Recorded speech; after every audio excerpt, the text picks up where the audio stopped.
Good morning, everybody. Hi, Grandma. How are you?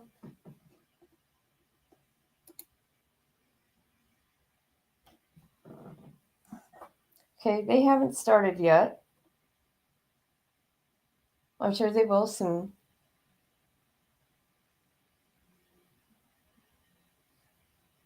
All right. Um, oops.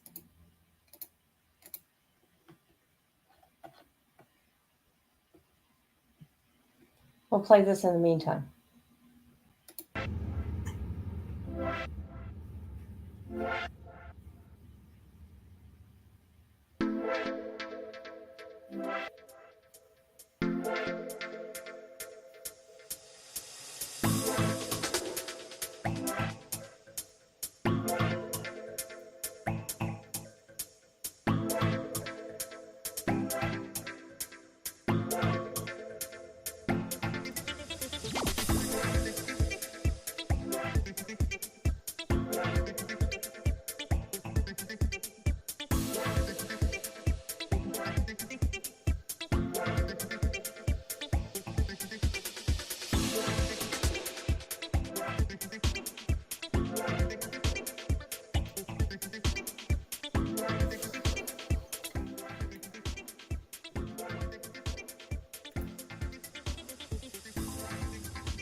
No, I've been awake since 4 a.m.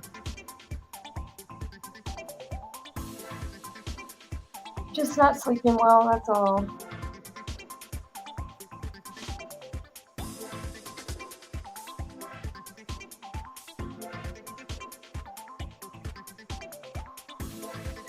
Oh, shoot, my phone. Hold on here.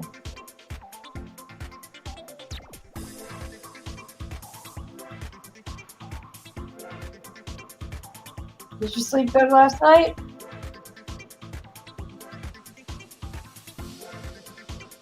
Yeah, you did.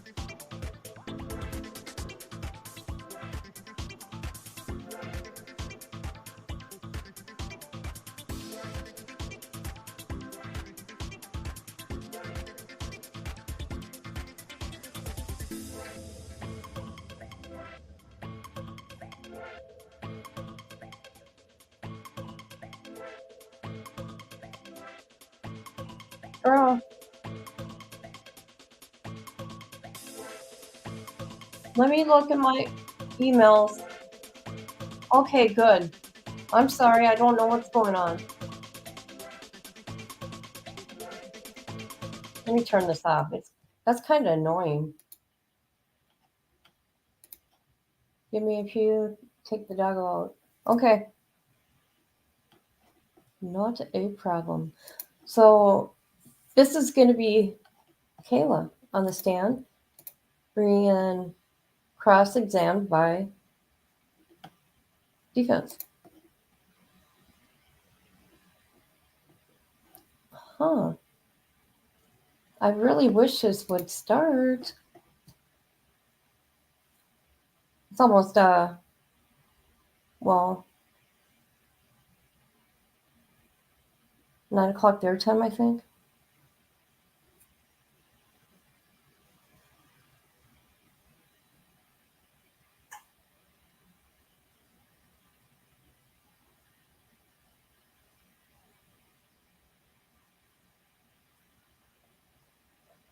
So if you are following Gypsy Rose, we did a very good live last night. Well, looky here. Look at here. Good morning, Facebook crew. How you doing?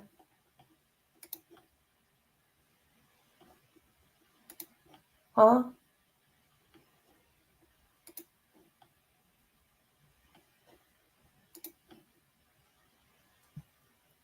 I don't know why they haven't started yet.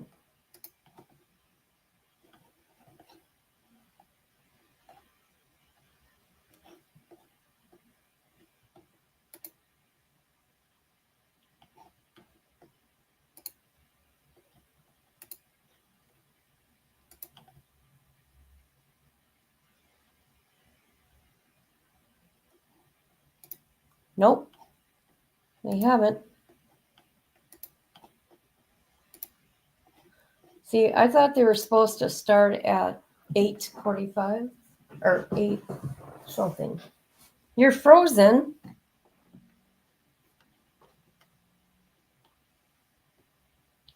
Hello, hello, hello.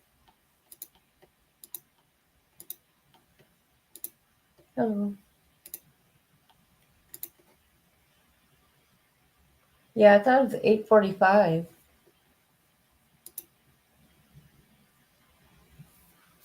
Okay, and just to let everybody know, I'm streaming on 3 channels or whatever. And if you're on Facebook and on this main channel, if people are talking, you're not going to say or see what they're writing unless I put you on the screen. If you need to file one or more state tax returns, you need to visit freetaxusa.com. Oh my. Our online tax software guides you through each step of your. Holy. I am sorry for whoever got their ears blasted. What's up, shorty? So I was saying that I don't know why StreamYard is like that.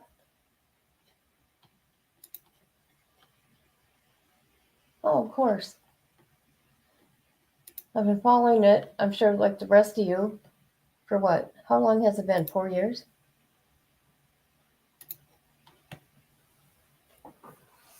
So, yeah, anyways, you won't be able to see each other's comments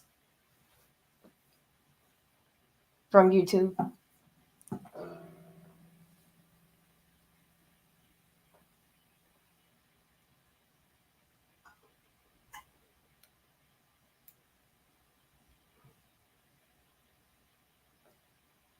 So, yeah, we did a good live about Gypsy because I have an unpopular opinion. And on my TikTok, there's going to be a little drama. Not from me, though, from people fighting in the comments. Why? Why can't people have a different opinion? I'm not going to be no sheep or a snowflake. But if they get really mad, I'm not. I'll just delete their comments because I don't fight with anybody. I'm not seeing. Oh, she puts up on the screen. You can't. Talking to my grandson. Movie today, so I'll be skipping. Okay. Very, very unpopular opinion. I'm waiting for that Facebook crew of them to come at me. Someone did say in the comments to, people arguing, are you from that Facebook group? I'm like, no.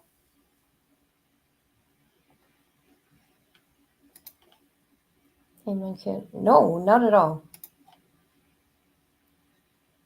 I'm going out at noon, so it'll be boring without us. It will be. You guys are funny. We all need positive and funny people like that.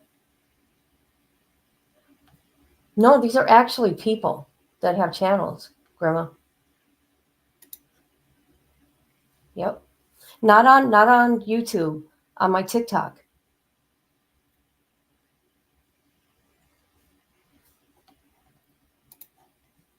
I'm on FaceTime to my little. Oh, wow.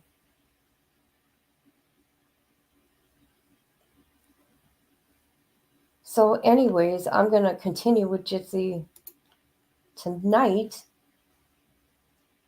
because I see everybody's into it, right?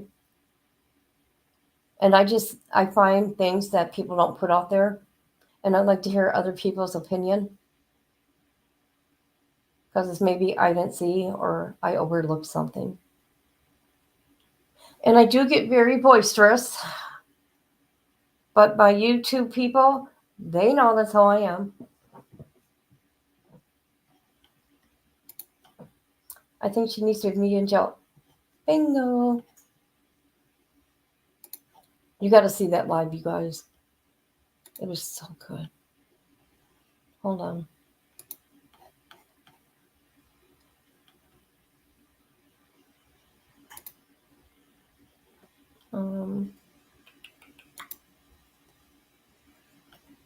It is on Facebook also.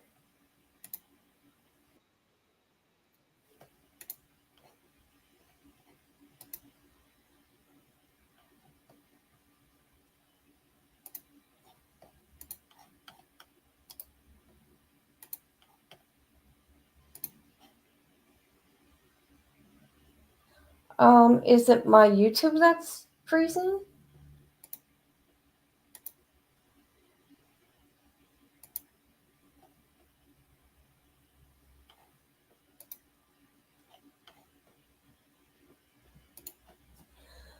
All I know about Gypsy is that she had better stay on the right side of the law from here on out.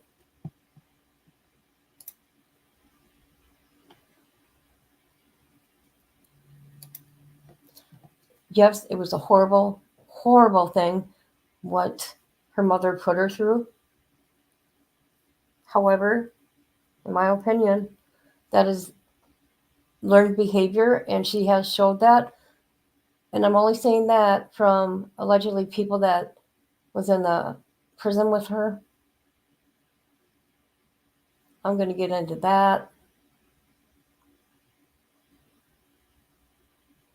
And I don't understand how. Okay, I know people that have murdered people. Okay, and let me tell you, they just didn't get out and go to the real world.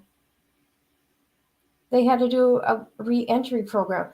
I had a friend that did some robbery. I mean, it wasn't nothing violent, right? It's still bad. And he had to go to re-entry for 9 months. So I don't understand. Missouri? Because she shouldn't have been just let out into the wild. No life skills. They say, yeah, she did it in there. That's different. Just saying. I have a doctor's appointment at 11. Missing most of this morning. Okay.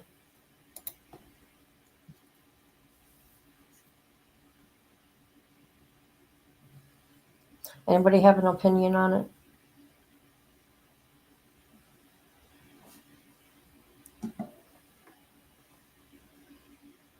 So we're going to continue with Kayla. Kayla Montgomery. Do you remember? She had a headache. She had to go. She had a headache, guys. Oh, poor girl. I got to get something to drink. I'll be right back.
Hi, Grandma.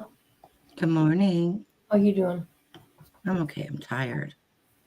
I am too. I've been up since 4 a.m. Good morning. How you doing? I'm sorry.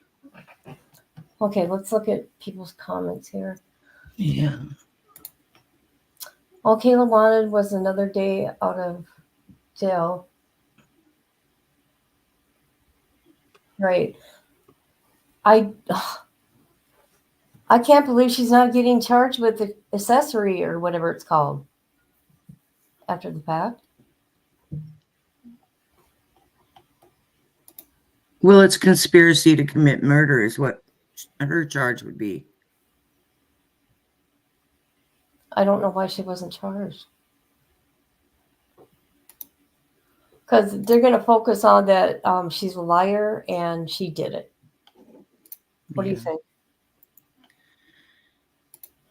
Kayla, yeah, they're going to.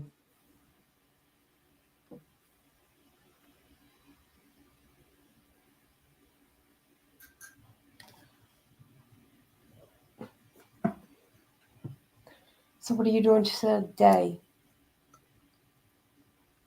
What? Sorry, I was taking a drink of my Mountain Dew. Good So girl. far, so good. No headaches. Look who's here. Tia. Hey, girl. Hey. That was a good live last night. I got another one coming tonight, too. And I have some supporters coming at me. Well, everybody on YouTube has lost their mind last night, but I think it's going to be okay. We'll see. No. Did you see it? Why can't people have opinions? Because we all have to be the same and agree with people. Don't you know that? Oh, God, it's sick. So sick, stupid. Sick. I will try not to. I will. Yeah. I will respectfully.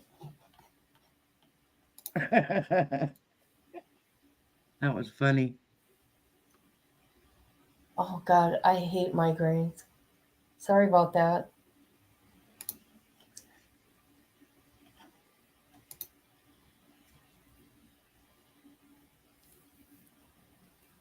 I hate the silence.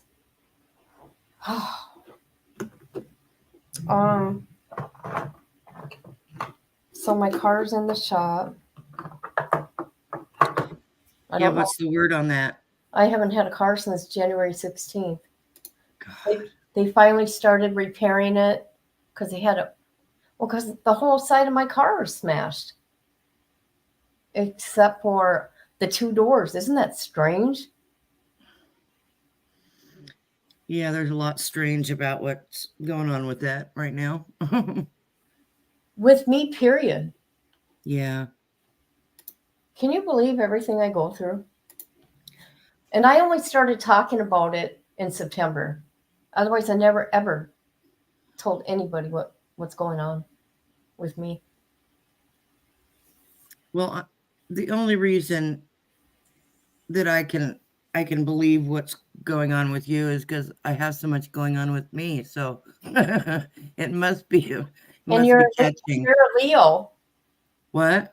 Oh, you're not a Leo. Who's a Leo? Your brother? My brother is, yeah. Yeah. Leos rock. We are so cool. So does Sagittarius. We rock too. Yeah, they're okay. They're okay. Forget the Scorpions. Not the band, though. I love the Scorpions, the band. What time did you get up? When I called you this morning. Really? Yeah, didn't you hear? Well, yeah, I was in the bathroom. And I knew I had to get ready. Yeah, well, that's why I was calling, because you were scheduled to go live, and your thing said 8:30, and my alarm went off at 8:30, so I called you to see if you were awake. Okay, which is all I meant to do. I didn't need to talk to you. No, that's okay. I got you back, trying to make sure everything's okay. I know. This is so weird. I am not seeing any Facebook crew. Here we go. Okay, I'll shut up. Here we go. We won't have audio though until everybody gets in there. Oh yeah, let's see if Adam shows up to intimidate Kayla. He better. He won't. Coward. I know, right? He is. But he is also such a huge jerk. He might. Him and his cocky attitude in that interview. Well, the thing that gets me is even during the gun trial, do you recall when she was up on the stand and he sat there and mean mugged her? Oh my God. Yes, he did. He glared at her. And, at that moment, I knew what a wuss she was. I mean, she did cave to him.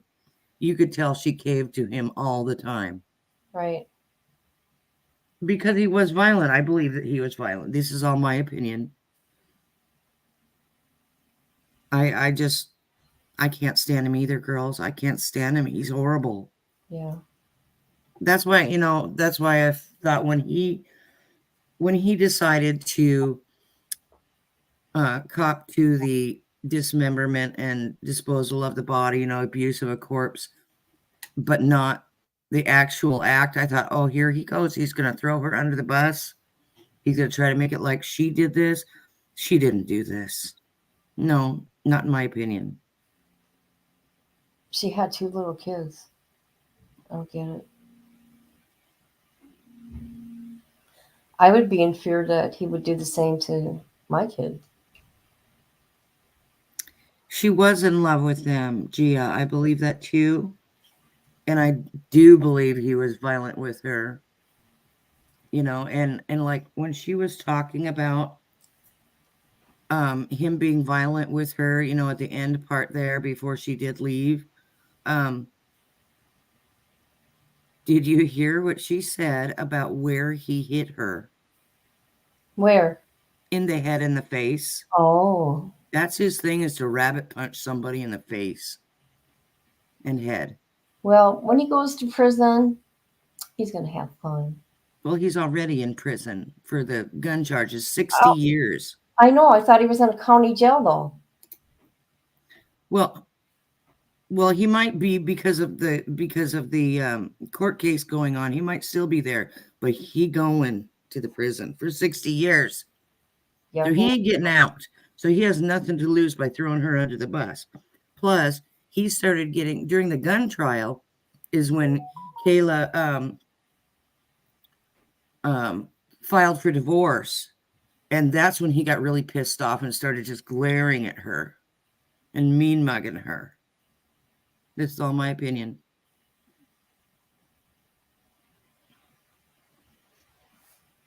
I wonder if she's going to be the last witness. And then closing arguments. That'd be nice. I don't think we're going to get to closing arguments today. You don't? No. Okay. I don't. You are not chopped liver. Good morning, Facebook family. Liver's nasty. My mom used to eat it with onions. My mom likes liver and onions, and I will not let her order it near me. I cannot handle it. You don't like onions? I love onions. I don't like liver and onions. Oh, okay. Gross. Don't sit next to me eating liver. Ugh. I know. So I do not eat any organ meats like that. I will not Oh eat my God. I don't eat organ meat. That's gross. No organs, please. No. Muscle, yeah. Organs, no. Uh-oh. Is he coming? I don't know. I just see 2 cops. Oh, that's Kayla.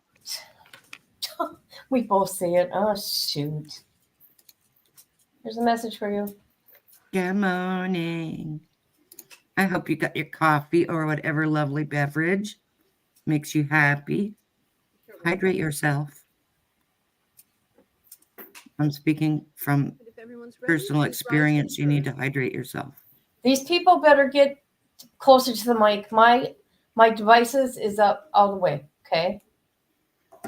Are you able to move our little Yes. icon boxes to the left? Yeah, I'm going to. Oh, good, because I just saw that they had closed captioning on the screen. Did you see it too? No. Yeah, it was there. I think they've got the audio still down though. See? All right, Jerry.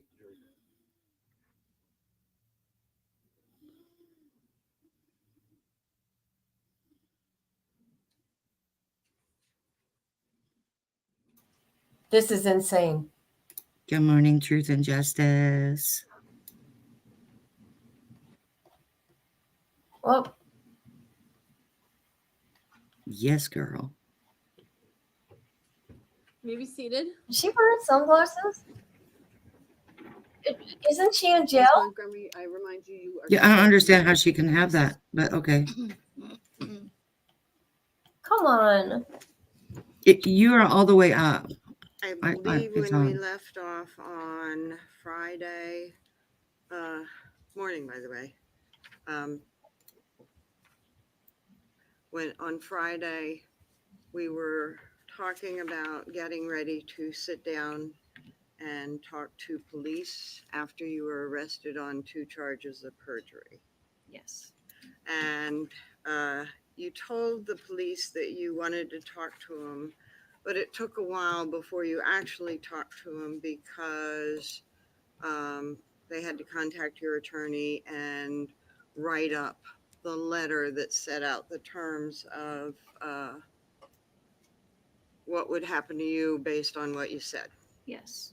And essentially, those terms were that what you said couldn't be used against you, but would be used as a gauge for whether or not they wanted to enter into an agreement with you, right? Yes. And so if you said something that hurt you, they wouldn't be able to say Kayla admitted to this and charge you with a crime, right? Right. But at the same time, if they found evidence independently to support what you said and that you committed a new crime, they could charge you. I don't remember. Okay, that's fine. And so this agreement did not include those conditions that you had written while you were in your jail cell thinking of cooperating, right? Yes. Because they had not come to you with any sort of cooperation agreement. Right. Okay. Now, you knew in going to talk to them that they wanted information about Harmony being missing, right? Yes. Whether or not she was alive, Yes. when she went missing, Yes. under what circumstances she went missing. Yes. And these are things that you had been thinking about since the time of your arrest, right? Yes. And when you first told the lie to the police and to the grand jury that the last time you saw Harmony, she was driving away with Adam to be taken to her mother, follow-up showed that not to be true, and you knew it, right? Yes. And one of the ways that you knew it, other than what you had lived through, but you knew they had found it not to be true, was that you had seen and heard Crystal Sorey talking on the news about her missing child, right? I didn't see that right when they were questioning me. Okay. It had been going on for a little bit, though, right? Yes. And also, while you were in your jail cell, you got what's called discovery, right? Yes. And that is police reports and searches and the results of all that stuff that is sent to you as a part of you being charged for a crime, right? Yes. And that discovery included the investigation into Harmony being missing. Yes. And it included the charge of the reports and stuff on the charge of second-degree assault against Adam. Yes. And so you knew what people had said to the police and stuff about that second-degree assault charge. Yes. And you also knew that the charge was for Adam striking Harmony in the face. Yes. And you knew that there was a claim of black eyes from that, right? Yes. And when you told the police your story of what happened to Harmony, the allegation that you had was striking her in the face, right? Yes. And you included a story of black eyes. Yes. All right. So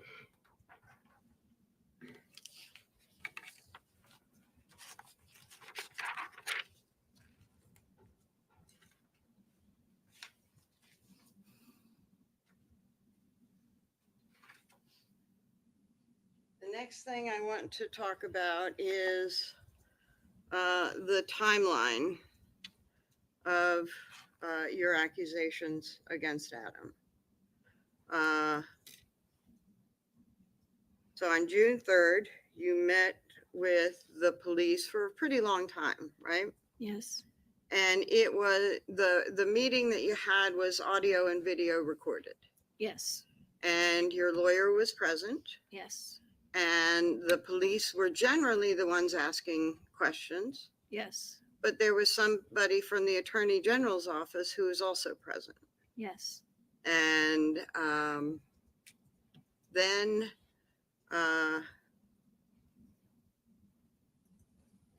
after that interview, and it was fairly long, right?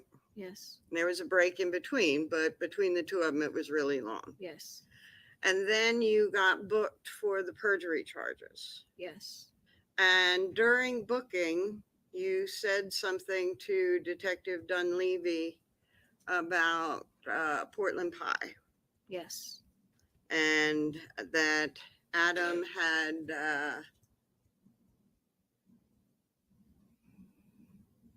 taken the body to Portland pie from the freezer and then returned it to Union Street later. Yes.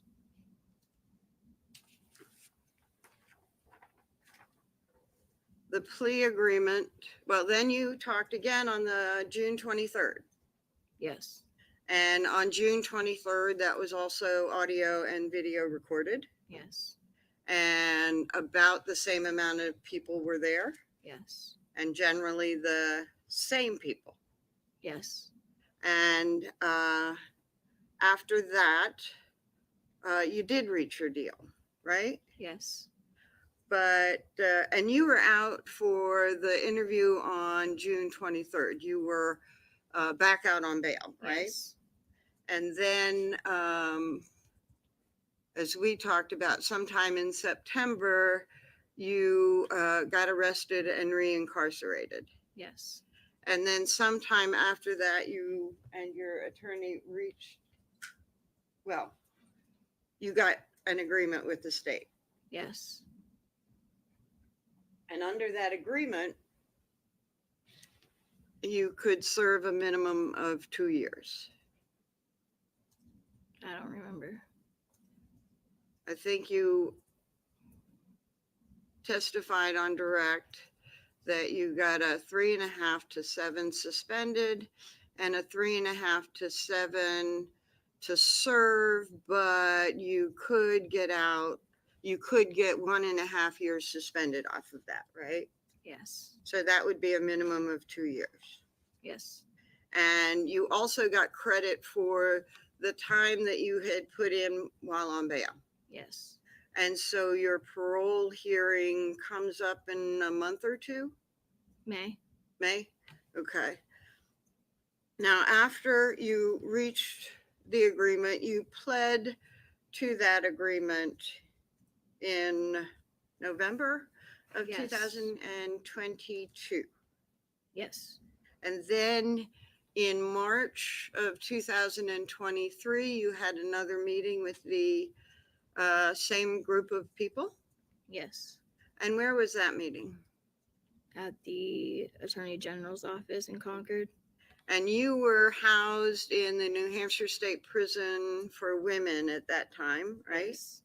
And you were transported from the prison to the Attorney General's office to talk to him. Yes. And that interview was also recorded and video recorded. Yes. And Sirius XM NFL Radio is your home for everything NFL playoffs. Get live home and away broadcasts for every. but he was there for the whole thing watching. Yes. And then, so that was March of 2023. And then this December of 2023, you met with the state again, right? Yes. And was that the same sort of thing where you were transported from the prison to the Attorney General's office? No. Where was that meeting? At the Women's State Prison. Okay. And who was present for that? Myself and Chris and my lawyer and Amy. And Amy's somebody who works with the Attorney General's office? Yes, she's an advocate. Okay. And there you were not recorded, right? No. And that meeting was also a long meeting? Yes. Reviewing things that you had said before? Yes. Reviewing what your testimony would be at trial? Yes. Questioning some things that you had to say? Yes. And I think I said it, but it was not recorded. Right. And then you met with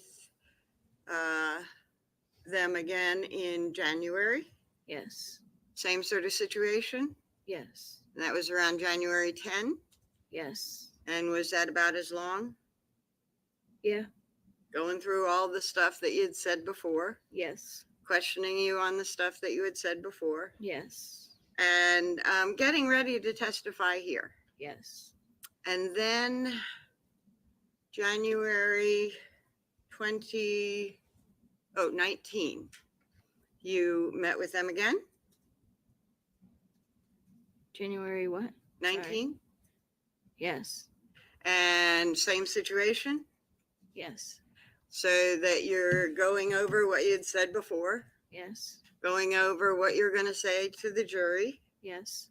and there might be some questions about what you said before, and so you kind of go back through it and work through that. Yes. And that was that it as far as meetings? Yes. Okay. And during all that time, you had plenty of time to review in your mind your memories and talk about things that you had said. Yes.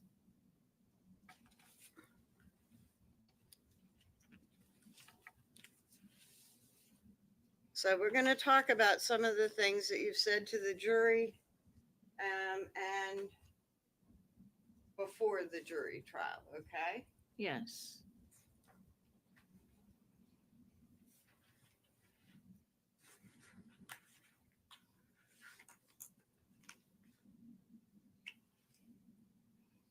So you talked about after your eviction, which was November 27, Yes. you lived in your car for about 2 weeks.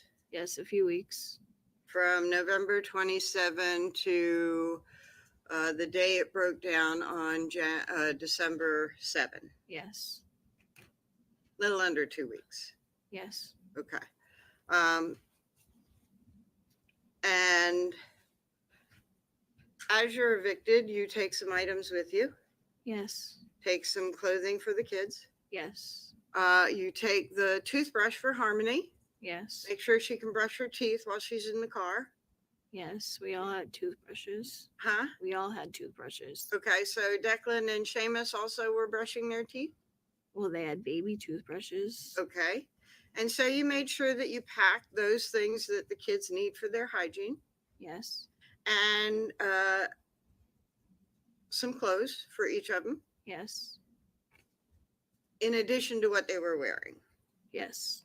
And then you probably got some extra bibs and stuff for when you're feeding Declan, Yes. and diapers Yes. and food. Yes. Okay. And extra underpants for Harmony. I don't remember. Okay. You had outerwear for the kids, Yes. coats and shoes, Yes. and socks. Yes.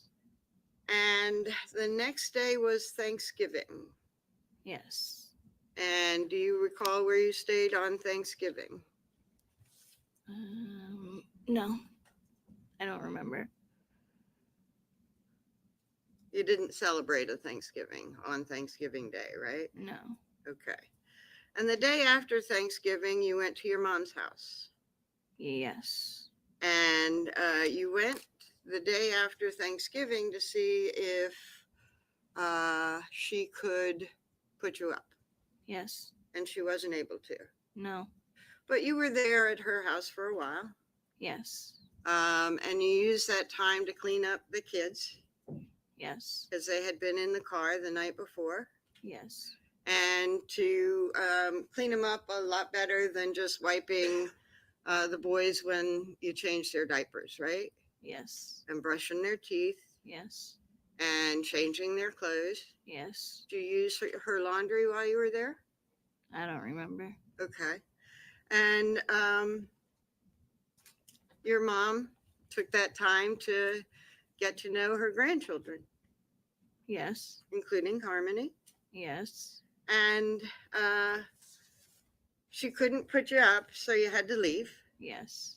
And you stayed in the car that night. Yes. And then that was, by the way, November 29, the day after Thanksgiving, right? Yes. And that's the same day that you had a car accident, right? The 29th. Yes. Okay. And that was a car accident with Tabitha Scott in the front seat, you in the back seat with the kids, Yes. and Adam driving. Yes. Sorry. And police came after the accident, Yes. and you had Declan in a car seat. Yes. Seamus was in some sort of He was in a car seat. okay, and Harmony was not. No. You did not have a car seat for Harmony, right? Right. And you were in the back, so she wasn't in a seatbelt either, right? No. And that was a problem when the police officer came, right?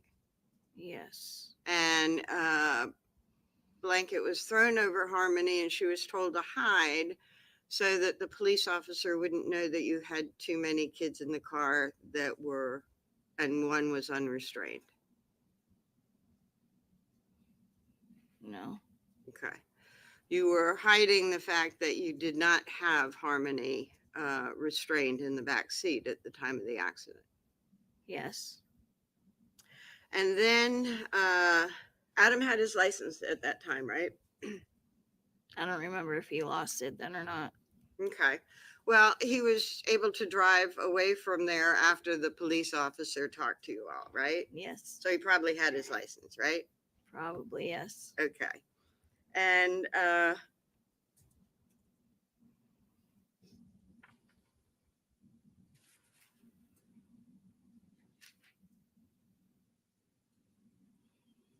Tabitha Scott, your friend that was in the car at the time of the accident, she was a friend, right? Yes. And she really liked Harmony, right? Yes. She would play with Harmony, right? Yes. And sometimes play dress up and stuff like that with her, right? No, but okay. I don't remember that happening. Okay. Remember taking photographs and like photoshopping them to put stuff on them and stuff like that in Yes. photographs? Okay. And Tabitha was somebody that you would have babysit the kids sometimes.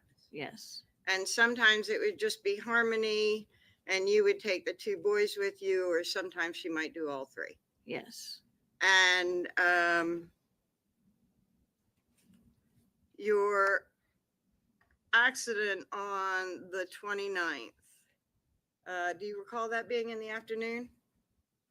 I don't remember. Okay. And do you recall if you went to your mom's before or after that? I think I went to my mom's later that night. Okay. And Harmony did not have black eyes when you went to your mom's, No. right? So she did not have black eyes when she was in that accident, right? No. Pardon? No. Okay. Now,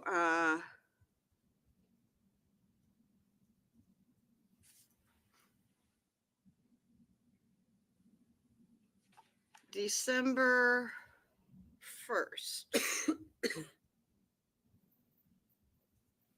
Well, that was an accident on the 29th. And you made up a lie about November 30th. What did you actually do on November 30th? I don't remember. Okay. How about December 1? Do you know what you did that day? No. Do you know where you stayed? In the car? Do you know where the car was? No. Was it at Colonial Village? I remember that's where we would normally park and sleep in the car. Okay.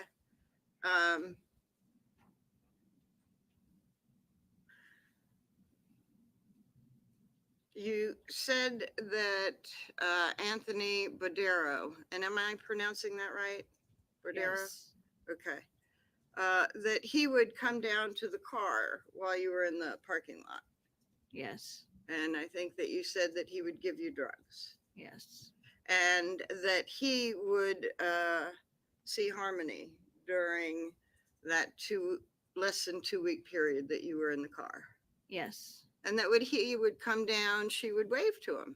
Yes. And he would wave back. Yes. And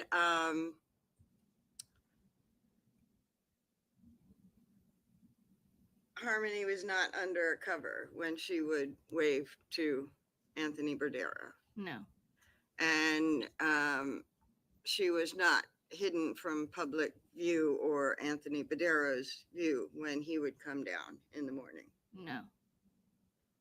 And I think that you said that he might come, maybe not every day, but pretty frequently. Yes. And he also brought you some Thanksgiving leftovers. Yes. And when he did that, he saw Harmony. Yes. Now, there was another accident on December 2nd. Do you remember that? No. Do you remember that you had another accident outside of the clinic after the accident on November 29? Yes. And that was during a time that you and Adam had been going to the clinic, right? Yes. And the kids were not with you at that time. I don't remember if they were there or not. Okay. So it is, and I think you said reviewing the accident report would not refresh your recollection? Or would it? I don't remember. If I gave you the accident report, do you think it might refresh your recollection? I will try and remember.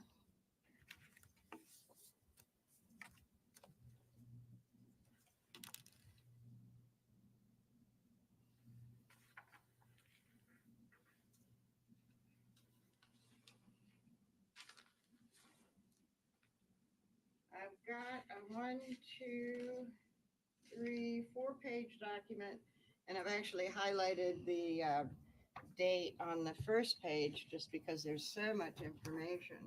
But do you think if you review the accident report, it might refresh your recollection that your kids were not in the car? I remember the accident, but I don't remember if the kids were in the car or not. Okay. Even looking at this, I don't remember. I just remember we were in an accident outside the clinic. Okay.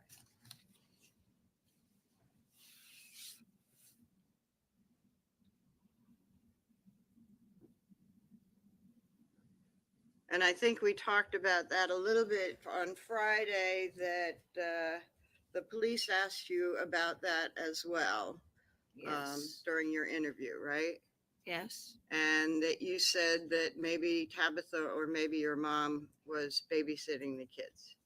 Yes. So if you were in the accident and the kids were not with you, they would have been with somebody that you trusted to babysit them. Yes.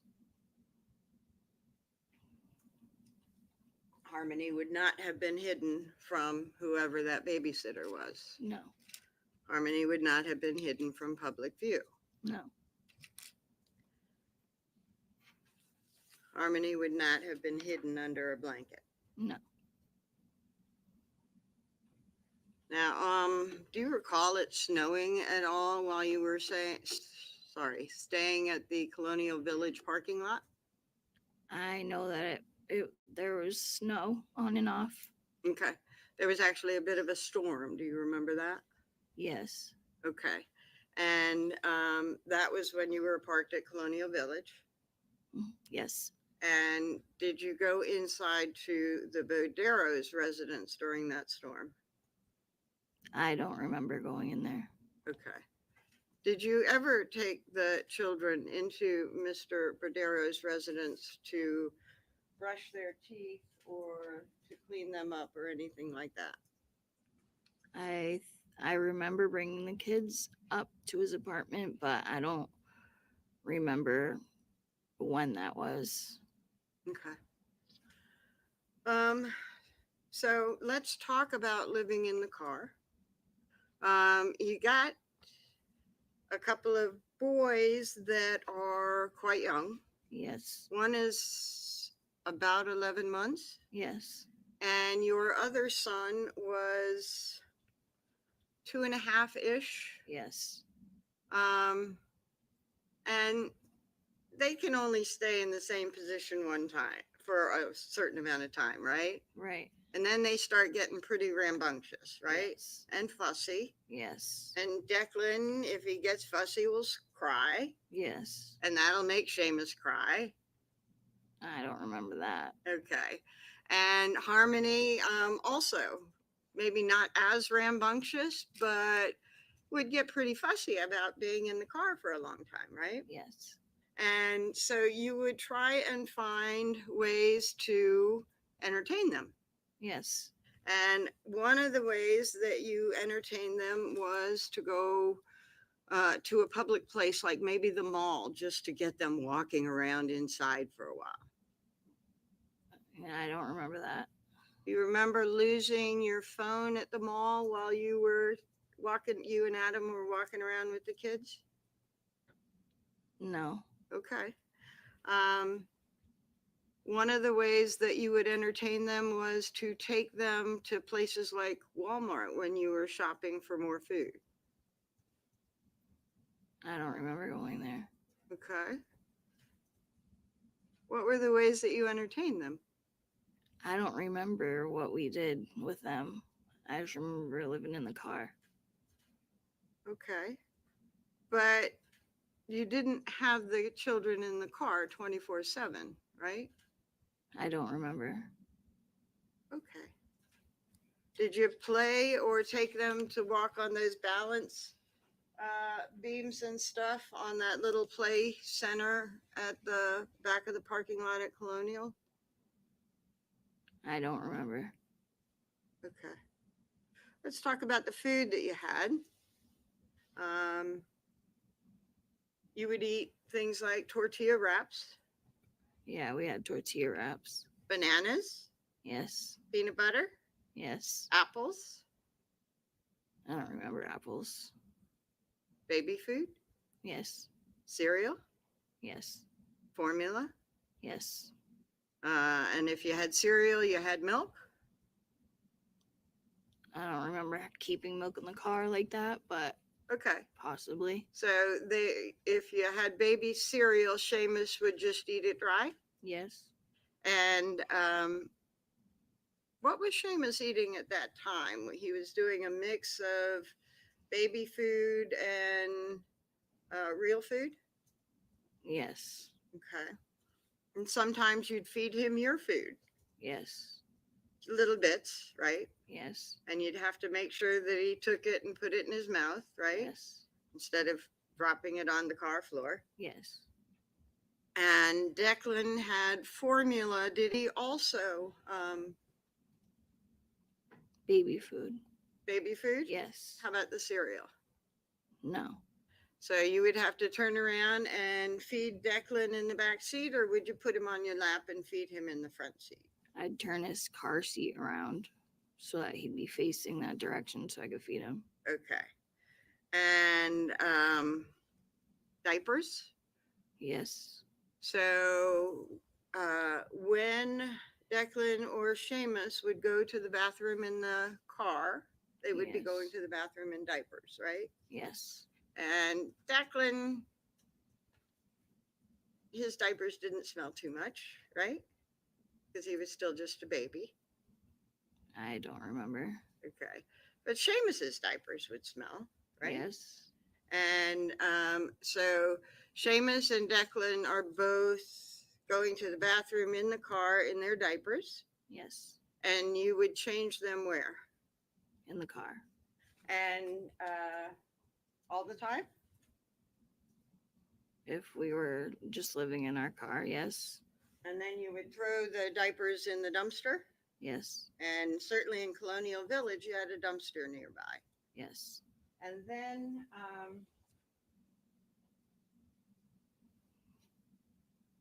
you would try to clean them up more than just the wipes when you change their diapers, right? Yes. And that would be in public restrooms. I don't remember going to public restrooms. Where would you clean them more than just wipes? I don't remember. But you remember that you would. I remember cleaning them with wipes. I don't remember bringing them to any like restroom or stuff like that. I don't remember that. Okay. So you talked about going to your mother's on the 29th of November. Is that the last time that they got a thorough cleaning? I don't remember.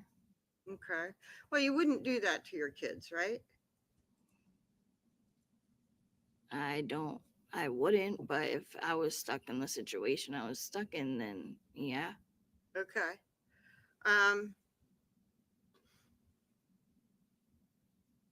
You had your own hygiene to worry about in the car, right? Yes. And I think that you said on direct that you would ask Harmony to come with you, and sometimes she wouldn't, Right? sometimes she would. Yes. And where would you go for your hygiene? If we ended up going to a gas station that had a bathroom. Okay. So one of the places that you used to clean yourself and Harmony up was public restroom in a gas station. Yes. Perhaps convenience store, Yes. perhaps Walmart. I don't remember going to Walmart. Okay. So sometimes she would come out of the car with you and go into the convenience store, and you would clean her up, right? Yes. And she would not be under a blanket. No. Right. And sometimes she didn't go with you. Right. And if she had not gone to the bathroom for a long time, would you insist? I would ask her. Uh-huh. And she would say what? She would say no, she doesn't have to use the bathroom. Okay. And if she hadn't gone to the bathroom for all day, would you insist that she go to the bathroom with you? Yes. And when you insisted, did she go with you? No. Okay. Okay. Now,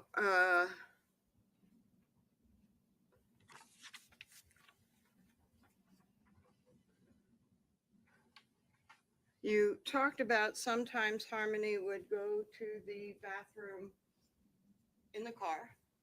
Yes. Was she wearing underwear during that whole time? Yes. Where did you clean her underwear? We didn't clean her underwear. Okay. So and I think that you said it was urinating and defecating in the car. Yes. And I'll call it pee and poop. Okay. Yes. And so you said that she did both. Yes. And then, so suppose she peed in the car. What would you do to clean it up? We would change her clothes. Okay. What else? That's it. Would you clean the car? Wipe the seat. Yeah. Okay. And would you clean the underwear that she was wearing? No, they'd get put in a bag. Okay. So you had like maybe 7 or 8 or 9 pair of underwear for her to wear? I don't remember. Okay. And you said we would clean her up. That would be you and Adam? Yes. And when she, how many sets of clothes did she have? I don't remember. Probably just a couple, right? Yeah. Sustained. Okay. Do you know if you had more than a couple? I don't remember. Okay. But if she urinated in her pants, you would have to not only change her underpants, but also her leggings, right? Yes. And do you know if you had a bunch of leggings as well as a bunch of underpants to replace them? I don't remember. Okay. And then when she pooped,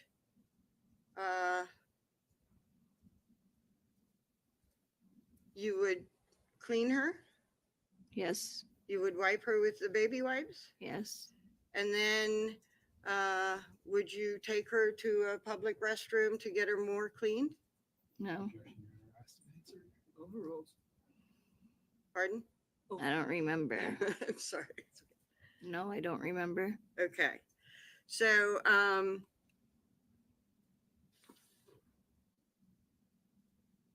and you would sort of understand that she was going through a difficult time because of so many changes in her life. Yes. And so you would understand and tell her, Harmony, I know this is difficult, but you really have to tell us when you go to the bathroom, Yes. before you go to the bathroom, right? Yes. Because, and you try to encourage, come with me, we'll take care of it, we'll be in the bathroom, come with me, right? Yes. And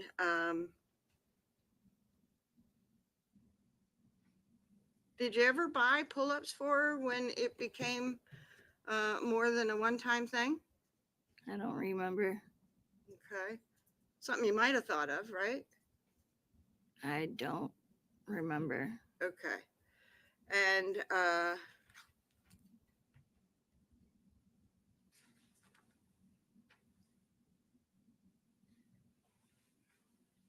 being cooped up in that car for so much time with the kids was a little bit difficult, right? Yes. And it was difficult for the kids too, right? Yes. So sometimes chaos would just erupt, right? Yes. Declan crying, Seamus crying, Harmony crying, right? No. Okay. They never really cried that much. Okay. But when they cried, it would sort of cascade, right? Kind of, yeah. Okay. And it's like what's happening to one would go to the other, and it would just be chaos, right? Yes. And how would you soothe them? I don't remember. Now, you said that Badero didn't want you staying at the Colonial Village parking lot, right? Right. He was actually afraid somebody might notice and he would Yes. get in trouble. Yes. But you also said that he came down daily or every other day or so to give you drugs. Yes. So you didn't want to come down and in public hand drugs over to a car that's squatting in a parking lot where it shouldn't be. Right. Did he? He came down to meet with Adam. Yes. And Adam occasionally would drive him places because Adam had his license. Right. And he would drive Madero's car and you would be there with the kids. I don't remember that. Okay. But he would have Adam driving him places? I remember he did that when we were staying at the house. I don't remember him doing that when we lived in the car. Okay.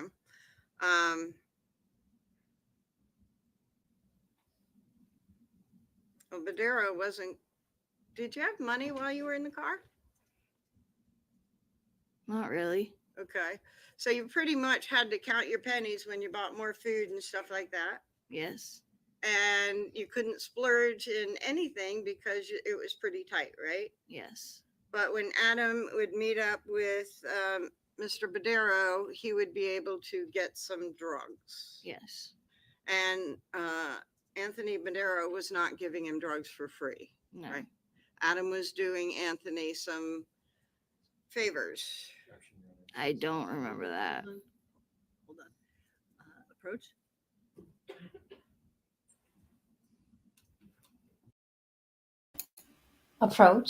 Approach. Who is that? Sidebar. Who is that? Joel Osteen, you mean? Never heard of him. He's a mega church leader Oh, with short, curly black hair. oh, okay. And So someone when Adam and hurt Anthony a baby there got yesterday. together,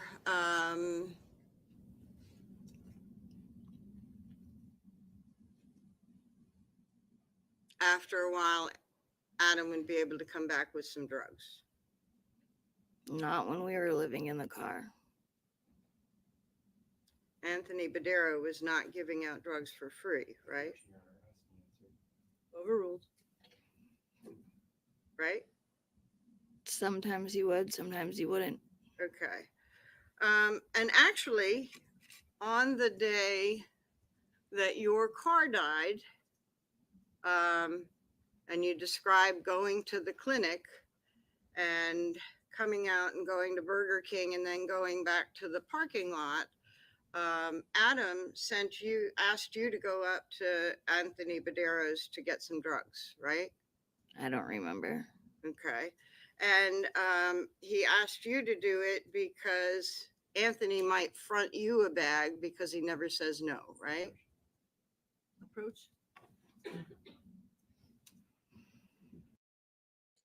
sidebar. Here we go again. All right, I'm keeping count now. Hey, at least it ain't like the prosecutor in Young Thug's trial. And within 2 hours, 60 times she objected. I cannot believe that. That was absolutely outrageous. Yeah, I had to quit watching it. I was Yeah, getting- me too. And that he asked you to go to Badero's to get drugs that day because Badero would front you. Overruled. It's cross-examination. You may proceed. Would front you a bag because he never says no to you, right? That's not true. Which part? That he never says no to me. Okay. But on that day, that's why Adam asked you to go up to Badero's to get some drugs. I don't remember that day. Okay. Overruled. I'm going to show you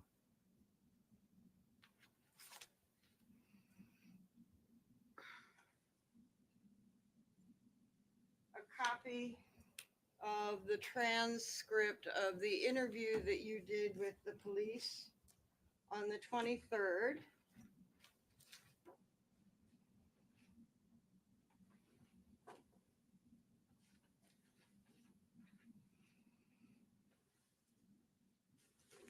And it's marked Defendant's Exhibit 2, D2 for ID. She driving me crazy, bitch. Driving me crazy, man. I'm gonna go get some more coffee.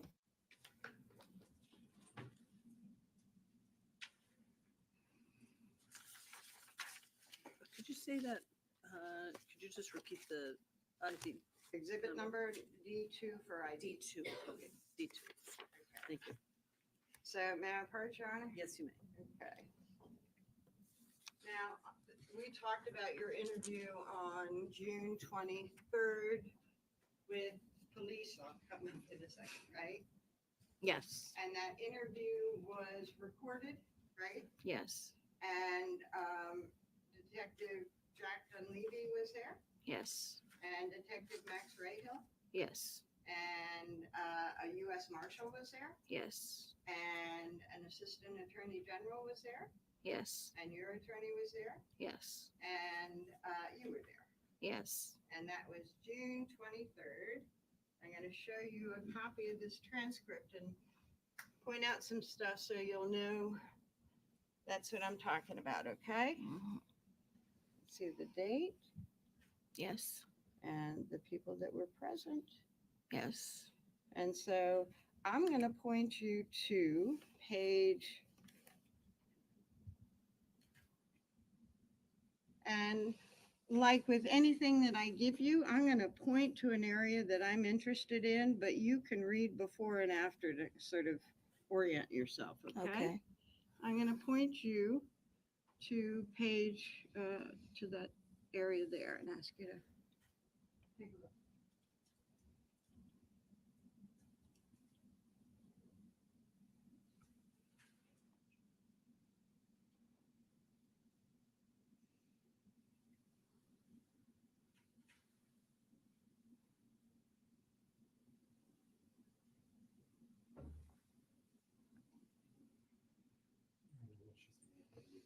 Yes?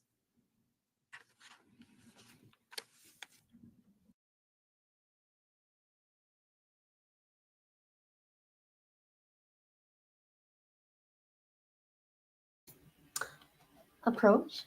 Approach.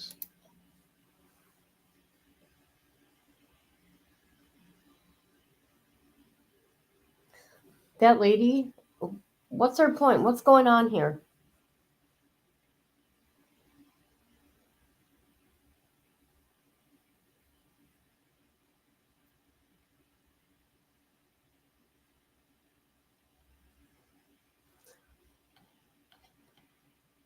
Hi, Ann. How you doing?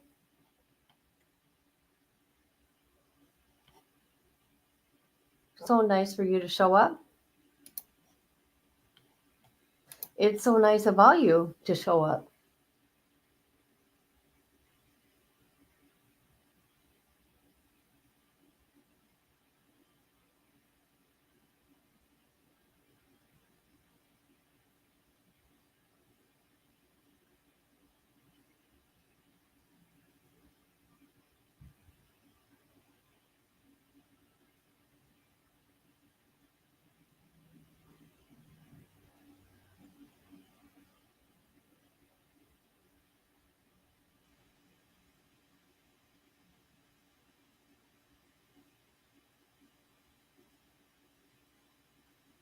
Oh, come on already.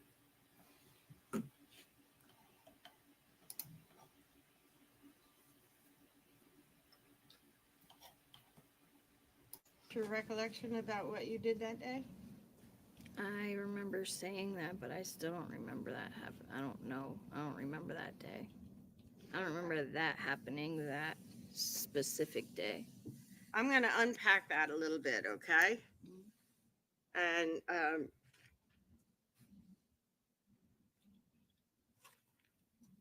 pointed you to something that you told the police officers and everybody else that was there on June 23rd, right? Yes. And on June 23rd, you were present to let them know,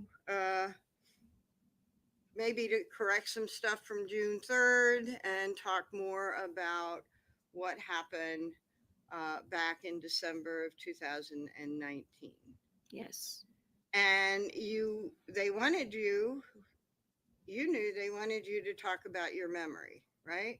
Yes. They didn't want you to make something up, right? Right. And you had plenty of time to think about it, right? Yes. And to remember what happened, right? Yes. And some of the details that they were interested in, they sort of they talked about in June 3rd. Yes. And so are you saying that you didn't remember that day when you spoke to them on June 23rd? Or that you did remember it in June 23rd, but you've forgotten now? I don't remember that specific thing Uh-huh. on that day. Like me actually going to see Tone and asking for a bag of drugs. I don't remember that. But it is something that you told the police that day, right? Right. And that you and Adam were in the car and you went up to Tone's to get a bag of drugs. That's me. I knew that tone. But let me actually check because I don't know that I checked it when I walked in.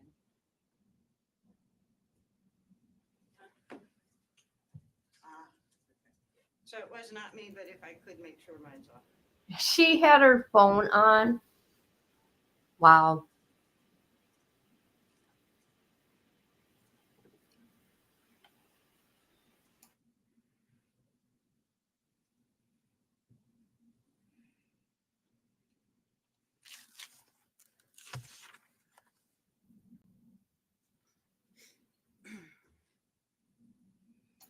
It's probably Adam.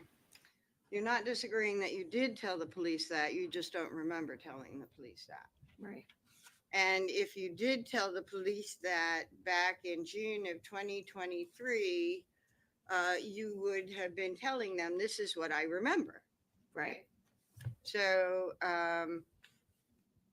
you don't remember it today, but you told them that you went up to get Approach. Oh, asked and answered. Overruled. Go ahead. drugs from your friend Tone Badero. I don't remember that specific thing happening that day because I've done it a lot of times. Okay, but you're not disagreeing that you told him that that's what you did that day. Right. Okay, and Tone sometimes will give you drugs for free, Right. but that's not what he normally does. Right. Okay.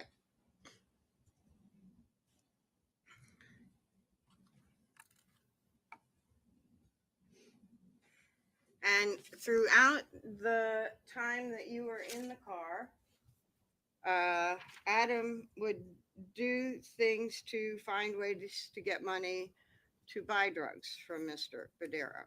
Yes. And one of the ways that he did that was to do things for Mr. Badero. Not while we were living in the car. Okay.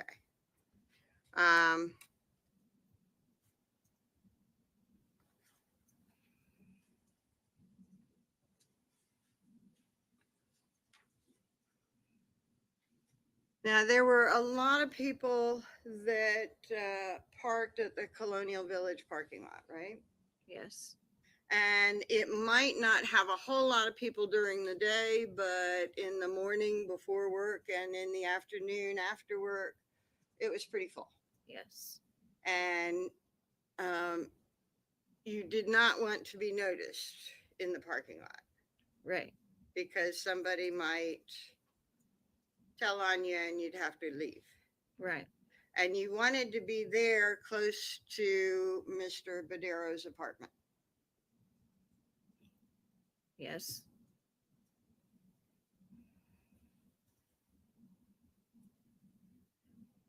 But especially in the morning and in the afternoon when people were moving around more before work and coming home from work, you wanted the kids pretty quiet. If they were quiet, I don't remember. Well, you didn't want your children screaming in the car, right? Right. You wouldn't want that cascade of chaos where Declan might cry and then everybody starts crying. That's not a normal thing that would happen. And you wouldn't want it to happen, right? Right. You would want them, especially during that time period, to be pretty quiet so nobody notices. I don't remember that.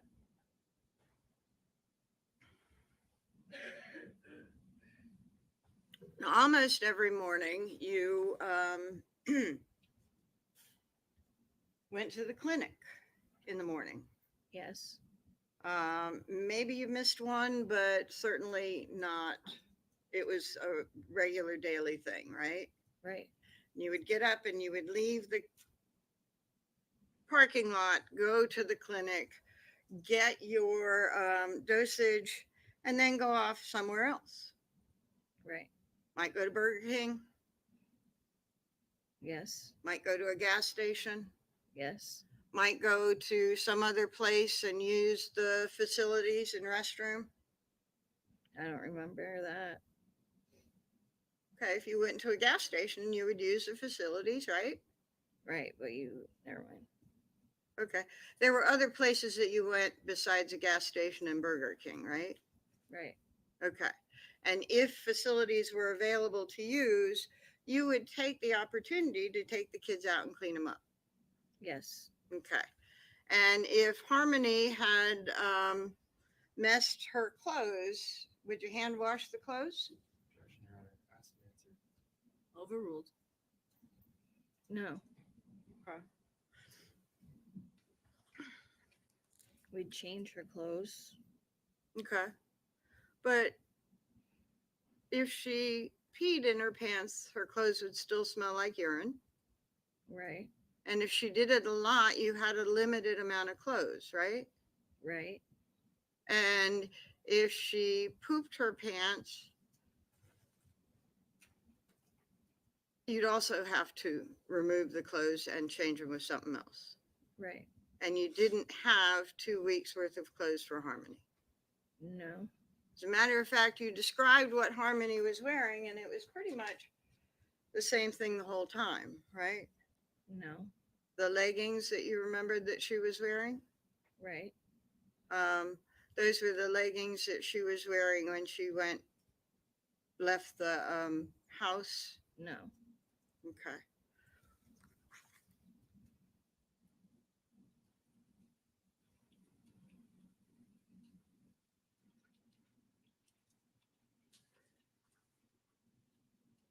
And I was talking about money, that Adam would find ways to get some money. You were not working, right? Right. And you were not pulling in any money, right? Right. You were watching the kids. We were staying in our car. And you were watching the kids, right? Yeah. And you were not working. No. And you talked on direct when you were being questioned by the state, and you said that you had confessed to your crime of theft at Dunkin' Donuts, right? Yes. And you said that you had taken responsibility for that crime, right? Yes. Well, you actually got caught in that theft, right? Yes. And you were given an option of writing a confession and reaching a restitution agreement, or the police would be called. Yes. And so accepting responsibility was taking the lesser way out of the problem so that you wouldn't get a theft charge. Right. And you reached an agreement to get out of criminal charges. Right. Okay. You were held responsible for that charge, for that Yes. crime, right? Yes. Just in a different way.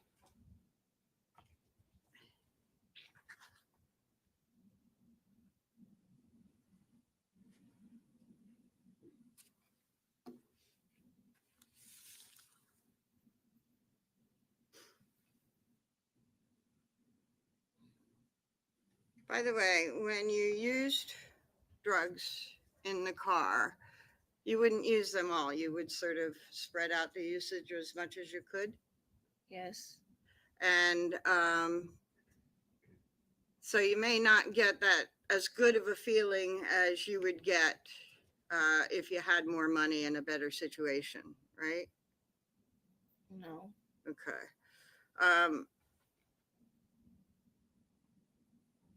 Doing the drugs sort of eased life's worries. Not really. Okay. Yeah, because life's worries still intruded even while you were using the drugs, right? Yes. And especially if the kids were fussy and everything, you couldn't just sit back and relax with the drugs. You still had to pay attention to the kids. Right. And if they were crying, you still had to soothe the kids. Yes. And if they needed changing, or Seamus, Peter pooped in the car, or Harmony, Peter pooped in the car, you couldn't just sit back and relax. You had to do something. Yes. Okay.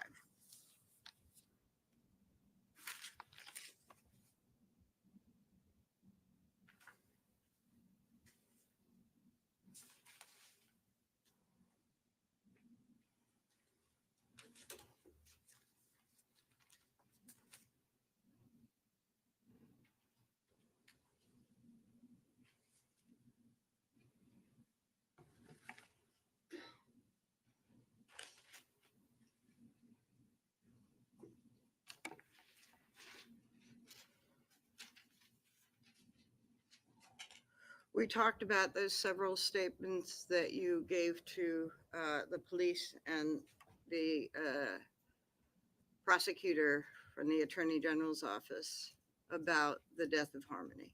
Yes.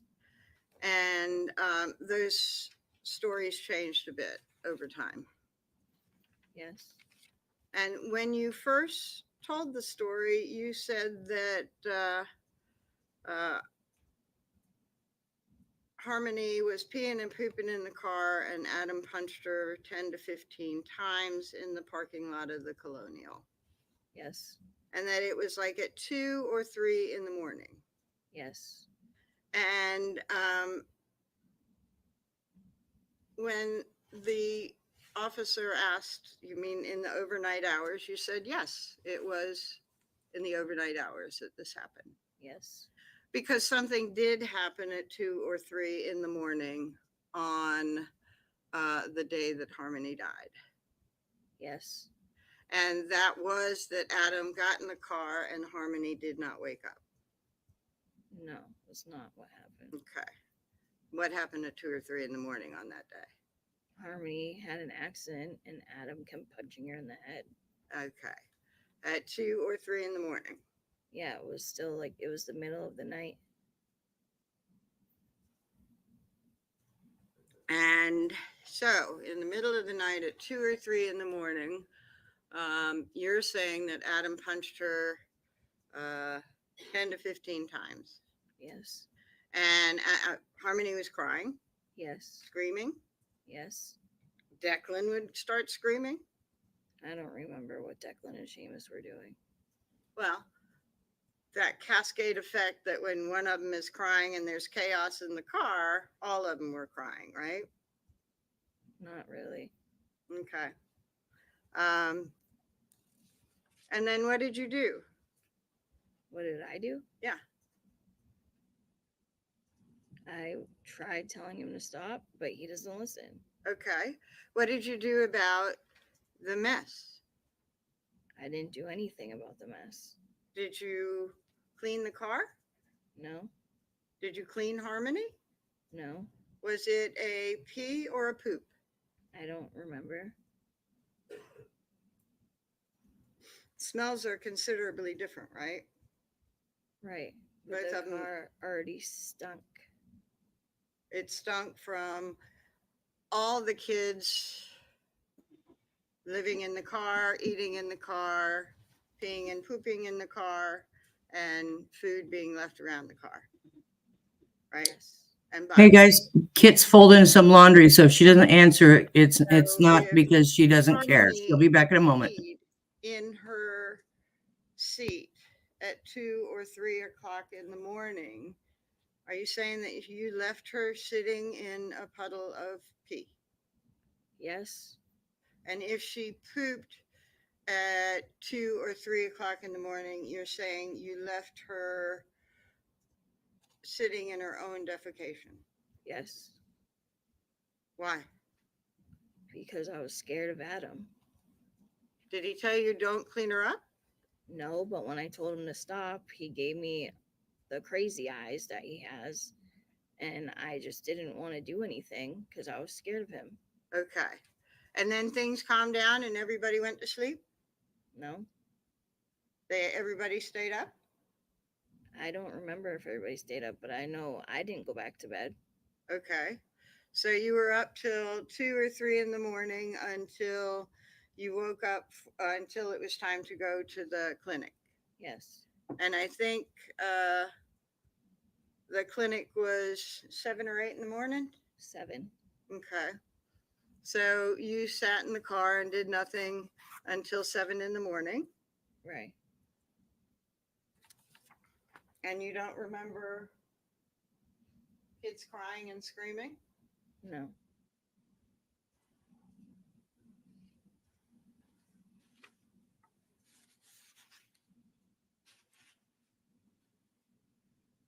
I believe that you testified to on direct that Adam woke up and smelled pee or poop. Yes. Do you know which that was? I'm sorry. Urination or defecation, do you recall? No. Okay. And he got mad at her for peeing or pooping in the car. Yes. Was it a fresh pee or poop? I don't know. Okay. So you don't know if she peed or pooped in the car from 2 or 3 in the morning. No. Okay. And one of the things I think that you described Adam saying at one of the things was, why don't you let us know? Yes. Like he's surprised at Harmony that she's smelling in the morning.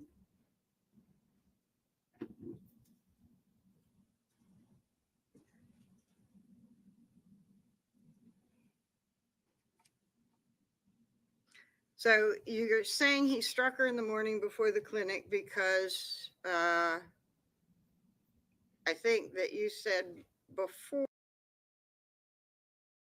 to the police because she peed herself while still in the parking lot. Yes. And that made him mad, you said? Yes. And so she peed before you went to the clinic? It just smelled like urination all the Okay. time. Okay. And she didn't have any injuries that you saw that morning, right? No. And you go to the clinic, right? Yes. And at the clinic, the two of you have to go in one at a time, right? Yes. And the reason that you have to go in one at a time is because somebody had tattled on you at some time earlier for leaving the kids in the car while the two of you went together. Yes. And so you were parked in the clinic right out front, Yes. and other people are also getting their dosage. Yes. And at least at some point, people were paying attention about, well, I'll take that back. So you're right out front of the clinic. I think you, looking at the paperwork, saw that you went in first, Yes. and then Adam went in. Yes. And did you take that time to clean the car? No, Why? because I didn't. Okay. I think you testified that when Adam got in the car, you said, I'm hungry, and I'm sure the kids are hungry. Yes. And it was you that wanted to go to Burger King for food. Yes. And did you want to go to Burger King because you were hungry? Yes. Did you want to go to Burger King because you wanted to clean the car? No, Why not? I didn't. Okay. Just you were hungry and you thought maybe the kids were hungry too. Yes. Okay. And Adam drove to Burger King to get you food and food for the kids. Yes. And Adam was not interested in food, right? That's not true. Why not? Because he was hungry too. Okay. Do you remember telling the prosecutor that I'm sorry, on March 16 of 2023, do you recall telling the prosecutor that Adam was not interested in food? No. All right, I'm going to take a different exhibit. Put a 2 in the chat if you hate this lady.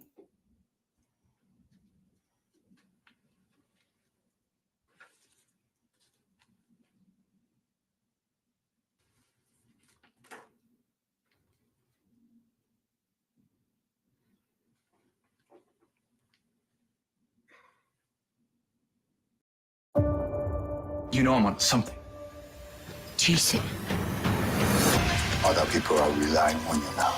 You are the way this ends. Tokyo Vice, streaming exclusively on Max. Life has few guarantees, but there's one important guarantee you can count on from Colonial Penn Life Insurance Company. Our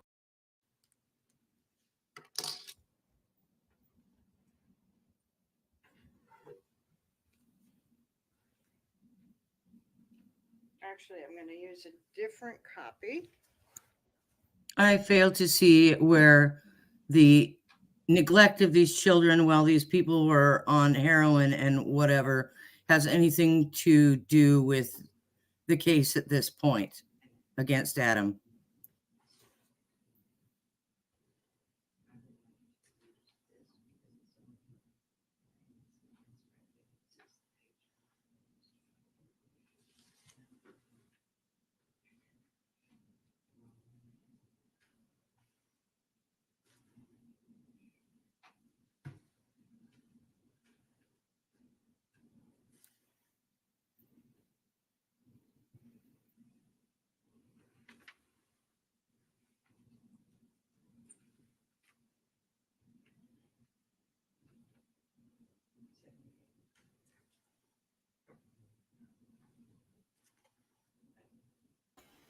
Come on, speed it up, lady.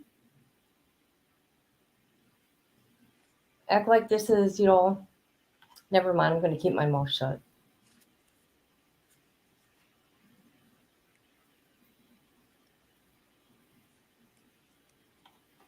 I'm going to show you some papers, but it's going to take me a half hour.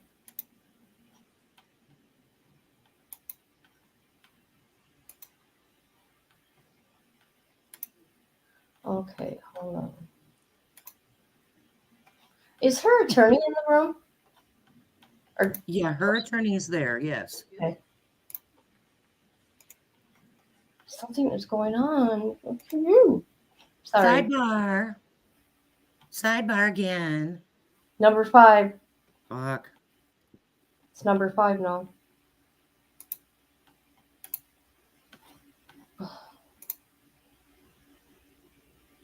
So because she doesn't remember whether a dude was hungry on a certain day, then everything she said is a big frickin' lie, and she is the villain in this. Is that what she's driving at here? No idea, man, where she's going. All I can tell you is her voice is so monotoned. Oh, God. Put some feeling into it, lady. Feeling.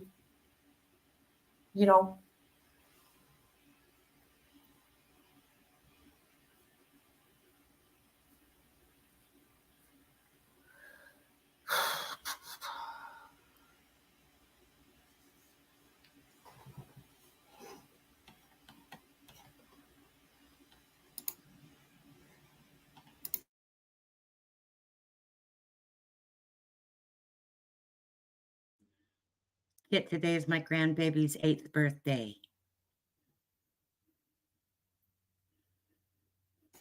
Happy birthday. She's so pretty. I love her.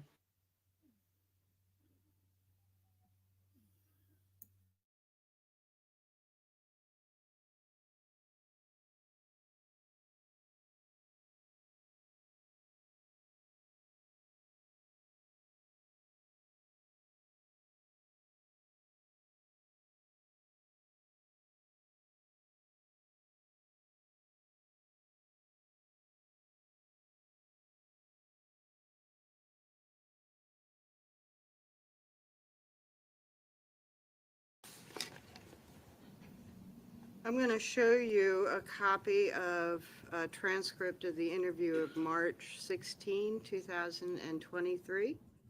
And like before, I'm going to ask you to read a portion of it, and then I'm going to ask you a question, okay? Okay.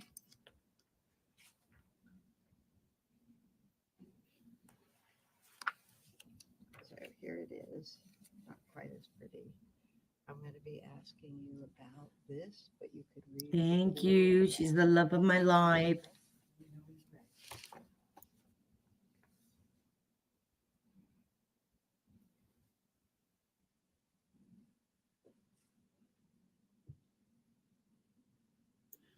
Thank you, guys. She's the prettiest, sweetest, smartest little girl. We're so very proud of her.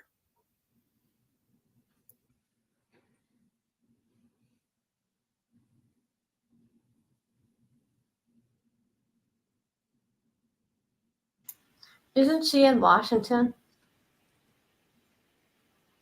Yes, she is. And she really wanted me to be there for her birthday. She was very upset Grandma was not there. Oh. But her daddy reminded her that I'm going to come and visit her in a couple months. Right. So now she's happy about that. Oh, mute.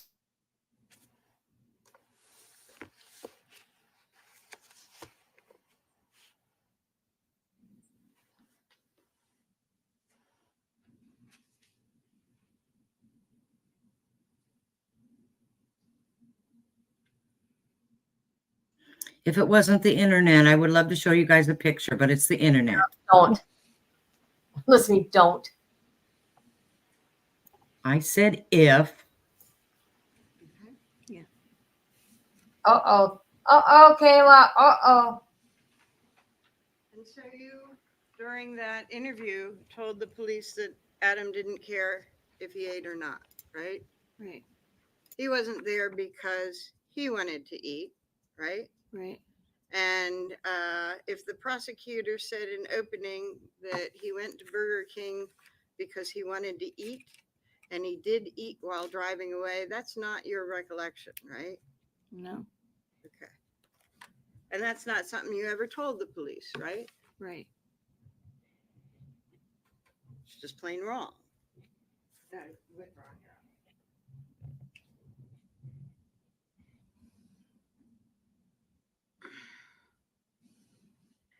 And one of your claims is that on the way to Burger King, and I think that you said that he gets in the car at the clinic and smells Urine.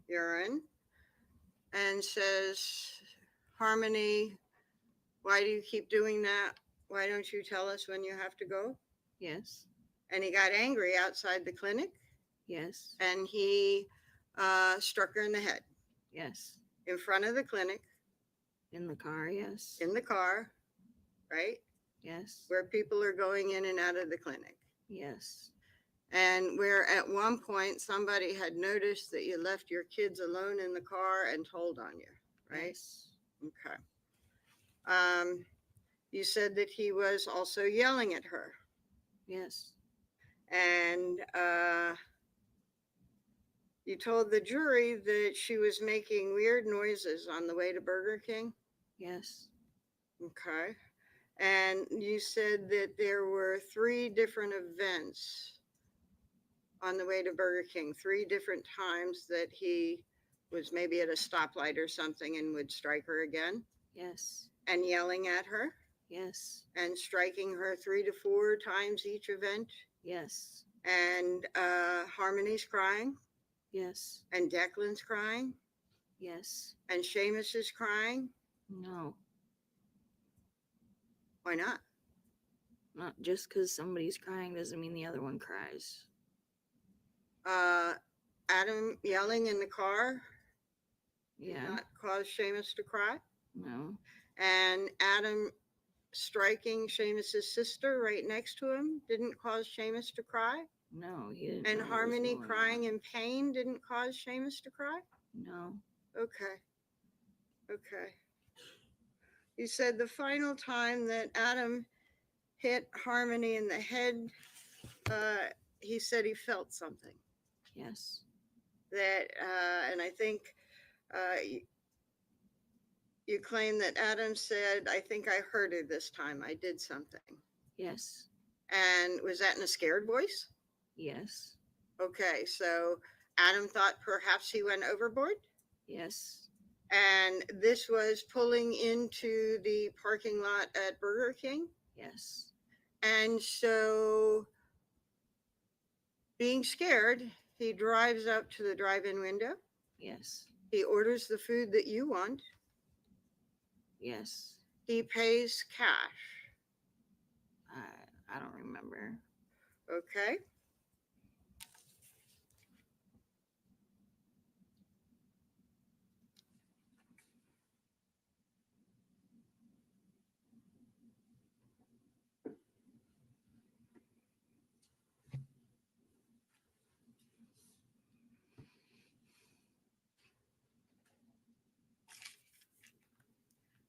When you spoke to police back in June of 2022, you recalled that he paid in cash.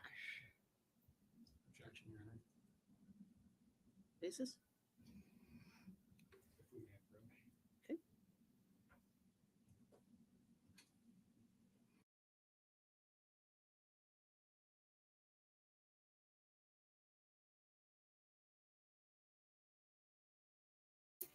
Okay, what are they trying to say then?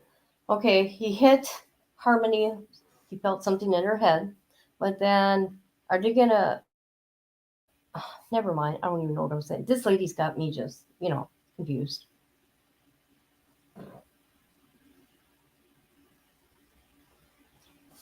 Yeah, she does have a little attitude, don't she?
This is a good time for a break. I'm going to ask the witness to stay there. We'll take 15 minutes, and then we will resume the testimony. All rise for the jurors, please. Same reminders, ladies and gentlemen. Don't talk about the testimony, please. Oh boy.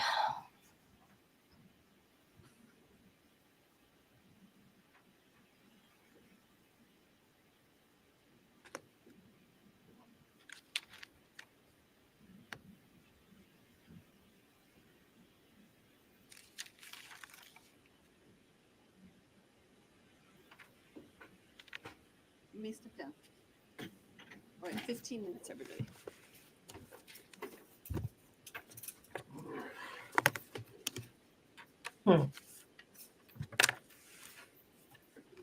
Oh, how come she can wear earrings? I'm not understanding this.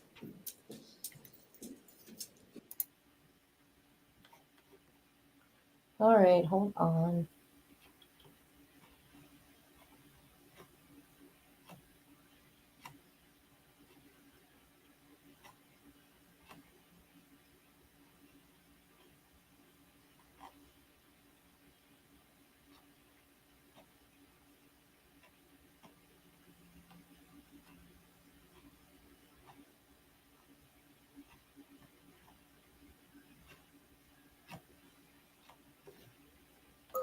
I have the birthday girl on the phone here. That's why I'm being quiet.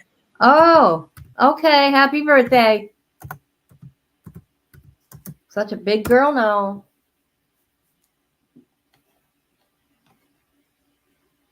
I'm trying to find something here, people.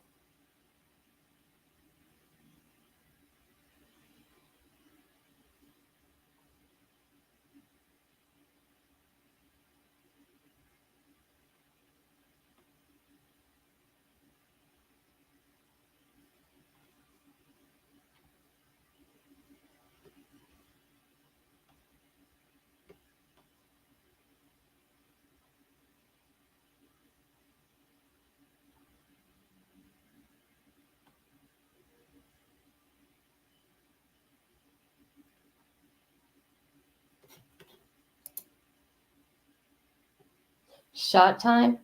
Shot of what?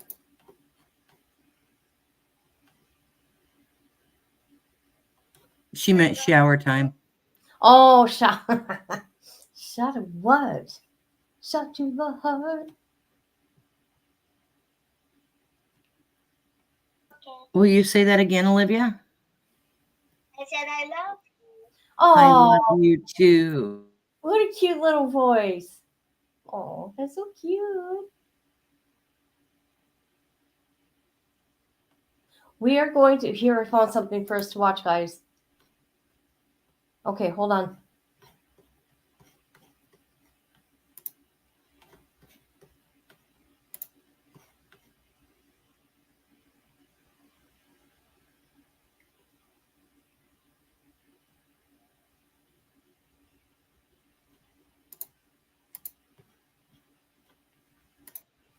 All right.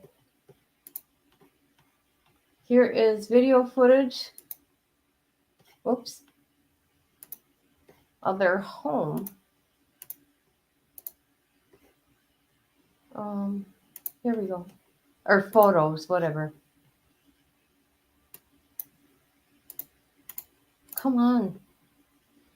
House where 7-year-old Harmony Montgomery lived before she vanished 2 years ago.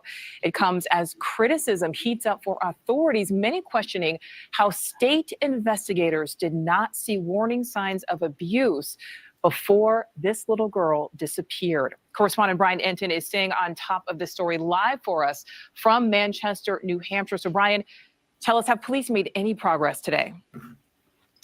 Nicole, unfortunately, still no sign of little Harmony, but for the first time today, we are getting a look inside the house where Harmony once lived. News Nation obtaining these photos from inside the last known house missing 7-year-old Harmony Montgomery lived in. They show the bedrooms, kitchen, and inside the refrigerator. And you can see extension cords running throughout the house, hooked up to a generator outside because neighbors say the power was cut off. This is the house where police say Harmony's dad, Adam Montgomery, abused the little girl, even causing a black eye. You're doing extreme punishments to her. She all kinds of stuff like that the therapist had gotten out of her just by playing dolls in a dollhouse. Imagine. I was horrified. I was like, no. I told DCF, and that was that. Like months later, they hand over custody. How is it possible she got to stay with him after all of that? I don't understand. I still don't understand to this day. Harmony's mom says she warned New Hampshire's Division of Children, Youth, and Families about the abuse, but was ignored. They also haven't responded to our emails or calls since last week. So we showed up to their offices today. Hi, my name is Brian Upton. I'm a reporter with News Nation. We've been trying to get in touch with the department, the director, about the... Is he filming? He is filming, yes. Okay, turn around because I don't, this side of it's not public. And I will call somebody for you. We waited and a representative from the communications office arrived. All right, Jake Leon, communications. Hey, how you doing? I'm Brian.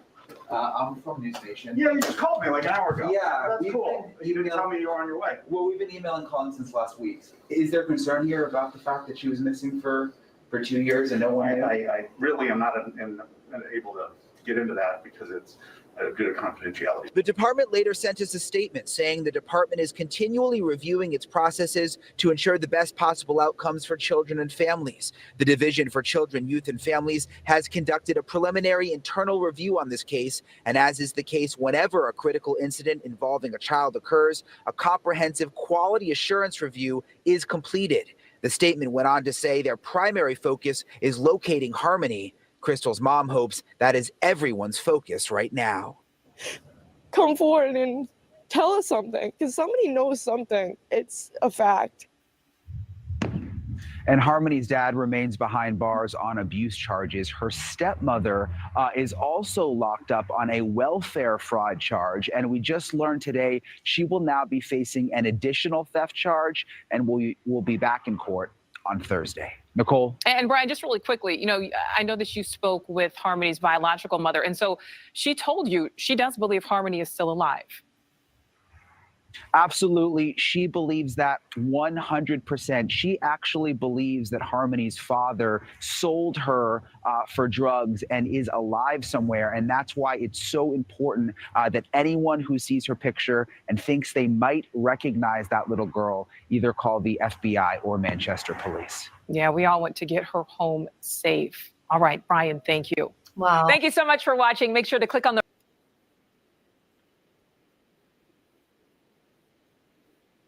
Yeah, wasn't that crazy? You can't have camera. Oh my God, you guys, I'm sorry. I'm back.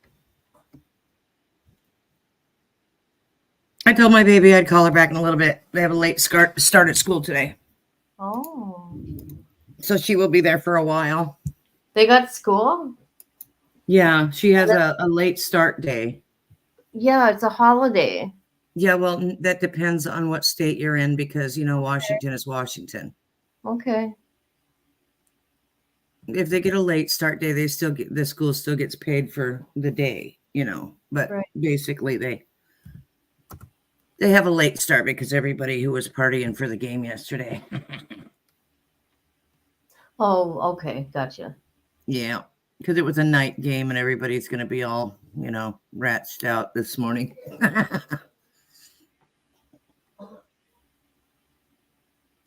Are they back? Thought I heard something. No, I don't know that they're back. Okay.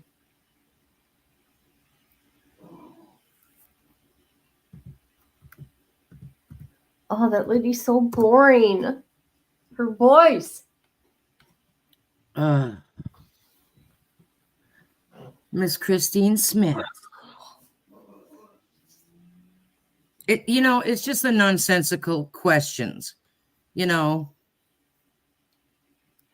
and to answer the question about, yes, if Kayla lies, then it invalidates her plea deal and they can go after her for everything. So she is being careful.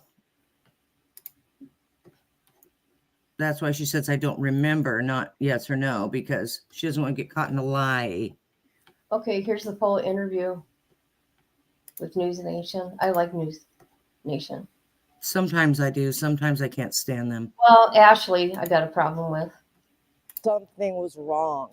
Something was very wrong. Like, he was going to extremes to block me and make sure that I couldn't contact her or anything, or even to the point, like once his family started calling DCYF and he knew,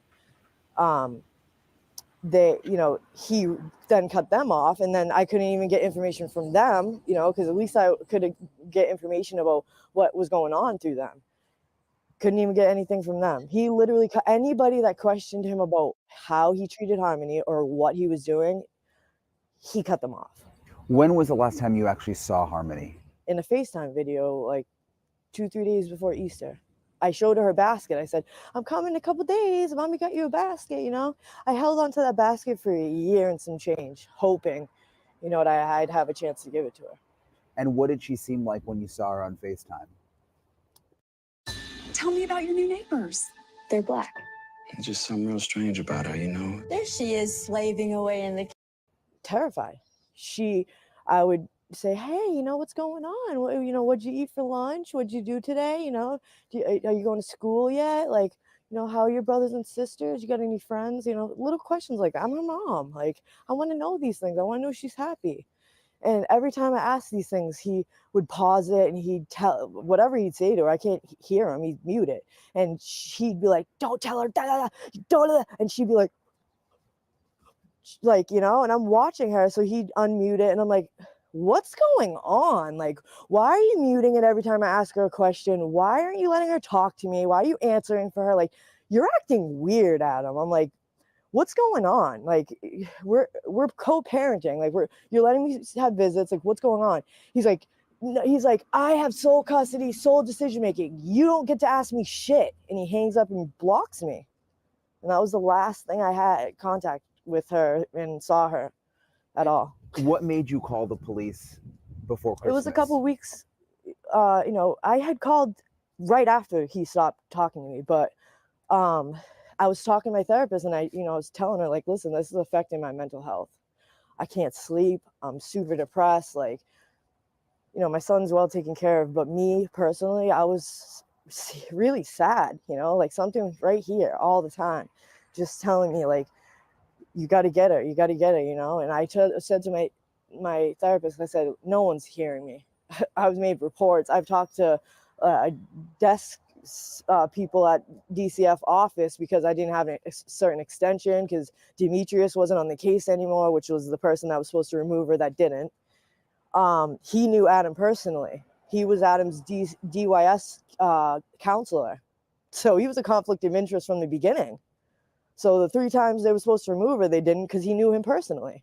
And then I got word when Mauricio had reached out to me and said, I was told you had made past reports. And then they started asking me questions about Harmony. And I said, I still haven't seen or heard from her, nothing. And didn't hear anything. The guy I have all the text messages from the guy basically doing nothing. So I reached out to the mayor and I said, listen, if you guys don't help me find my daughter, because DCYF and DCF and Mass dropped the ball on this one, let her slip through the cracks. I said, I'm going straight to the media. I don't care.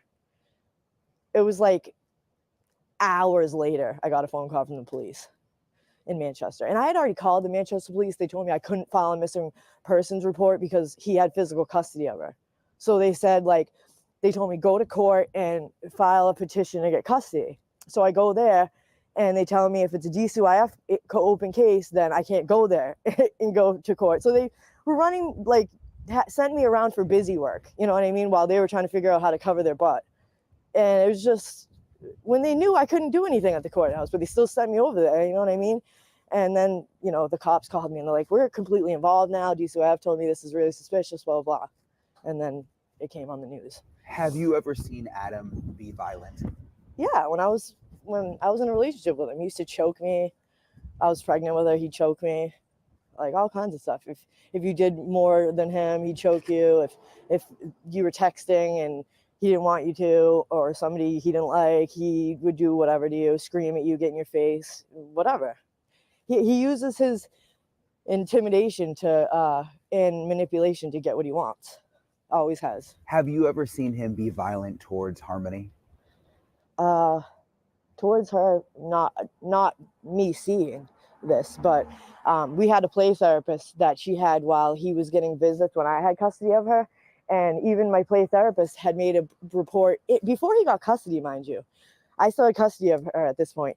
The play therapist made a report of abuse saying there was definite abuse going on in the house during visits. And when she told me that, I completely never let him have visits with her again, because Nan was supervising them. And there was once or twice where she had doc's appointments and stuff. So she wasn't there the whole time. And he's short-tempered, so he, as soon as he gets a second or loses his temper, he's going to hit her, And my daughter is, she's just like me, she talks a lot and she's excited and she's smart, she kind of even thinks she might even know a little bit more than you, even though she doesn't. But that's just her, and she's just beautiful like that. But I just don't ever see someone getting so angry to where they bash her around the house, as he said. I just don't understand. If that was the case and that's what you planned on doing with her, Why go for custody? Spite me. Just spite me. That's all it Because was. he's a It's control never for love freak. for Harmony. Did he ever speak negatively of Harmony?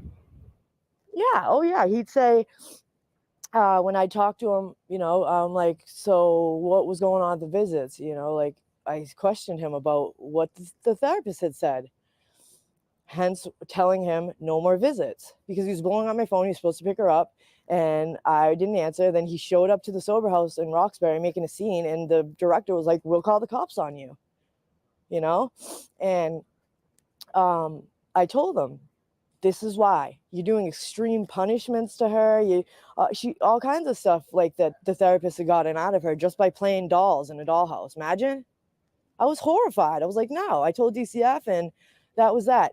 Like How is it months later, they possible- hand over custody. How is it possible she got to stay with him after all of I that? don't understand. I still don't understand to this day. I had a court date on the same day of that hearing for Jameson's adoption. So I sent over to get a continuance from the courthouse saying, hey, we need a different court date. I can't cut myself in half. They denied my continuance and just handed him over custody because they wanted to wash their hands of the case. They were done with it. It was the lady said it was open 4 years too long. So, I know. Oh, sorry. Come back a little bit this way. Oh, sorry. Stay in one spot. Yeah. Okay. I was trying to get out the wind. No, I It was know. like, I'm sorry. whew. Only a few more questions and we'll be done. I know it's cold. I don't know where he is. He needs to just come give me my coat. I know. I mean, these are tough questions to ask a mom, Yeah. but I mean, do you think Harmony's alive? I still believe she's here. I think he has her with either like his mother that no one knows really anything about because she never raised him, but I think he would call his mom or hit her up on Facebook and say, I'm in real bad trouble. I need you to take her. You're the only one that no one knows. You know what I mean? I feel like she's still here. I would know, man. Like I said before, a mother knows. You know when your baby's not here anymore. You feel it the day it happens, and yeah, I've woken up with panic attacks and woke up calling family members freaking out because like I just have a terrible feeling all the time. But it's not a feeling of that she's not here anymore, With his violent past and addiction, I mean, do you think he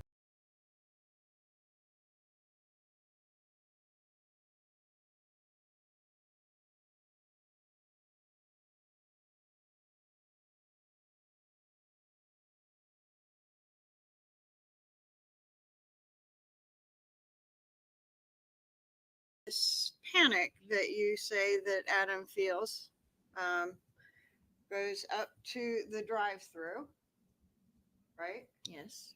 And the jury was at the Burger King, and you sort of make a roundabout way into the drive-through, right? Yes.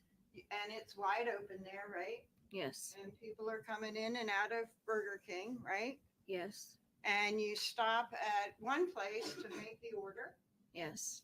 and you ordered croissants and hash browns, Yes. and this was for you and the kids. Yes. And then you pull around, turn, and go to where you actually have communication with the live person. Yes. And the first thing that you do before you get your food or anything like that is turn over, but Adam is doing it because he's in the driver's seat, right? Right. Turning over the cash. Yes. Might have been card, but probably not, right? Right. Do you have a specific recollection now of whether it was cash? No. Okay. So assuming cash, but card would be the same, you turn it over to the clerk, right? Yes. And then the clerk does what the clerk does with money. Yes. And then opens the window again and maybe counts out the change. Yes. And Adam would be there with his hand out and change being counted out into his hand, right? Yes. And then maybe that change is handed to you so that he can then reach in again for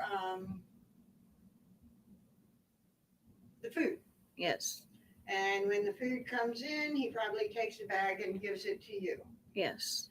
And you said that just before that, the Adam was scared because he had been striking Harmony and something different happened. Yes. And while he's striking Harmony, the children are screaming. Yes. Going in through the Burger King parking lot. Yes. Going through the Burger King order spot. Yes. And going through the Burger King drive-thru. Yes. And you did not do anything, as you said, with Harmony. Right. Right. She was just laying there in the back. Yes. And right there as he drives up to the clerk at the Burger King parking lot. Yes. Okay.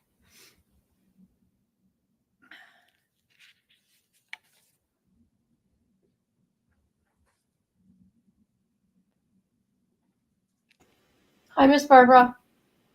Congrats on your car. I don't have one. You said Harmony is moaning in the back seat. Yes. And I don't think you said it, but was it a moan that you understood to be a dying child? No. Okay. What was the moan? I don't know. She was making a noise. Okay. And you didn't check on her, right? No. Didn't throw a cover on her. No. Didn't have to turn around and soothe the boys in the back seat to make them quiet. No. They weren't always crying just because one other kid was crying. They weren't always crying. But violence, chaos, yelling, and screaming would make them cry.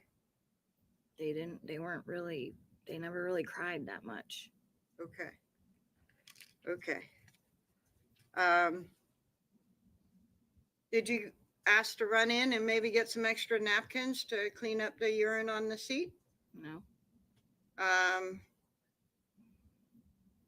With that smell lingering so bad, did you think maybe to ask if Harmony could go in and clean up? No. Did you do anything to deal with the smell of urine? No, because Adam said she could just lay in it. Okay. All right. And he was upset with the smell? She don't deserve kids. Okay. All right. And I think actually Ever. you say that the kids may not have been crying. I think did you tell the police that you thought the kids were sleeping? Yeah, they didn't really make any noise. Okay.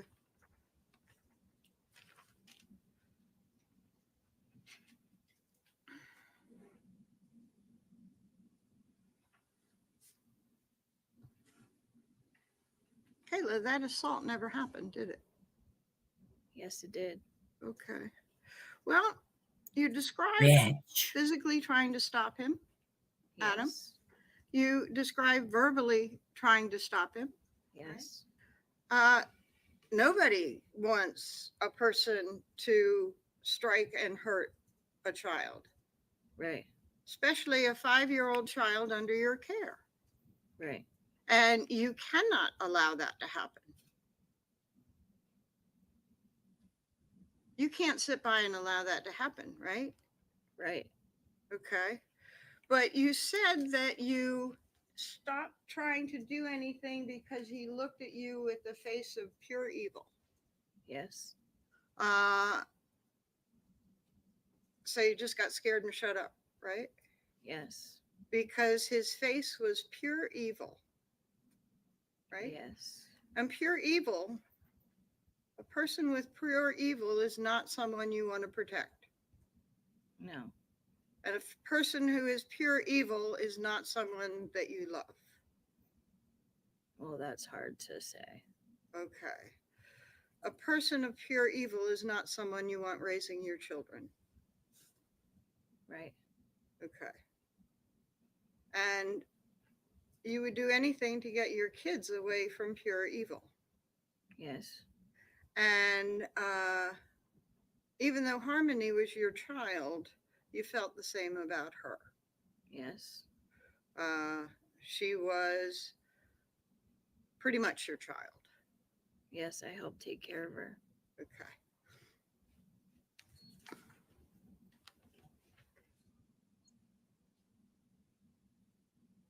And when you and Adam split up years later, or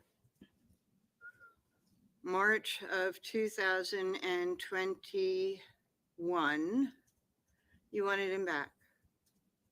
We were both trying to fix our family and get back. You wanted him back with the family and raising the children. Right. And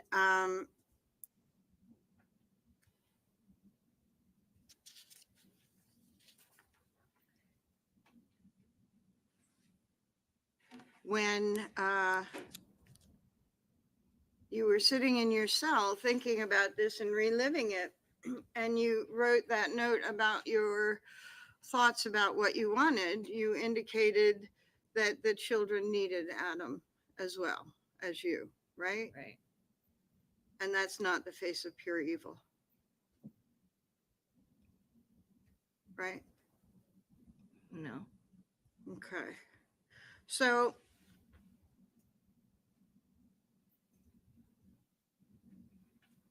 you said to the jury Friday, I believe, that you fed the children at the Burger King parking lot? Yes. Okay. We were leaving the parking lot. As you were leaving the parking lot, you were feeding them? Yeah, I handed them food. Okay. Who'd you hand food? I handed Seamus some food. Uh-huh. I handed Declan some food. Uh-huh. And I reached behind my seat and was giving Harmony the food, but I just put it down, thinking that she was going to be grabbing it. Okay. So, do you remember telling the police that you fed the children at the Colonial parking lot? No. Okay. Did you feed the children at the Colonial parking lot? I don't know. Okay.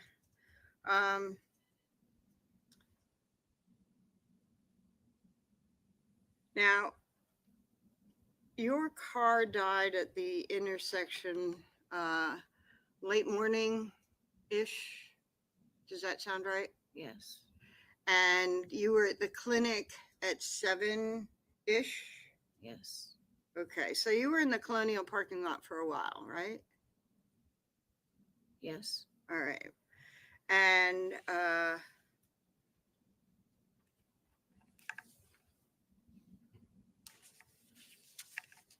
you don't recall talking to the police about feeding your children in the back seat at the Colonial?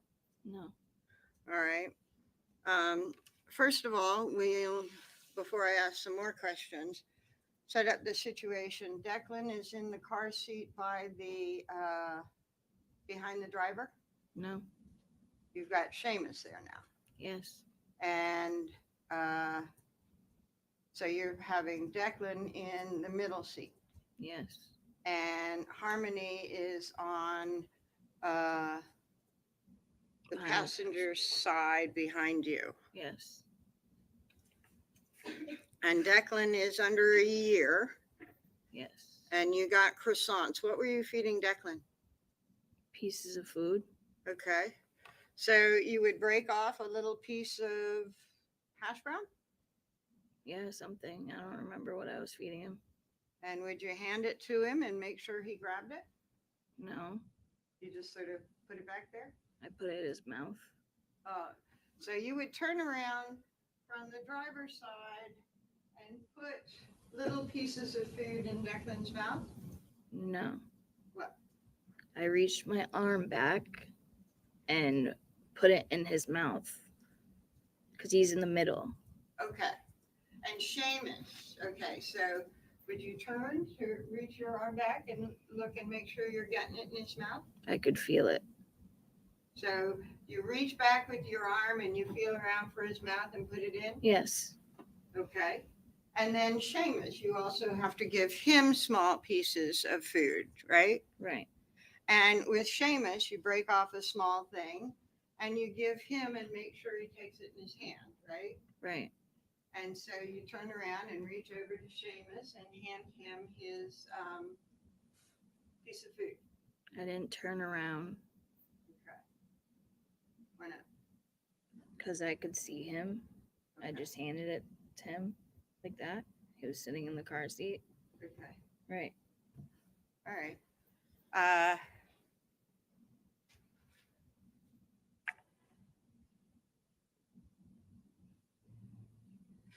Do you remember describing to the police? Oh, and also you said that you took some and you handed it back to Harmony? I gave a sandwich to her, yes. You gave a croissant to her? Yes. So you bought the croissant for Harmony or for you? There was 3 of them. Okay. There was one for her, and then there was one for Adam and one for me.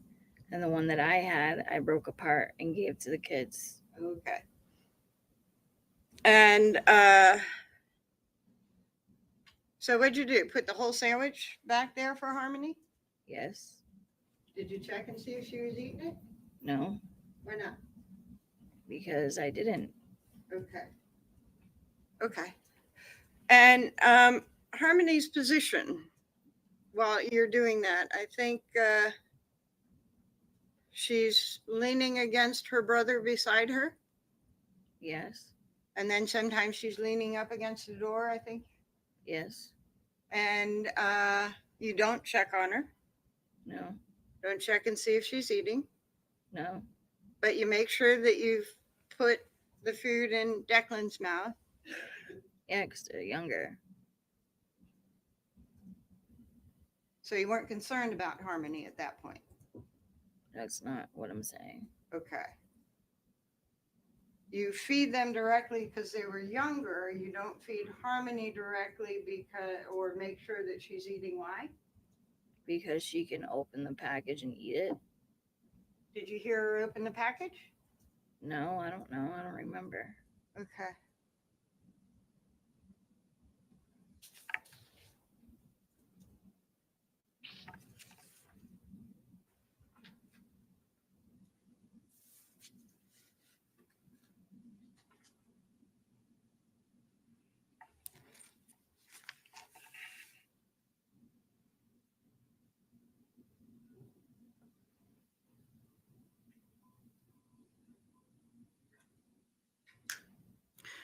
And so after that, you went up to Bodero's to get some drugs.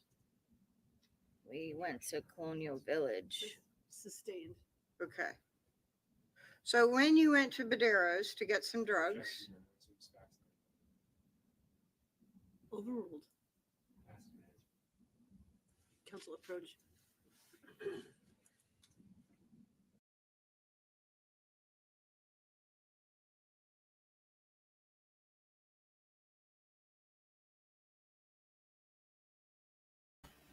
Okay, I'm gonna start pulling my hair out. How about you guys? I think I'll stay unmuted and I'll make a bunch of noise for you guys. How about that? You just do you, girl. I had to stand up and like pace. I know. I've gotten up 3 times since I put mine on mute. Jeez.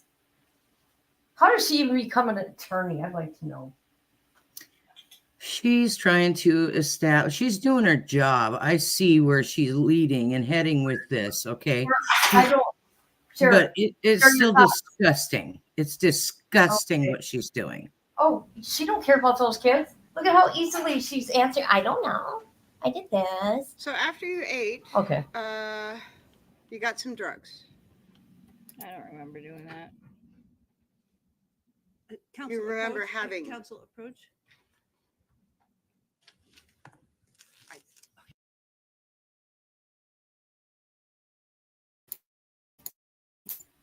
Oh my God. You've got to be kidding me. Sidebar. Again. Objection. Oh my God. Hemorrhoid. I object to that BS over there in that courtroom. I object the objector. No, I'm just kidding.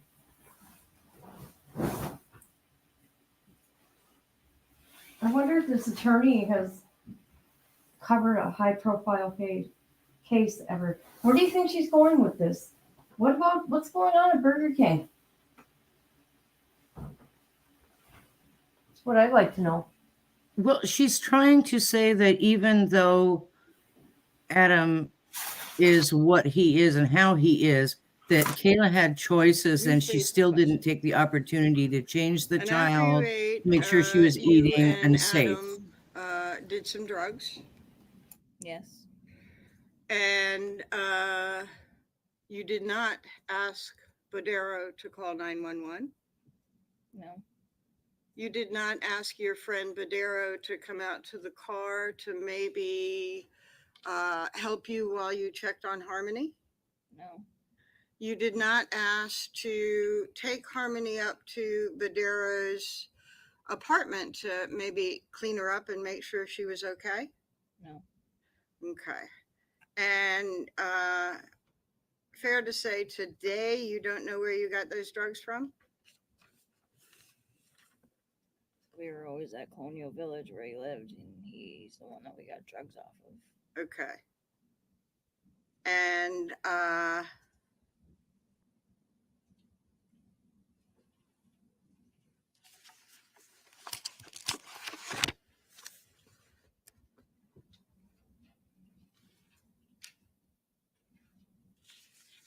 How do people like her sleep at night?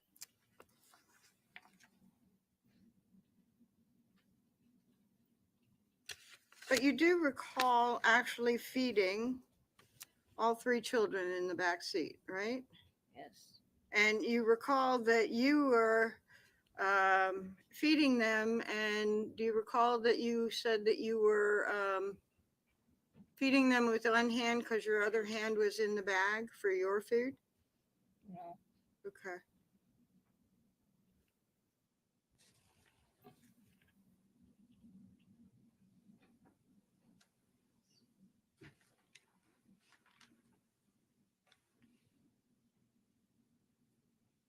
She really needs to cut to the chase, get to the point here. This is starting to become annoying.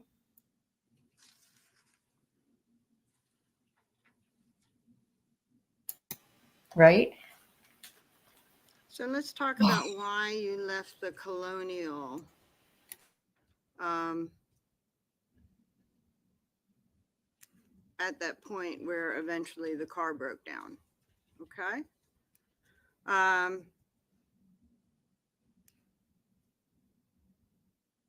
Did you have concerns about Harmony in the car at the time that you left? No. Did you look at Harmony at all in the car before you left? No.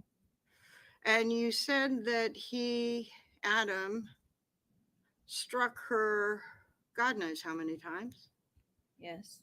And that she had been crying, and that Adam actually got scared that he had hurt her. Yes. And you never checked. No. And you described on direct when you were talking to the state that whenever you all were out in public, Harmony would be covered up so no one would see. Right. That wasn't quite true, right? Not in the beginning. Okay. And not at Burger King. Yes, she was under the blanket in Burger King. Okay. Do you recall saying that she had a blanket on her lap? No. When you were feeding her? I just knew the blanket was there. And that you put little pieces of food on her blanket that was on her lap to feed her? No.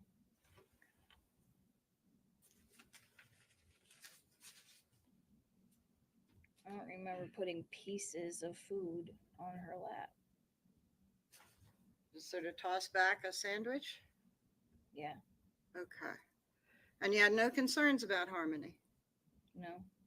You said that she was moaning before she was at Burger King? Yeah.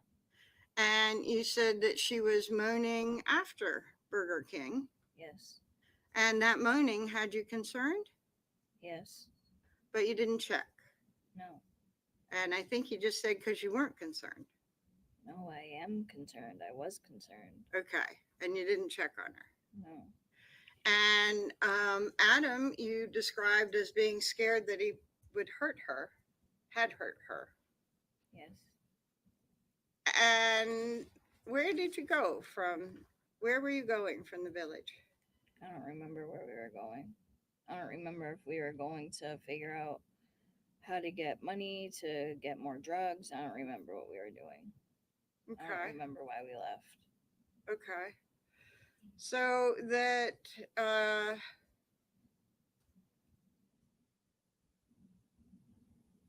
if this were true, then Adam would be driving around with a critically injured child in the back seat in public. Right. And it would have been a pretty important place to have to go for him to take that sort of risk of driving around with a critically injured child in the back seat. He didn't care. Okay. And you did or did not? I felt like I had no say. Okay. Anytime I said something, I'd get yelled at. Okay. And then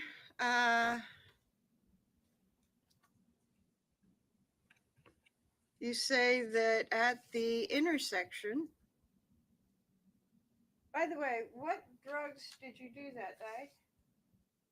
I remember doing heroin or fentanyl. Okay. Not crack. I don't remember if we did that or not. Okay. So when you said on direct that it was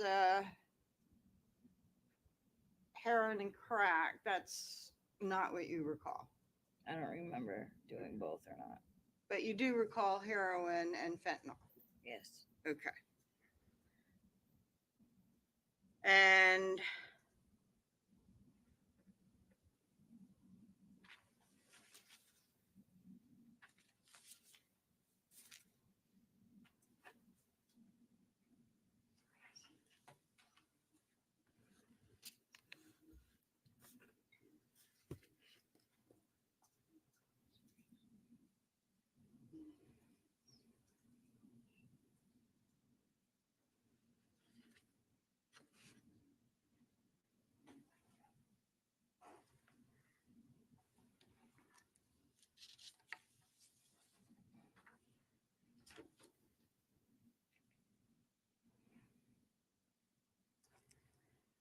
so we discussed timing with the Colonial at 7 and then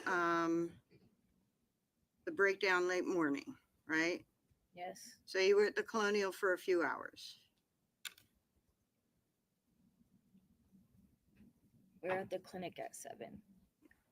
And then Burger King and then the Colonial. Yes. And so you were at the Colonial parking lot for a few hours or a couple of hours before you left for wherever it was you were going. I don't think we were there that long. Do you recall the tow truck driver, do you recall going back to the intersection and the tow truck driver was there?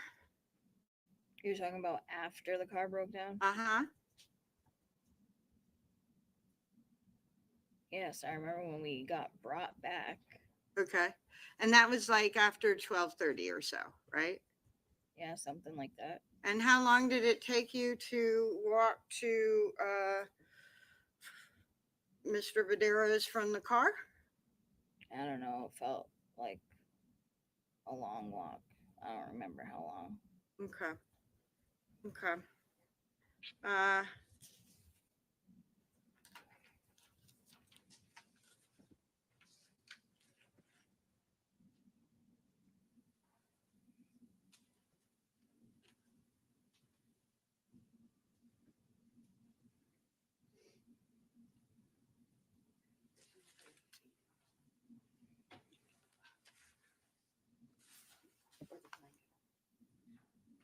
So let's see.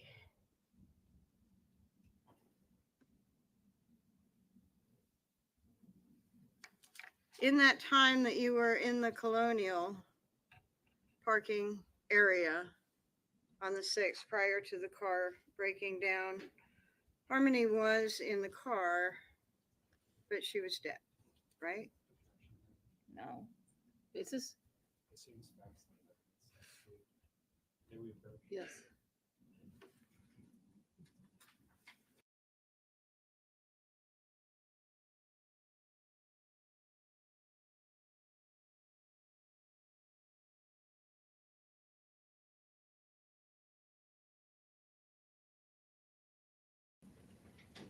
sorry, Harmony was on the 7th, between your 7 o'clock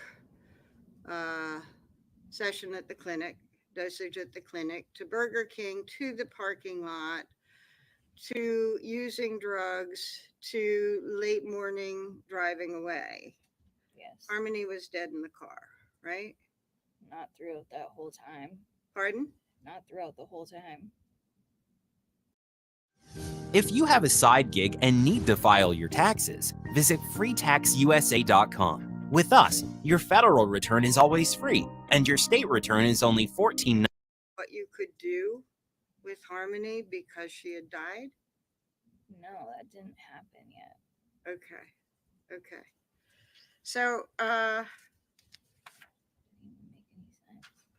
somewhere important, you had to go with Harmony in the car, and you break down at the intersection, right? The car I didn't does. have anywhere important to go. Okay. Have fun, Jennifer. At the intersection, there's Webster and Elm Street, right? Yes. Elm Street is a big road, 4-lane. Yes. 4-lane in the sense that it has turning lanes, right? Yes. And Webster is smaller, 2-lane. Well, it was still 2 lanes where we were. Yeah. Yeah. And then it changes. And so you were on Webster getting ready to get onto Elm Street. I don't remember which way we were going. But I knew we were at the light. First car at the light. So you don't know if you were in the 4-lane part or the 2-lane part of Elm Street or the 2-lane part of Webster? We were right on Webster at the light. Okay. And the light turns green and the car doesn't go. Right. And there are cars around you. Yes. Honking. Yes. Looking at you. No, they were just figuring out why the car was there. We had to keep telling them to drive around. Okay. So you and Adam are sort of waving them around? Yes. Or you're waving them around? I was waving them around to go around the car. Okay. And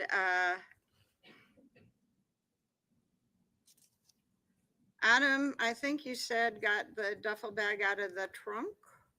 Yes. Because the duffel bag was in the trunk, right? Yes. And Harmony's body was in that duffel bag already. No. Overruled. You tell Adam, well, I think Adam asked you what to do, right? Yes. This is a pretty bad situation, right? Right. With Harmony in the car like she was. Yes. And Adam asked you what to do. Right. And you tell him that you should. Yes.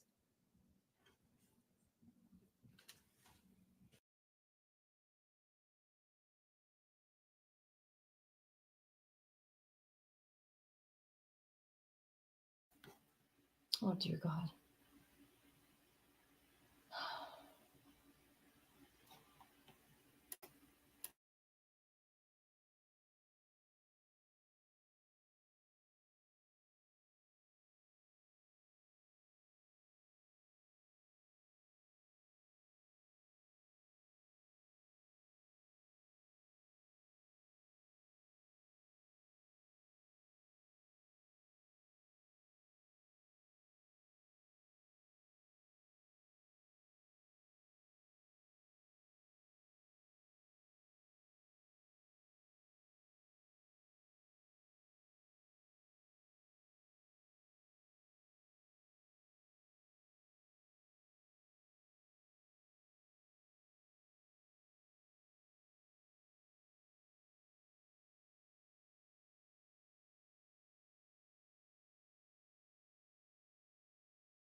So you tell Adam that.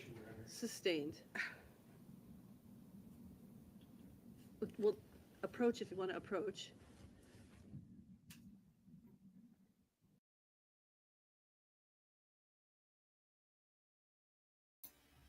Oh, Grandma. Guess what? I got to keep it on the down low. I got an email from somebody. Did you hear me also, Miss Barbara? I got an email from somebody. Very interesting.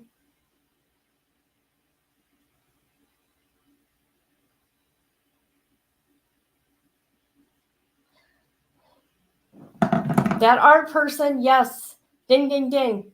That's it right there. Holy crap, it is so long. And okay, I know how guys are in prison because I've dealt with the prison system for a very long time in my life. Not me being there. However, I know how to be careful and not do things that they're asking for because all they got is time. They either want money, so-called girlfriend, go do that for them, send me this. Oh, yeah. I'm innocent. I am innocent. And at that intersection, you all pack up and go to Badero's, right? Right. And that was your idea. No. It wasn't? No. I'm going to refer you to, I'm going to approach first, Your Honor.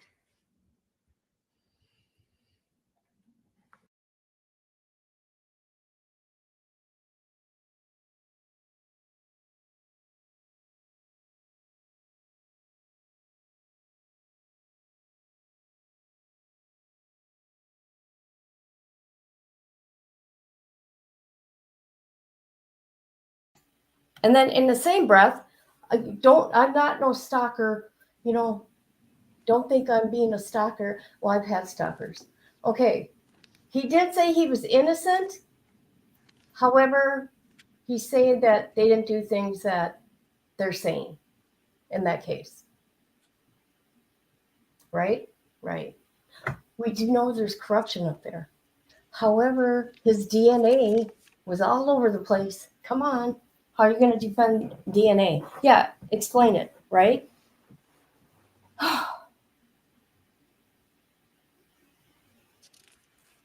Come on, lady. Get on with it.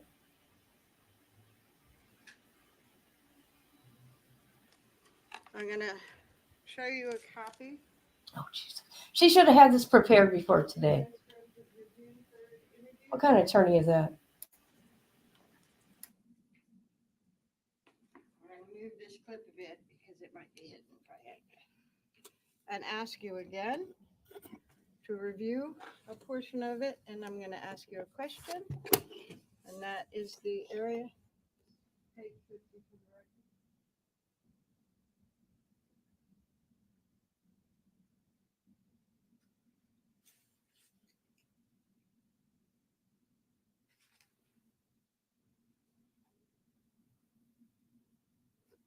Okay. And you told Adam that you should go to Badero's, right? I asked him if we should. Okay. So it was your idea. Right? Yeah.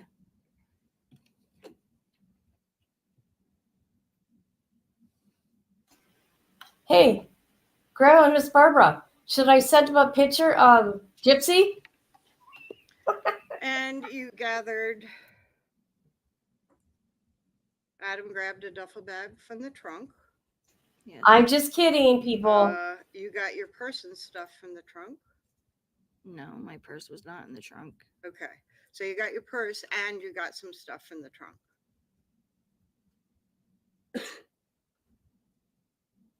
Is that correct? Yes. Okay. You got some diapers for the kids? Yes. And you couldn't take too much with you because you were walking with all the kids to Mr. Badero's. Right.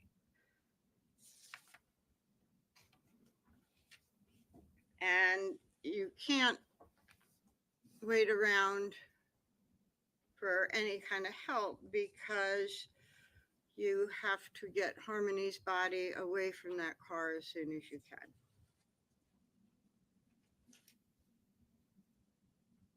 Yeah. Okay. Now, I want to talk to you about discovering that Harmony was dead. I think on direct, you said that Adam opened the door and said something like, baby girl, wake up, or wake up, baby girl. Yes. And she wasn't moving. Right. And that's when he popped open the trunk, you said. The trunk wouldn't open. It did eventually, though, right? We moved the car seat out of the car so that he could move the seat to get into the trunk. Okay. And Adam checked her breathing. He was just trying to wake her and she wouldn't wake up. Okay. Do you remember Adam saying that Adam put his hand over her heart? No. And so that didn't happen? You don't have a recollection of Adam putting his hand over her heart? No, I don't. Okay. But you did tell the police that in June of 23rd that he put his hand over her heart to check her. He was checking her, but she wasn't waking up. Okay. So he did put his hand over her heart to check her. He tried waking her up. I don't remember the hand on the heart. Okay.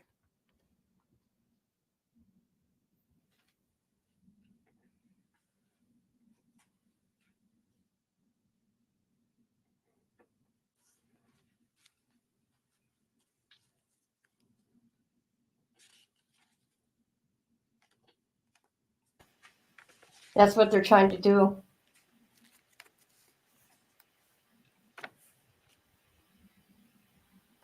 I could do a better job than this lady. Well, maybe you not. remember telling the police I'd on make it June of entertaining. 2023 that he checked her breathing and like put his hand on her heart? No. Okay, I'm going to show you.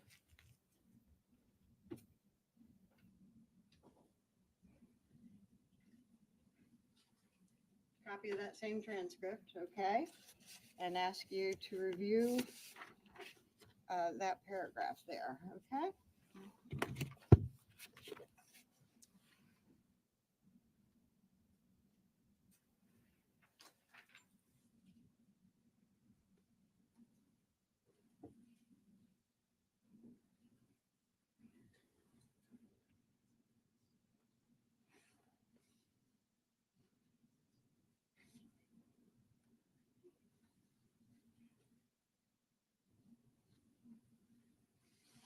I still don't remember that, but I can see that I said that, but I don't remember it happening. Okay. But what you told the police back in June of 2023, you were telling them as if it was a memory, right? Right. So either it wasn't a memory or that memory is gone. I don't remember.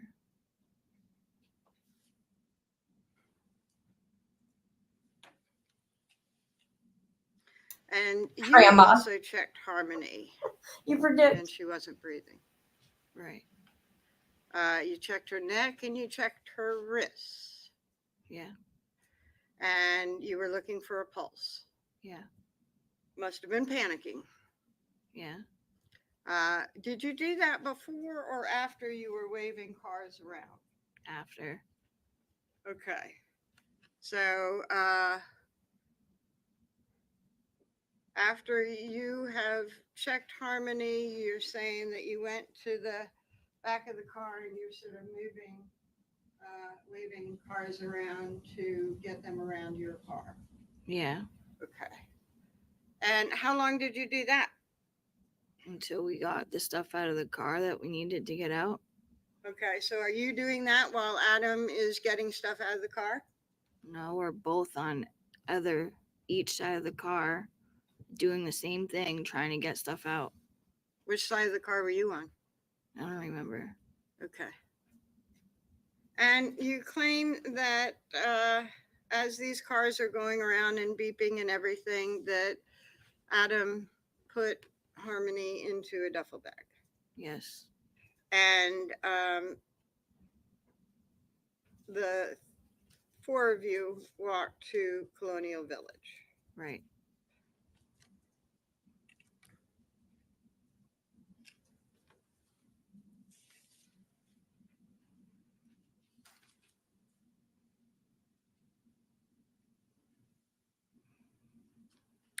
Now, on direct, you said that you never saw Harmony bleed. Yeah, I didn't. Okay. Did you ever see blood on her? Not that I remember. Okay. And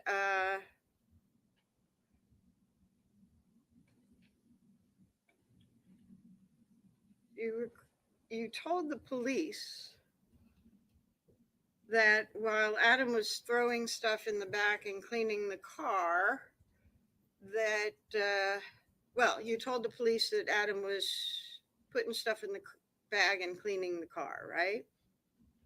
After what? After we got to Anthony's and he brought us back to the car to get stuff out. Uh-huh. And he cleaned it. Okay. And you said that he cleaned the back seat because he had blood on his hands from hitting Harmony. I don't remember. Yes.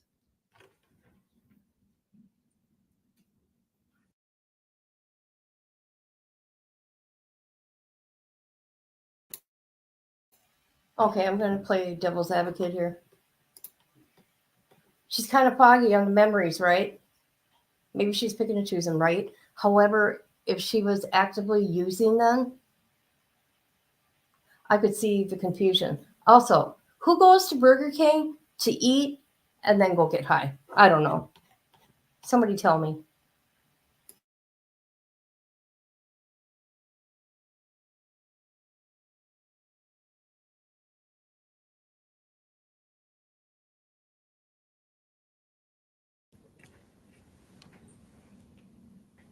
You were asked what Adam was cleaning, and you said that the back seat because he had blood on his hands from hitting Harmony, right? I don't remember that day of him doing that. I just remember cleaning the car after. Okay. I'm going to ask you the questions, and then we'll do some more. You said that Harmony had a bloody nose, and he had blood on his hands from hitting her, and he was wiping the seat with a napkin, right? Overruled. I don't remember it that day that she passed away that was happening. Okay. And you were asked if Badero said anything about Adam's bloody hand, right? Not that day. Okay, I'll go through. And you said no, he had already cleaned up his hands because that event, the bloody nose thing, happened days before, right? Right. And you were asked more about whether Harmony had blood on her on her that day. Right. And you said you saw dried blood on her face, right? Right. And you said that that was the day the car broke down that you saw dried blood on her face. Right. Okay. So I'm going to go through the transcript and ask about some of those other things that you didn't remember and see if it refreshes your recollection.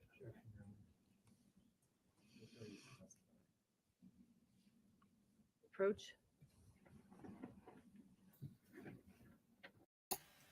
Okay, Grandma, what I do want to say, because I'm not saying that name out loud, the R name, what was I going to say about him? I'm just being careful so people on social media don't know who I'm talking to, so they don't, go bother this person and talk a bunch of smack about me. Because I'm upfront and honest who I am and what I do. That's it. That's all. That's it. That's all. I mean, what good would it be to lie, right? That'd be stupid.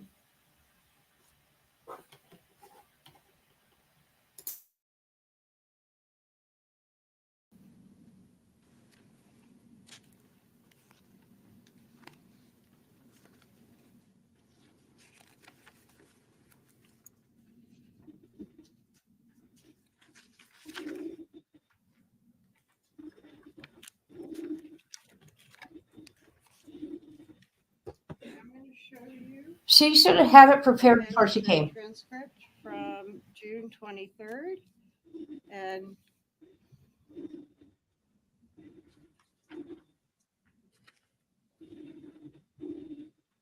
ask you to review portions of that transcript. And I'm going to show you 229 down to all of 229 and 230.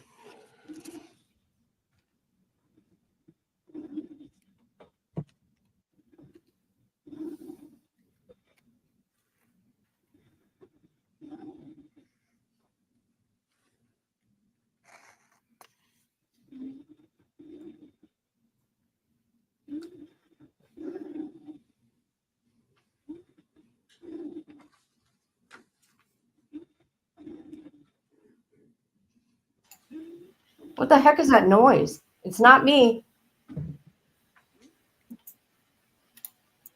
What noise? Don't you hear that noise in the courtroom?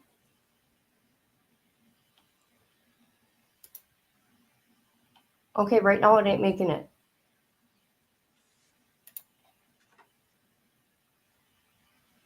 Yes, I know, right, Ann?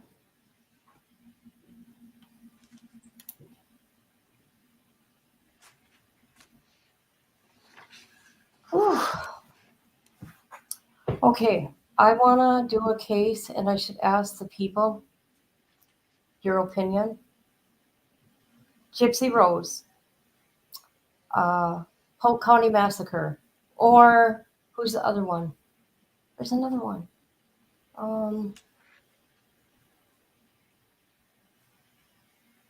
I'll think about it.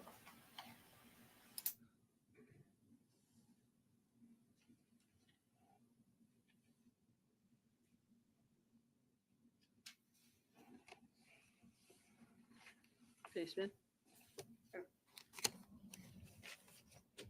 Okay, I know what that noise was. It was her when she was breathing and it went into the mic. Help refresh your recollection. Yeah. And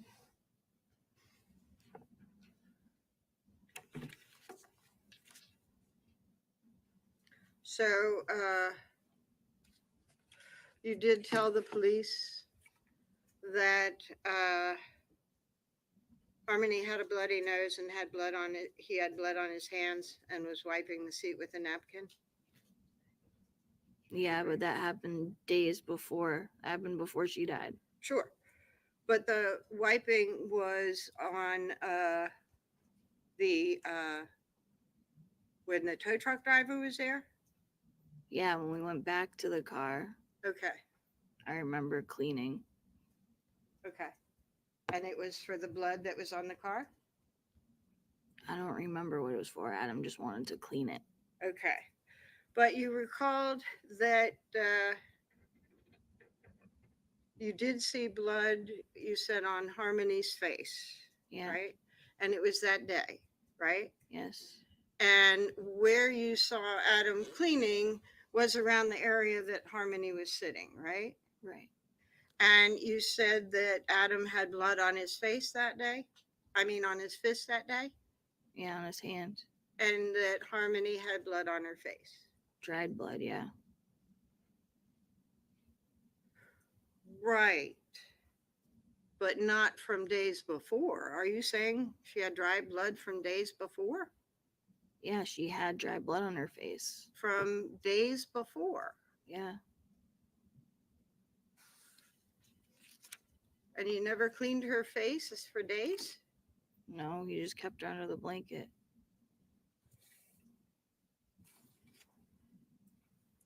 What the hell, people?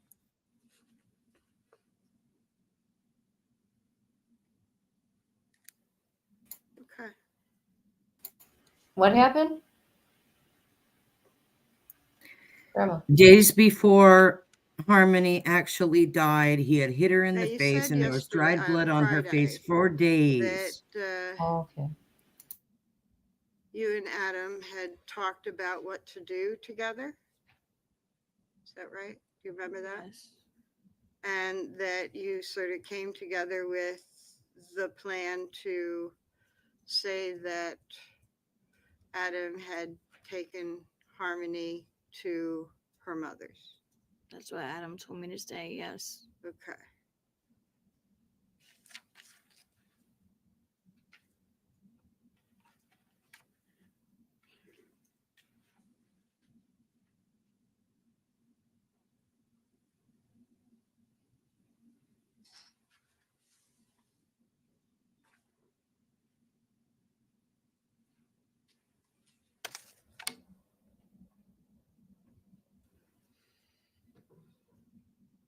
I am going to switch over now to when you go to fit. Okay? Which time? With Adam, Declan, and Seamus. Okay. And the body of Harmony. Okay. And so Adam no longer had a car after December 7th, right? Right. And he no longer had the freedom to drive wherever he wanted to, right? Right.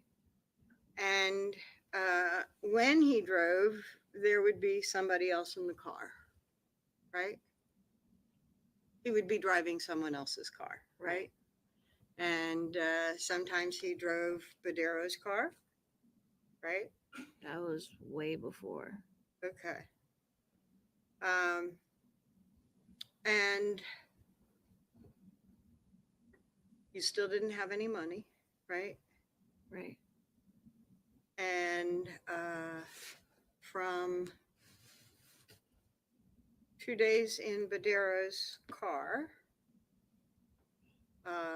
you go to your mother's. Right.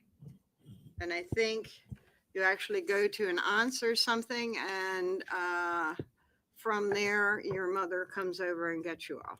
Yes. And you could only stay for a very limited time. Yes. She might get in trouble with her landlord. Yes. And so you were trying to get into the shelter. Yes. And you worked and applied and everything like that for the shelter. Yes. Would you walk over there to do that? Yes, we did. Okay. So you, Adam, and the kids would walk over to the shelter to apply for shelter there. We walked to city welfare. Okay. And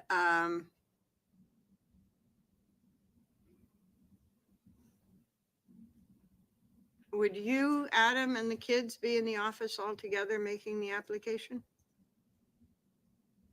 When we filled out the application, yes. Okay. And then I saw the case manager. I don't remember if we were together or if it was just me. Okay. Now, when you you told the jury that it fit, you had taken the duffel bag from the ceiling. Overruled. Yes. Oh my God, you got to be freaking kidding me. You know what I should have been doing? I should have been marking the time frame. How many minutes? This is crazy.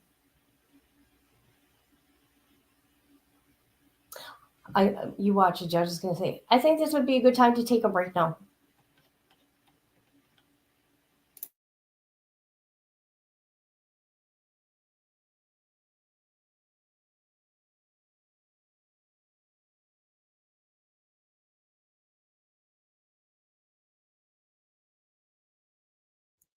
It's getting a little heavy. We might need a little bit of levity in between the lunch hour. I'll tell you. I tell you. We might have to look at video of Nala.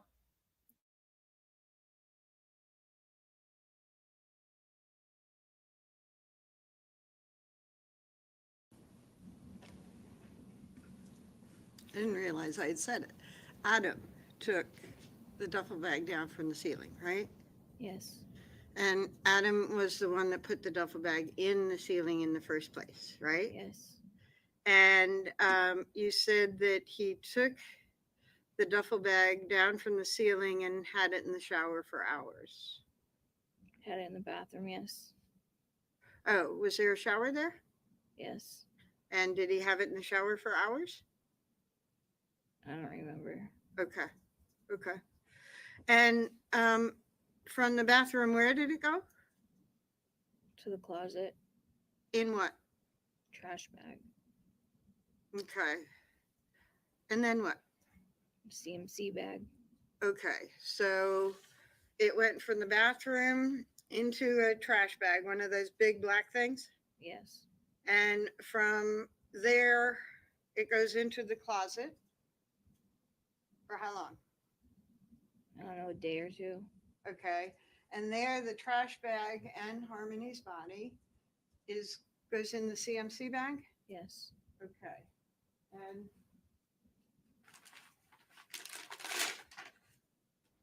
I think you identified Exhibit 85 as pretty much a duplicate of the bag that you got from CMC, right? Yes. And this is a bag that's given when you give birth at CMC, right? Yes. And it's for diapers and carrying things around for your children, right? Yes. Diaper bag. Pardon? Diaper bag. Okay. And from the CMC bag with the trash bag and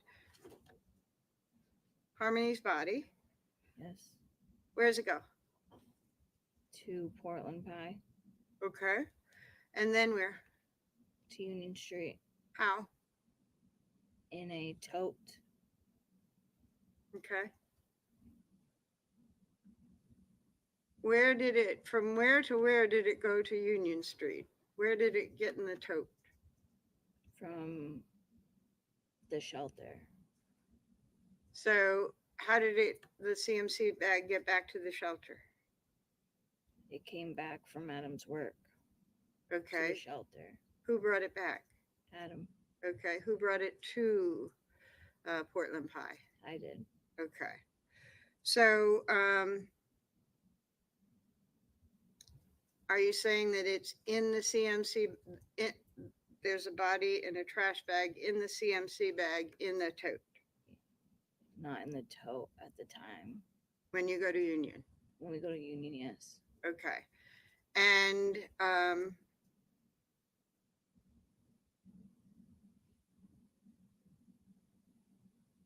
so you told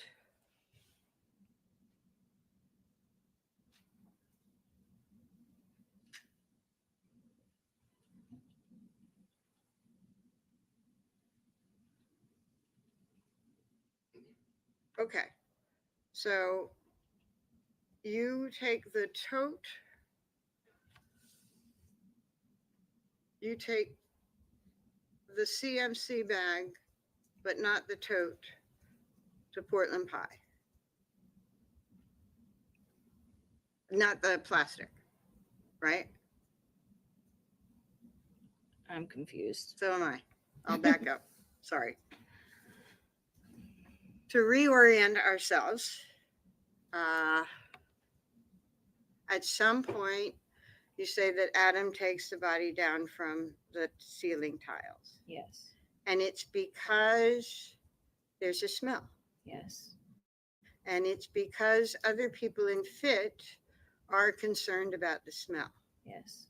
And you all are concerned that somebody might be checking the place to find out about the smell. Yes. Because you've heard the complaints. Yes. And you're scared. Yes. And I think you said Adam takes Harmony's body down into the bathroom. Yes. And takes her body out of the duffel bag. Yes. And puts her body in a trash bag. Yes. And puts the trash bag in the closet. In the CMC bag in the closet. Okay. So from the bathroom, is her body put in the CMC bag? In the trash bag. The trash bag's in the CMC bag. And that all happens in the bathroom. Yes. And then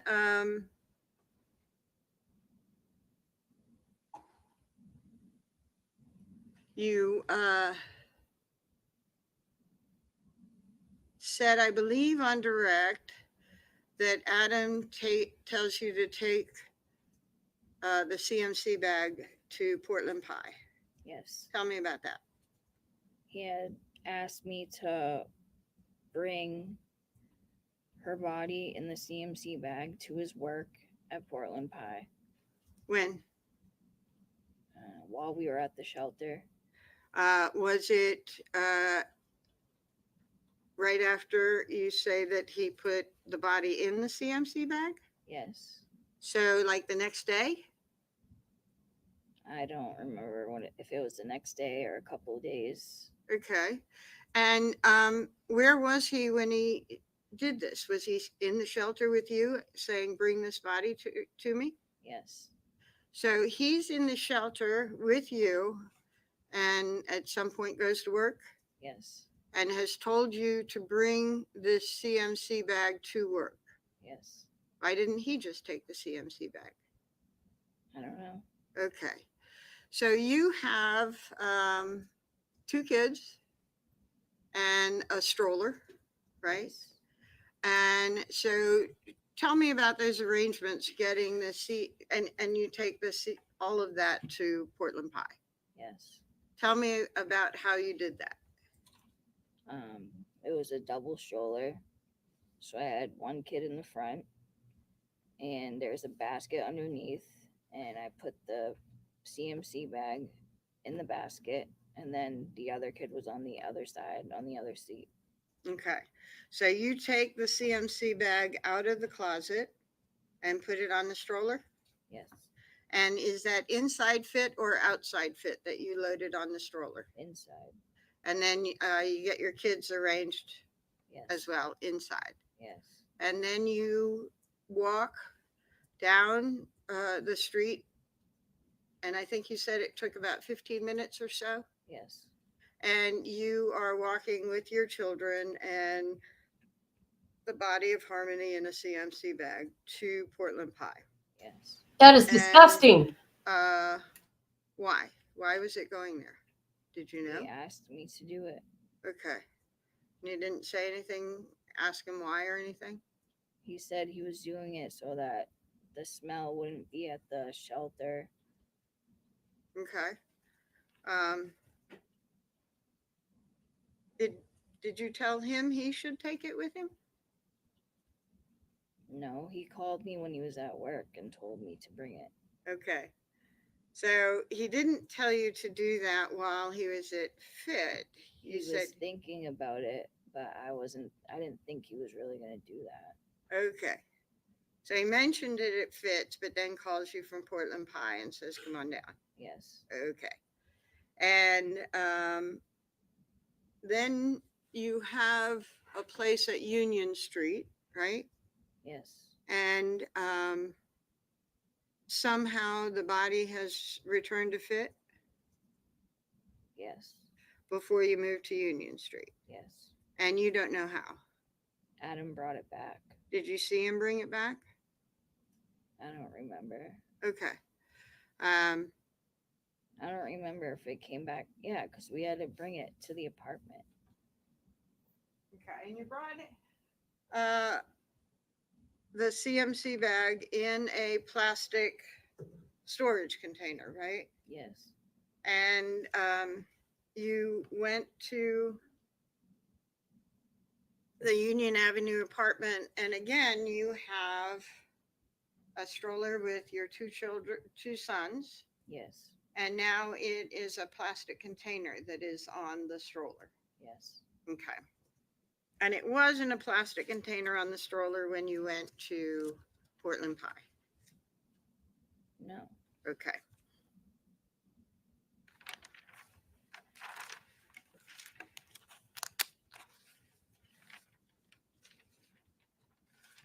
And when you got to Portland Pie, you and Adam put the body in a refrigerator? It was his job, Okay. so he did. That was his job. It was His to job handle. was at Portland Pie. Okay. So he took the CMC bag inside, and he said he put it in the freezer. I'm sorry, I meant to be asking about Union Street, and I know that I misstate sometimes. So at Union Street, you're on a second floor? Yes. And you sign the lease and everything like that, and Adam brings the body upstairs, Yes. and the CMC bag is put in the refrigerator. It's in the tote. Okay. When we were walking to the Union Street, the bag was in the tote. He brought the tote upstairs and put it in the closet. Okay. And from the closet, it went to the refrigerator? Yes. Okay.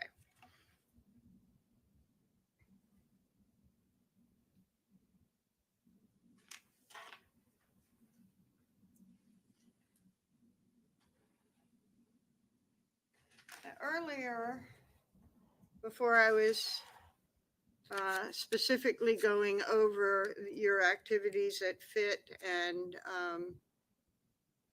Union and Portland Pie, I had talked to you about a conversation that you had with Detective Dunleavy after the June 3rd interview, right? Yes. And you said that you had gone up to him and said that you had forgotten to tell him during the June 3rd interview that you had taken the diaper bag from the freezer and walked with it in the stroller to meet Adam at the back of Portland Pie. Right. That's what you told Detective Dunleavy, right? Right. And that you said the bag was there for 1 to 2 weeks, and then it was brought back to the Union Street apartment, right? Right. Okay. A little bit different from what you've just described, right? Right. But I remember bringing it to his job from the shelter. Okay. Counsel, you want to approach?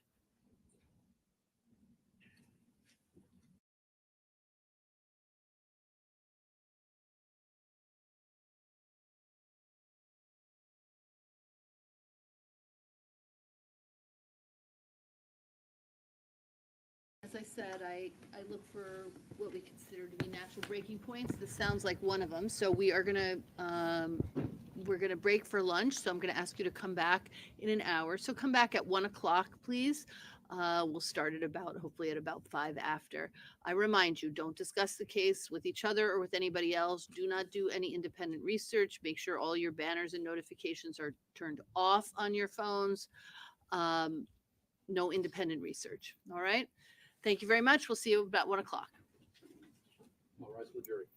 I'm so angry.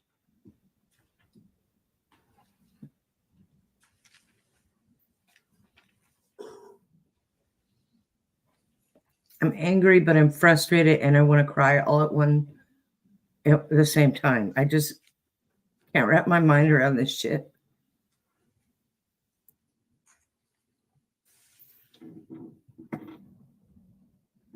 All right, Ms. Montgomery, you may step down. Counsel approach.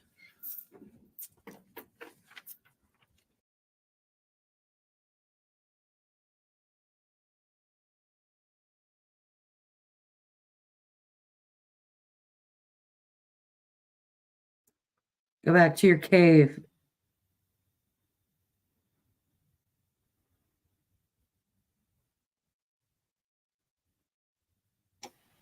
Sorry, I had to get something to eat. Just got done. Okay. This is really disgusting. How does she live with herself? I don't understand.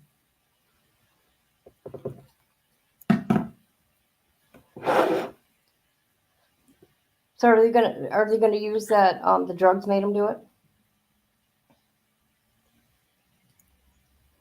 They're going to call into question her testimony and her not being sure now as compared to being sure then when she made the statements. And they're going to say that she's inconsistent, and they're going to say that she's covering up her own behaviors, and they're just going to put it all on her. Why didn't you do this? Why didn't you go to the cops? Why didn't you wait? Because it was completely dysfunctional and disgusting.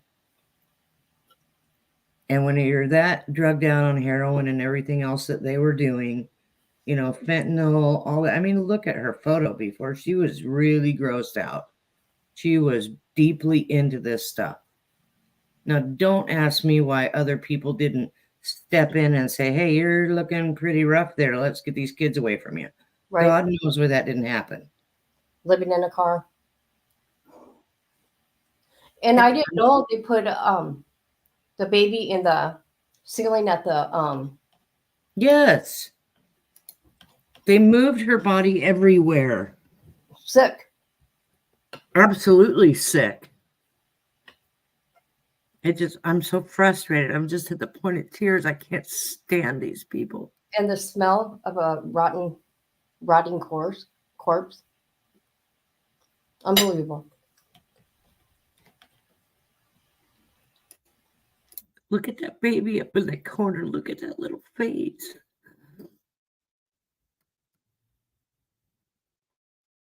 She deserved better than these freaks.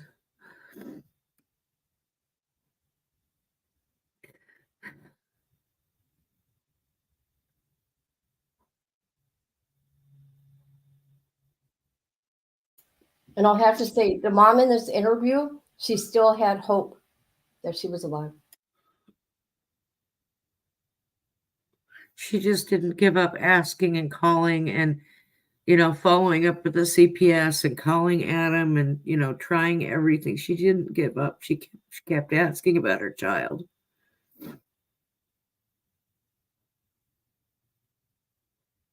I'll give her credit for trying to get herself straight, and I'll give her credit for asking about that baby. My son got adopted on the news.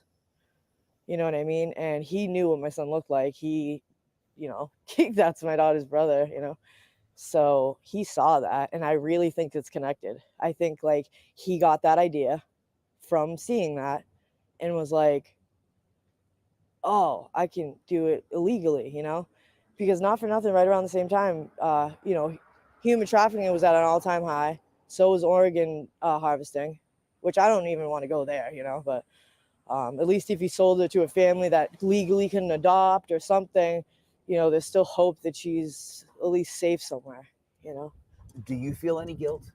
Oh yeah, every day. I played a part in this. I'm not going to sit here and act like I'm innocent.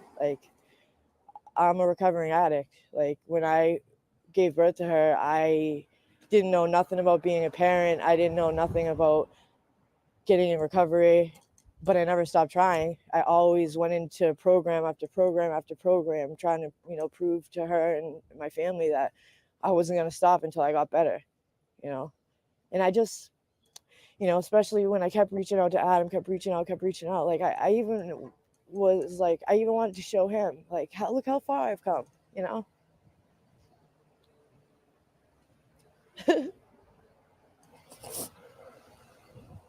Yeah, there's a lot of shame and guilt, that come with this.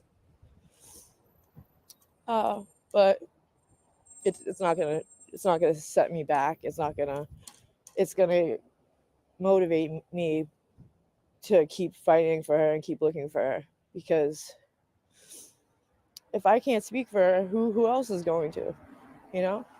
Look, it happened for 2 years because I wasn't her voice, or I couldn't be, or nobody could hear me. I just want people to hear me and come forward and tell us something, because somebody knows something. It's a fact. Like, someone knows something, and either they're too afraid to get in trouble or whatever, but someone knows something. And just my last question: the search happening at the house now. They're just scouring for any type of anything. Do Really. you think there's something at that house? No. I don't have a feeling like there's.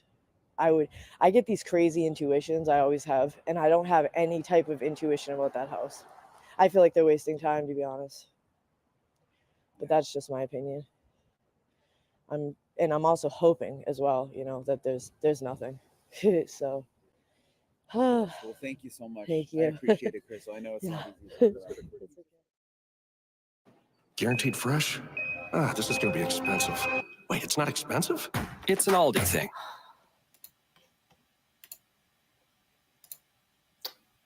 That was sad. That was 2 years ago.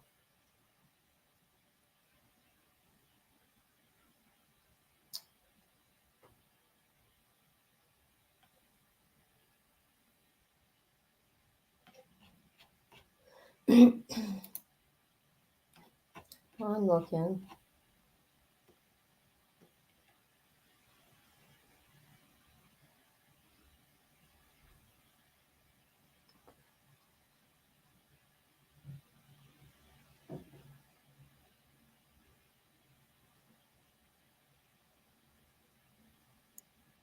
Sorry, Kit.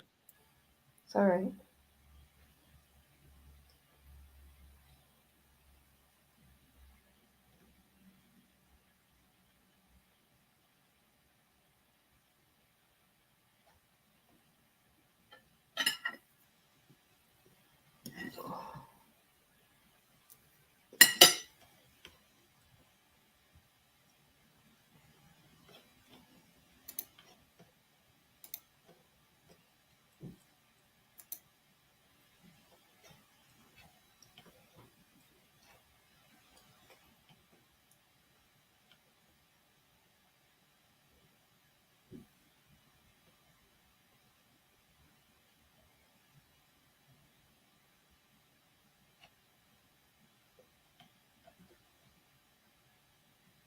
Sorry about the silence. I'm trying to find something.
All right. Now, since I'm on the gypsy case, let's watch this documentary. Since we got time, because they're on lunch break. Here we go. Hold on.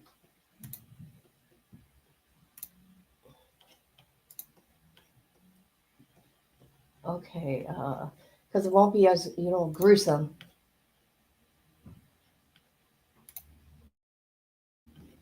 There you go. Let's do this. It is wonderful. It's so beautiful and happy and homey. A home that this family was desperately in need of. Their trek to the Ozarks began when a St. John's medical team... During Hurricane Katrina, Dee Dee and Gypsy's home had been destroyed. and they had basically lost everything that they had. It was just a complete wash. So they were relocated up to Missouri, and they were basically here to just start over from scratch. We basically got out of there. When they said leave, we left. After weeks of staying in the hospital, Dee Dee and Gypsy Rose were then life-flighted to St. John's in Springfield for care. Team leader Dr. The more that I got to know Dee Dee and Gypsy, the more I got to know about Gypsy's ailments. She had muscular dystrophy. She had a feeding tube.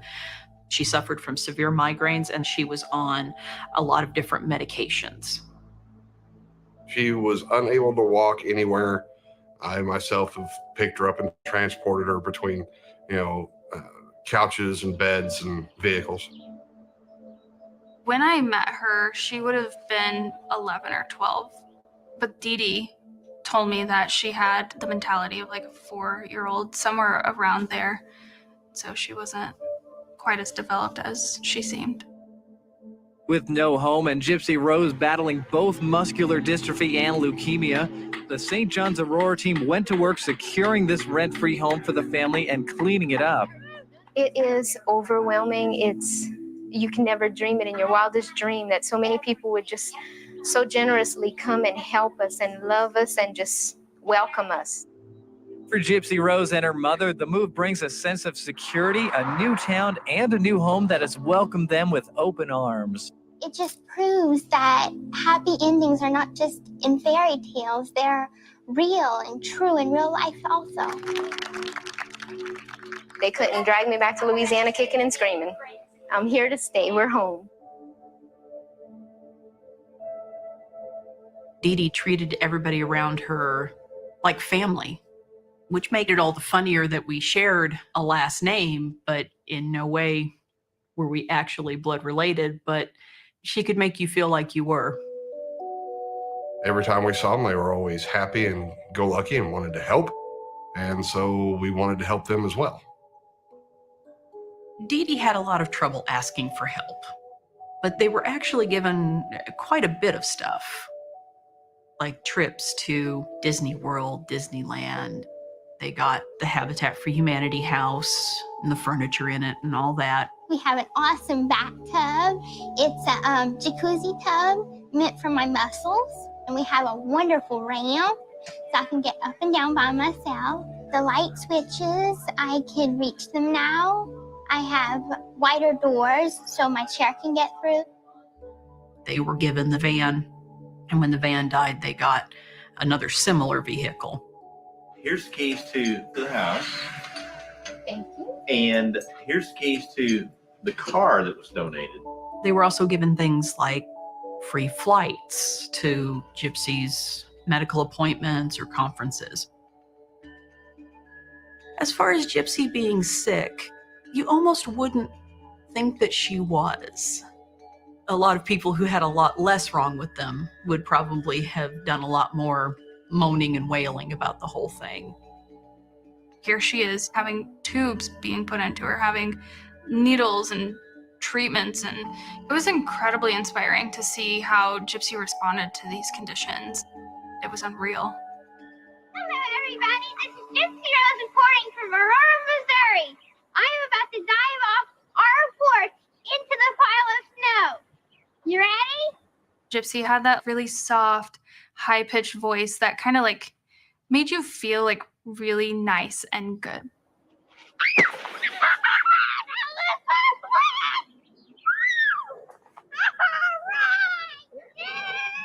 The normalcy of life that a child like Gypsy could enjoy seemed to be very limited.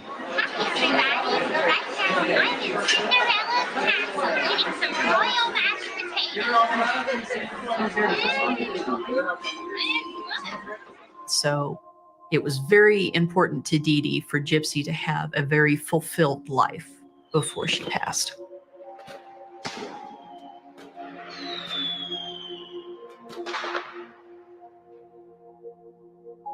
I did think their relationship was unique because of everything they did together. They even had a joint Facebook account called DJip Blanchard, and that's where Dee Dee would give updates on Gypsy's health and like take photos of her in the hospital or, you know, in Disney World.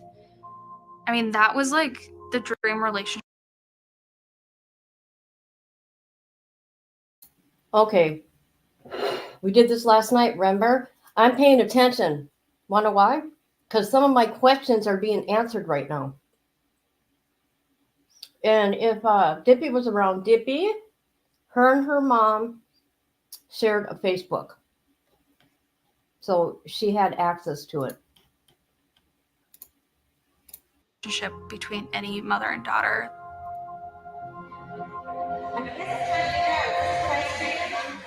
But I definitely feel like Gypsy did miss going to school so that she can, you know, make all those friends, because you could tell that she wanted to have a life outside of her home. And so she had to live through fantasy.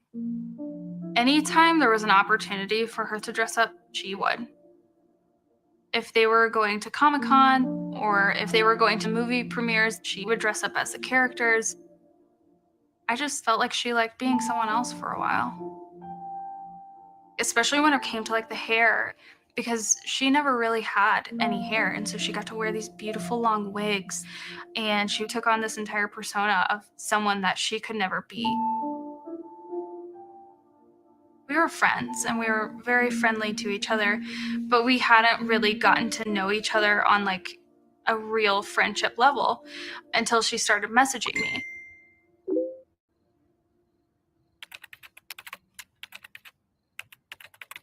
Gypsy had set up a secret Facebook account so that we could talk and she could vent, you know, without having to be filtered or censored by her mom, because her mom was always present whenever we were hanging out together.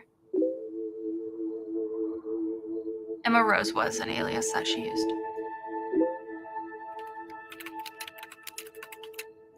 She was just coming to me as like an older companion, you know, because she's only ever had her mom her entire life.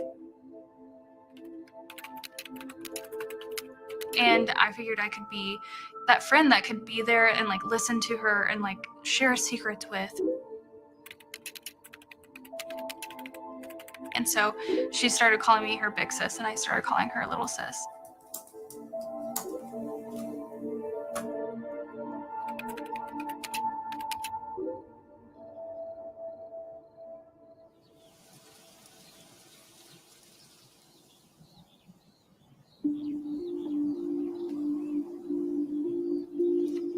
The Sunday that it all started was just a very typical Sunday. But then I see this post. It was from their DJIP Blanchard Facebook account. That was a very jarring moment. I was like, well, that seems weird. I bet you they got their Facebook account hacked and somebody's playing games with them. And then there's another post. So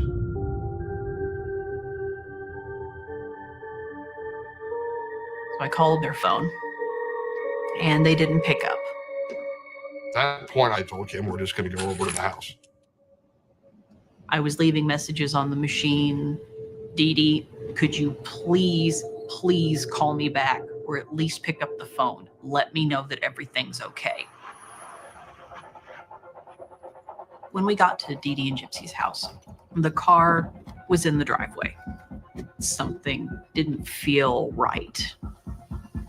We walked up to the house and started knocking on the door, and nobody's answering. I knocked on the windows and we shouted their names. At that point, I was starting to feel a little anxious, so I had Kim call the police department to see if they could come do a wellness check. When the police showed up, we realized that the kitchen window was actually unlocked. The police explained to us that since there doesn't appear to be a break-in of any kind, that there is no legal means for them to be able to just enter the property. So I asked them if there's going to be any reason why I couldn't go in the house, and I was told that would be okay.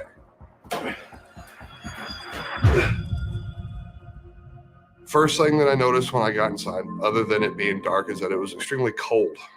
It's like the air conditioner had been on full blast and just constantly running. And the house looked normal. I was just looking to see if I could find any people or anything that really just struck me as odd. You know, like overturned furniture, things that are broken. Gypsy's wheelchairs are still sitting in the living room, and her electric wheelchair was in the bathroom. So that means all three of the wheelchairs that I knew that she had were in the house. In Gypsy's room, everything is just typical kids' room.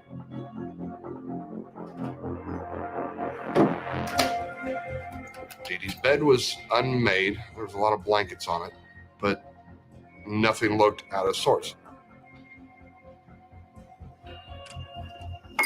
When Dave told the cop what was in the house, which included all three of Gypsy's wheelchairs, I just knew that something was wrong.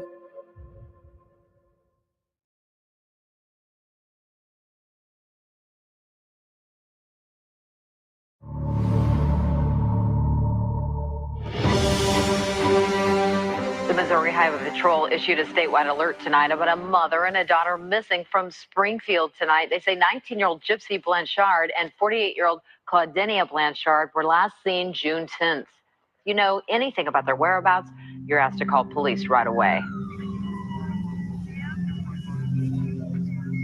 I saw a crowd of neighbors gathered up, and that's when I found out about the Facebook post. I thought maybe someone had just hacked their account, but what made it strange was that nobody had seen them in a few days, and nobody could get a hold of them. Kim and I both felt that the police were doing their due diligence and trying to figure out where Dee Dee and Gypsy were, so we went home.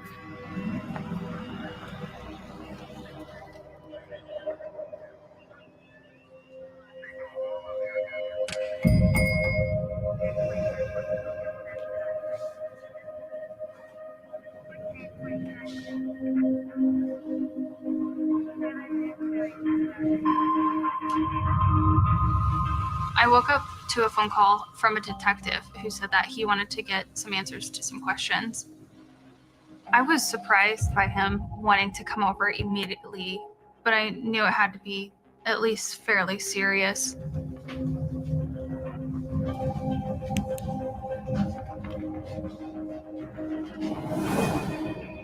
He asked me like how well I know Gypsy, how well I know Dee Dee, if they had any conflicts, but of course I told him there was nothing crazy between them and they were very, very close.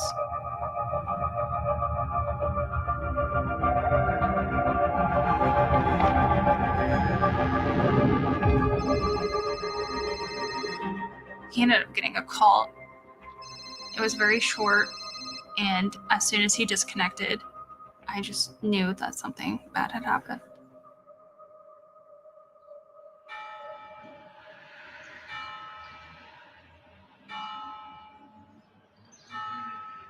I wake up and turn on the news. The Greene County Sheriff has new information about a mother found murdered at her home and her missing daughter. Let's go live now to that neighborhood. 48-year-old Dee Dee Blanchard's body was found in her house late Sunday night. The sheriff isn't saying how she died, but has said her death was violent. Investigators continued searching for her daughter, 19-year-old Gypsy, through the night. One thing that worried friends and helped investigators with their case.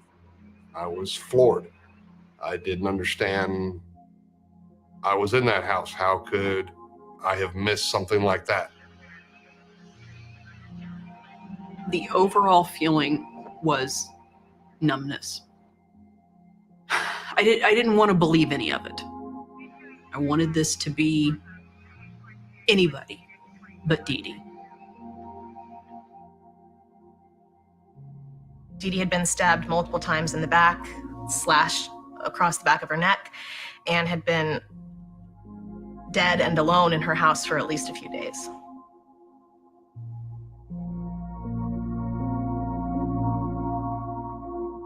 This poor woman had done nothing but give her life for her child and had done nothing but love everybody around her.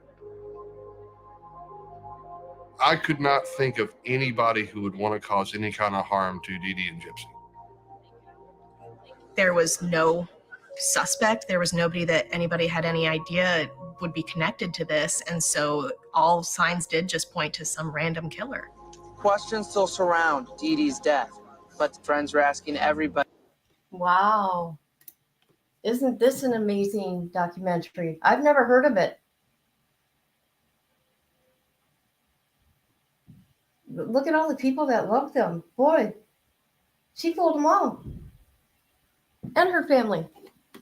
There's no doubt in my mind that she taught Gypsy how to do this, how to get free stuff, how to get that attention. Sorry. In the area to keep Dee Dee and Gypsy in their thoughts and prayers as this investigation moves forward. I just started sobbing. The Facebook posts were real. Dee Dee was dead. That meant Gypsy is too, and it's only a matter of time before we find her. At that point, all I wanted was Gypsy back home. The detective told me that he needed more information. So I told him I had these messages between Gypsy and I. I didn't know if there's any information in it that he could use, but little did I know that they were actually fairly vital pieces into finding out who had murdered Dee Dee.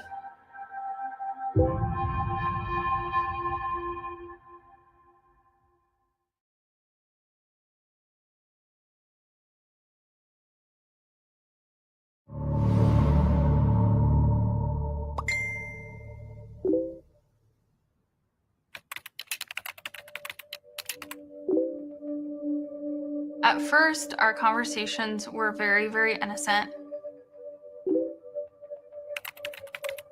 And then slowly she started opening up to me more about boys and like wanting advice on love and like kissing because she had never had her first kiss.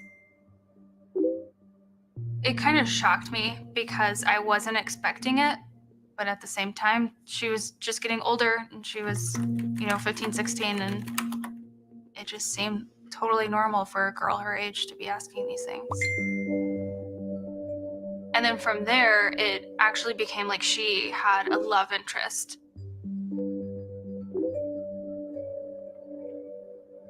Gypsy was not allowed to date boys. She was allowed to have friends. But boyfriends was completely out of the question. She immediately jumped into how they were planning on getting married and how they were going to get married in a gazebo in the snow. And this was my introduction to Nicholas Godejohn. I told her, just be careful, play it safe, play it smart. Don't just run off with some stranger.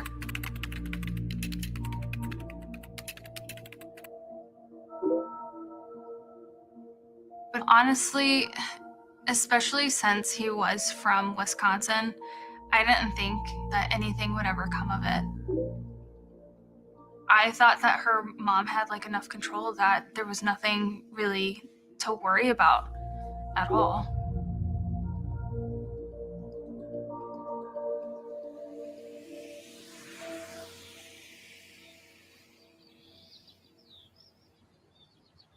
The police tracked the IP address of the Facebook status that was made on Dee Dee and Gypsy's Facebook account to a residential area in Big Bend, Wisconsin, Waukesha County.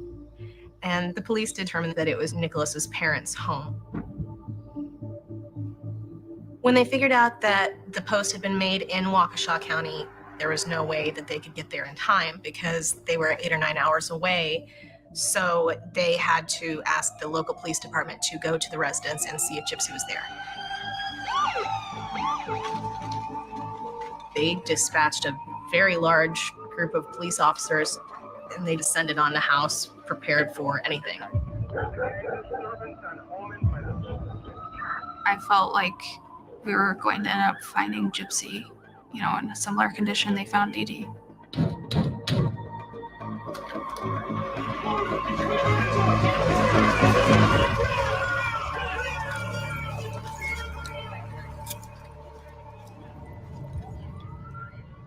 This is a KY3 special report.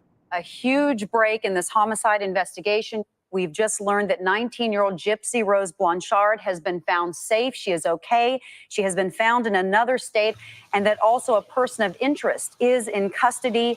Detectives are right now heading to that state to get in touch with Gypsy Rose and this person of interest in the case. We will give you more updates online and have live reports coming up today on To hear that she had been found in Wisconsin, alive, unharmed. It was one ray of hope. I was relieved that she was found, but what condition was she in? Like, what did she go through? It says Nicholas. Do you go by Nicholas, something different? I prefer, usually by my family, I'll be called Nicholas, but by friends and other people, I usually be called Nick. What would you like for me to call you when I'm talking to you? Nick. Nick, okay. And so is that the first time that your mom ever met your girlfriend? Yeah. Okay. Yeah. I guess she's your girlfriend, if she's your Yeah, she is. Yeah, she is. And you love her? Oh, whatever. So we're going to go down two paths here, okay? And that is just you're going to have to be honest with me. Because if you love her, if you love Gypsy, then you're not going to let Gypsy get in trouble without you being there to help her, okay? I understand. Your mom's dead, okay? Now, what I want to ask you is, your mom's passed away, okay? And she's deceased, all right? Yeah. Okay. Do you want to do the right thing by Gypsy if you love her? Oh, the truth is I worship her, so I know you there's do. no way I wouldn't do it wrong. I know. would think for her. Hang on, listen to me for just a second, okay? Police did a search of Nicholas's bedroom, and they found a large amount of cash that had been stolen from Dee Dee's bedroom, as well as an envelope that had been mailed from the Springfield location with the murder weapon inside. The truth is, okay, I'll admit it. I did actually stab her. I will admit it. I know. Okay. What happened with your mom that night? I don't know what happened with my mom. Okay, The only reason I did it is because I did it for me and her. That's the real reason I did it. I would have never did it if it was not for me and her. Okay. I know you do. Sweetheart, I have no doubt that you love your mom. But why did they hurt her?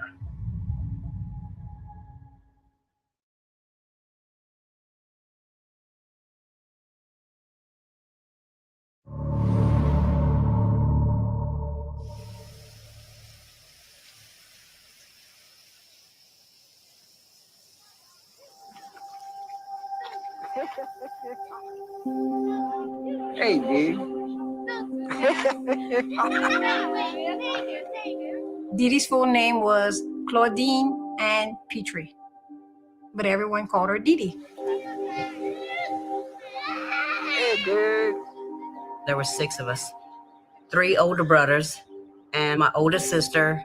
I was the 5th child, and Dee Dee was the 6th child. She was considered the baby. Dee Dee went out of her way to be different, by herself, a loner, and that's what she liked. You know, you don't know that she's got a jacket, but she's got a short. She got the fire. Today is Friday, that's why she's going to see the boys tonight. And that's your daddy, of course. I'm at the bowling alley, hanging out one night, going there to hear a band, and I see this girl. She looks a little different. She doesn't look like she's from around here. Hi, my name is Dee Dee. We're about to leave to go out. Me and Suzette, and LJ, and Michelle, and Titania. And we're going to go do some tricks. Tonight, we're not treating anyone. This is how I look. Turn around. The way she dressed and then carried herself, Designed by Dee Dee. she stood out from the crowd, definitely. You the bad witch or the good witch? She's the good one, I'm the bad one. Okay, we straighten those things out already. Yeah. I was 17 years old. I was wild as a weed, you know. She's a little older than me, but I got her phone number and we started dating after that. She told me one morning that she's got some news, that she's pregnant. So I was like, really, already? Right away, I said, well, I guess we're going to get married. She was the perfect Southern wife, a really nice girl, very polite, very generous, but I just never developed that special place in my heart for her. We was married only 3 months. I promised her I would always do everything I could to take care of her and the child, to do what I can for them financially and mentally, but I just couldn't stay.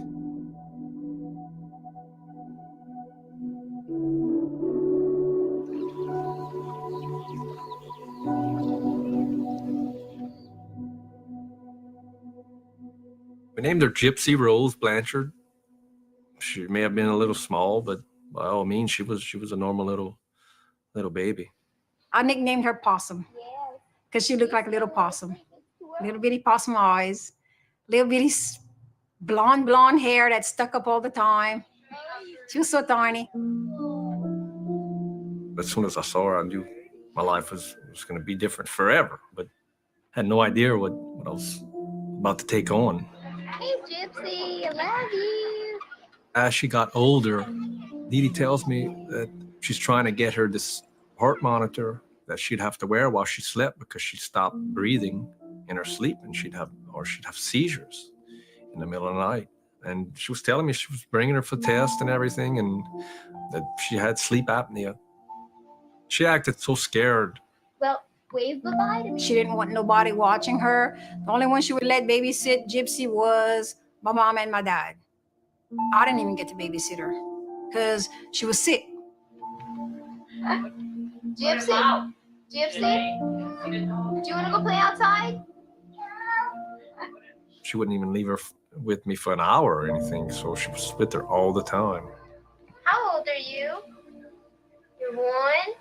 And where's your cranial? Very good. And where's your pharyngeales? Yes. Very, very good. Dee Dee was a great mom. I tell her all the time, man, I don't know how you do it, day in and day out, taking care of Gypsy, being there for her. Hi, we're pooping. Just to see it. It's Gypsy Rose Blanchard. Gypsy is 4 years old and lives in Golden Meadow. I thought she was the best mom in the world. Ooh, I'm getting close to your face. Ooh, give me that big smile now so I can see just your face. When Gypsy was around 4, 5, 6, Dee Dee started telling me that she's got some problems with her eyes, seizures. She would say that the seizures would affect her eyes, so they would conduct a surgery where they would straighten her eye out, and then she would have another seizure and her eye would get crooked again. Ooh, it looks like you're right there in my camera. Whoa, all I can see is just your glasses now. Dee Dee was telling me that when she'd have these seizures, it would knock her back mentally a couple years. Oh, honey, Slip and fall. can I get up? As Gypsy's uncle, you always want the best. You feel sad, you want him to have a normal, healthy life. But with Gypsy, that never really happened. Turn him the other way. Let us see him. Oh, he's so cute. It just got worse and worse. Dee Dee started telling me they're running tests, they're trying to find out what's going on with her. She's got a lot of issues. She had some problems with her hearing. She needed to get some tubes put in her ears. She had a bad problem with reflux. So 7 or 8, she had the feeding tube put in, and she's being fed with this machine to her feeding button. Over here, baby. It got to a point where Dee Dee was taking care of Gypsy 24/7, so she didn't work at all anymore. I promised her I would always pay her child support along with alimony and cover all medical expenses and health insurance for Gypsy. I paid Dee Dee until the day she died. When Gypsy was around 7, that was the first time I saw her in a wheelchair. They came over for a visit, her and Dee Dee. I would ask her, what's wrong with her legs? Is it really that bad? What's the diagnosis? Dee Dee told me that she's got muscular dystrophy, that her legs muscles are going to eventually quit working. That is terrifying to hear that about your child. After that first time I saw her in a wheelchair, I never seen her walk again. But through all the illnesses, she's always been a trooper. She's always been all smiles. You can look through all the pictures we have. There's not many sad pictures of Gypsy. She's always got a smile.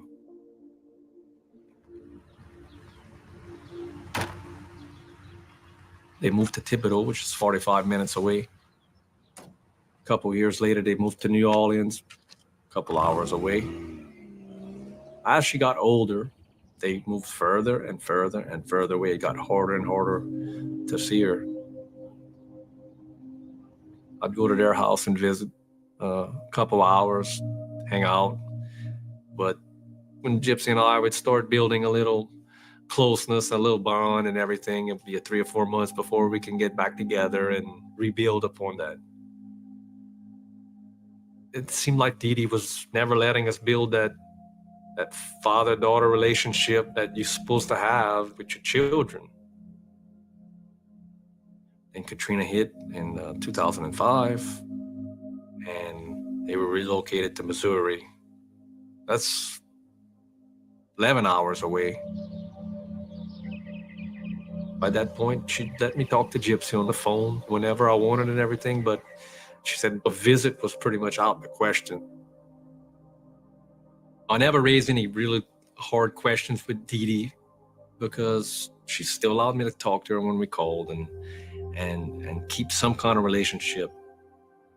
I knew that if I raised any serious questions or issues, she could cut me off in a minute. So the relationship we had was mostly just phone calls, gifts, birthday cards, stuff like that. Just wanted to try to make her feel like, I'm going to be here for you forever, waiting. One day you're going to call me and say, hey. Just wait until tonight. It's going to get good. That's some things I found.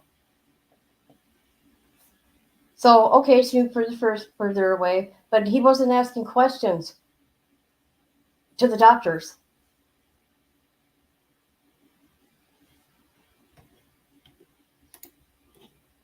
She's a sick woman. Can you believe that?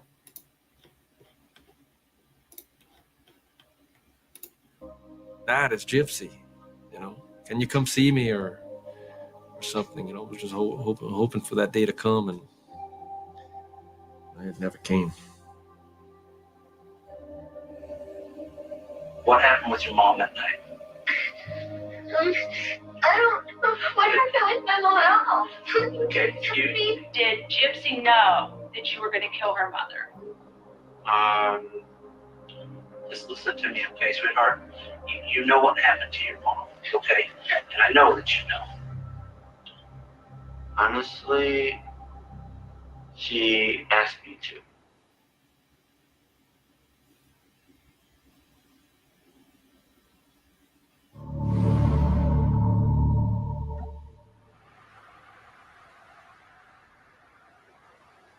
So Gypsy knew you were going to kill her mother because Gypsy asked you to. Yes. Why did she ask you to do that? Did you kill your mom? No, sir. Did you help No, sir. Nicholas kill your mom? No, sir. Did you have knowledge that Nicholas was going to kill your mom before he did it? Yes, sir.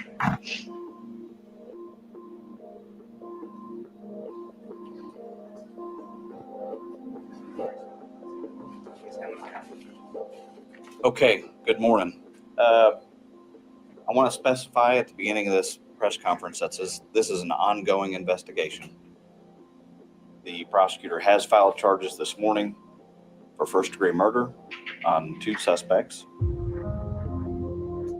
We're still investigating the extent of the relationship, but it has been referred to as boyfriend, girlfriend. I was blown away. I never in a million years would have thought she would have ever been associated with something like that.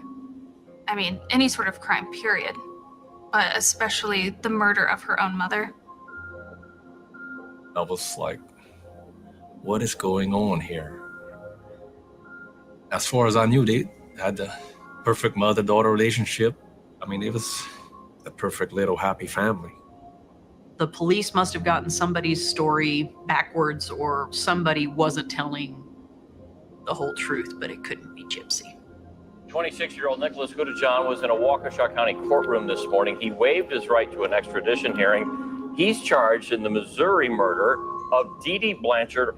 Prosecutors say he stabbed the woman to death after the victim's daughter, Gypsy, allegedly asked him to.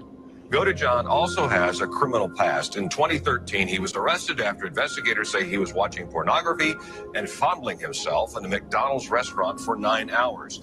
Police finding a large knife during the arrest. I'm I sorry, think everyone 9 assumed hours? that he was just this internet predator that had, preyed on Gypsy, especially given her circumstances.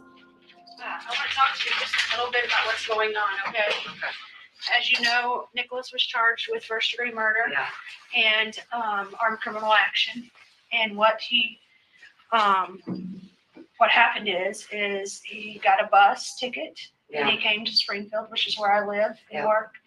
And he and Gypsy conspired to kill her mother. He stabbed her numerous times in the back while she slept in her bed. I mean, what do you think about this? I don't know. I mean, I know that once he started going down there, we always keep a close watch on him because he has autism, Asperger's. And that's Is why he being lives with us. diagnosed with autism Yeah. and Yes, Asperger's? yes. Okay. Last doctor he talked to, they said his mind is probably always going to be 15, 16, right around there. He's never done anything like this. Nothing violent, you know what I mean? That's why I'm in shock. Okay. I think he's madly in love with this. I know. I do remember thinking that it was Godejohn who was a mastermind behind it all, but it slowly came to light that through talking with the detectives and seeing the news broadcast that there was a lot more that we weren't aware of. At any time during any of this whole situation that's happened, did Gypsy ever have to be in a wheelchair? Yes. Okay, when was that? That was only when she was living at home. Okay. Otherwise, she could walk. So when she was with you this whole time, she hasn't had to have a wheelchair? Nope. We also know that she can walk without assistance or a wheelchair, and she can do that very well. State Wisconsin versus Gypsy Blanchard, case number 15 CF755, assigned to Judge Ward. When I saw her walking in the court, I was in shock. I was freaked out. I couldn't believe it. I cocked my head and was like, that's not her. And I had to rewind multiple times just for it to truly sink in that she is actually walking into the courtroom up to a podium. It didn't seem real. What is this Blanchard's current address? 2103 West Volunteer Way, Springfield, Missouri, 65803. I had spent so much time worrying about her and about her condition.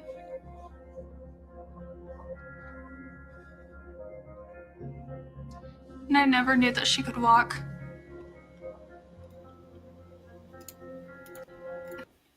Look at all the people that they ruined, or I don't want to say ruined. Yes, good word. Betrayal. Everybody they came in contact with.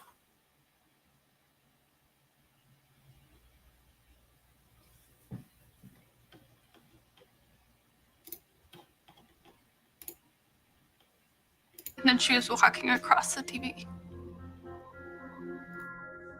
She was fine. Individuals alleged to conspire with Nicholas Cody John to stab her mother to death so that they could be together. I refused, flat out refused to believe that this was happening. It wasn't my Gypsy. I've never seen her out of her wheelchair. That's unheard of. Let's just say she was really good at acting. I thought for sure that she really was crippled. I started to doubt everything that I ever knew about them. Time she's looking just as Mr. Cody John is for 2 felony charges, most significantly one being first-degree murder, where the penalty is life imprisonment or death. Court's ordered $1 million cash bail. Conditions are that the defendant have no contact with Nicholas Gordyjohn. A lot of questions started popping in my head about what was real over the last 23 years of her life. It seems like a huge rabbit trail that we're following to see if anything is true. Until questions are answered, people will be left wondering who the real mother and daughter really were. I thought I knew these people so well. Even Blanchard's true age is a mystery.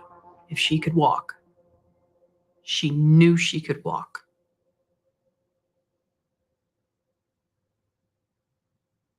How deep did the lie go?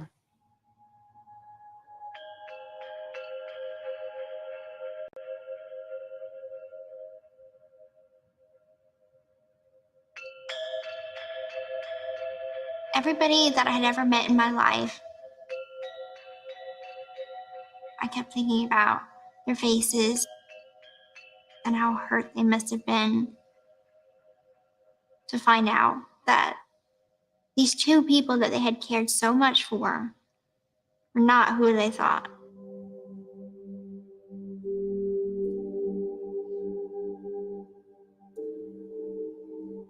I would describe my relationship with my mother as complicated.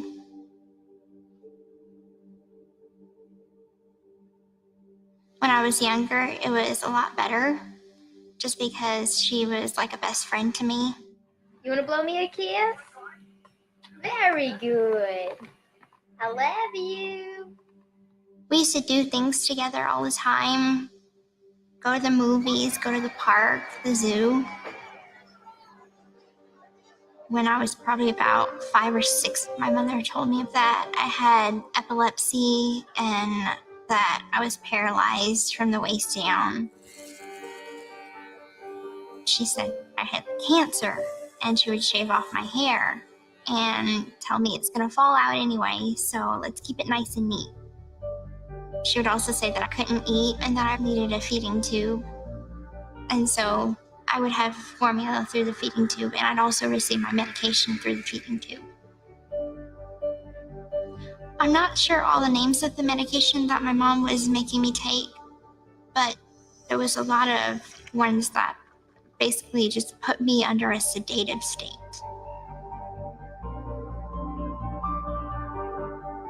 The medications did affect my teeth. They started to deteriorate, and some of them had to be extracted. So where are you going today? I'm going to Children's Mercy Hospital to see my dentist for my teeth. I had many surgeries. And will be vaccinated. I've had my salivary glands removed because my mother said that I drooled. I had the feeding tube placement in my tummy. I had multiple eye surgeries on my right and left eye. Ear surgeries. A muscle biopsy to find out why my legs didn't work.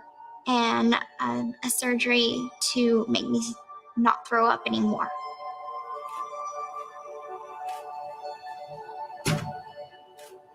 I believed I had all these illnesses, except that I knew I could walk and I knew that I could eat. It wasn't until I saw my attorney for the first time, and he tells me that there's been no medical records that says I have cancer, and it shocked me. I don't have cancer? It confused me so much. So what other illnesses don't I have? He tells me, for the most part, he thinks I'm perfectly healthy and that a lot of this is made up. I was happy to know that I'm perfectly healthy, but at the same time, it hurt because it's like my whole world had been tossed up, and I realized that my mother wasn't who I thought she was. It's the newest development in the murder case against Gypsy Blanchard and her boyfriend, Nicholas Godejohn. Gypsy's mother apparently kept Gypsy in a wheelchair, making up her illnesses and disabilities. Gypsy's mom was abusing her physically, medically, giving her medication she didn't need, having her go through procedures that she didn't need, to the point where most of Gypsy's teeth are not even hers because of the medication that her mom was giving her that she had no condition for. I'll show a plea of not guilty to each of them. I remember just being nauseous. Just wanting to turn away from it all and just throw up. I've felt empty. I felt cold. I felt numb. I felt guilty. I wonder if she watched any of this. But in my opinion, I bet she don't care. Just saying. I want to see that too. However, I'm not going to pay to have Lifetime. Nope. So until then, yes. Gotta wait for YouTube.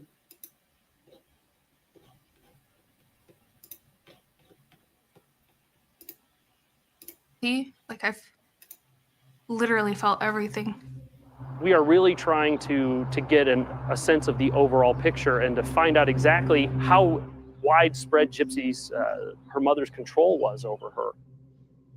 As soon as I was aware of the case, I started searching the internet and trying to acquire all the information I could. And it became one of the least difficult cases I've ever seen in establishing this as much as by proxy, which is when people make others under their control either sick or lie about their illnesses or exaggerate their illnesses, all to get some kind of emotional gratification for themselves. Cancer survivor and passionate young lady, Gypsy Rose Blanchard, and her mother, Dee Dee Blanchard, from Springfield, Missouri, to this day. Dee Dee was a woman of fairly few accomplishments. There were relatively few things that distinguished her from the run-of-the-mill person, and that didn't suit her. So having a sick child gave her a sense of identity, which was of the indefatigable, heroic caregiver who left others breathless with the excellence of her child rearing. And I always said, you're the reason I was born to be your mama. It all makes sense now. You know, why she kept Gypsy at such a distance from me all of these years, why they moved so far away. She didn't want Gypsy to develop any kind of relationship with anybody that might take her away from her. I felt so stupid. Like, why couldn't I see through this? Why? That's all I kept asking myself. I've seen, at this point, hundreds of cases, but every once in a while we see a case that veers into what we call malingering by proxy, where the perpetrator is after financial remuneration, and I think they were combined in this case. Over the years, Dee Dee and Gypsy Blanchard received money and assistance from a long list of charities across the nation. Churches in their hometown of Thibodaux, Louisiana held fundraisers. That's when I started to get angry. At that point, I knew that I had been duped for many years. And just completely felt taken advantage of. The amount of money that Dee Dee scammed through people, different organizations, surely it's in the thousands and thousands of dollars. Dee Dee scammed me personally for at least $150,000 between unnecessary medical expenses and child support that I continued to pay after she turned 18. Dee Dee wasn't a stranger to the law. She shoplifted. She was wanted for writing bad checks. She stole from many people. She would get so many credit cards underneath my dead mother's name and run up the bills like crazy. She was going to do anything, anyway, anyhow to get her way. All of this combined really altered my view of Dee Dee. I mean, once I started realizing the extent of what she did and her actions, I started realizing how cruel she was and how she...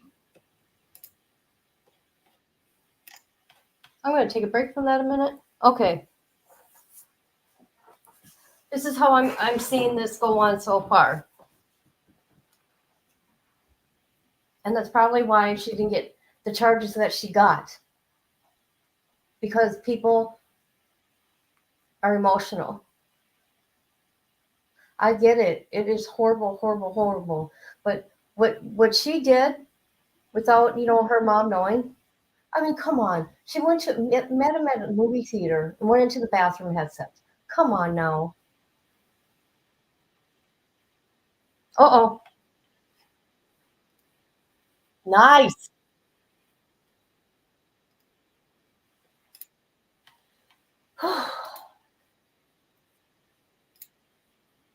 My computer's messing up. Hold on. Jesus. Yes. Seamus had a car seat. Yes. And Harmony would wear a seatbelt. Yes. And I think that you said earlier today, Declan was in the middle, Seamus was on the driver's side, and Harmony was in the passenger side. Yes. In May 16 of, well, actually, in June of 2023,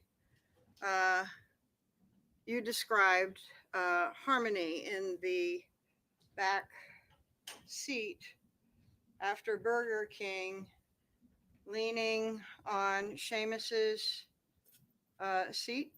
Yeah, she was always leaning on one of the car seats. Okay, and you said it was Seamus's.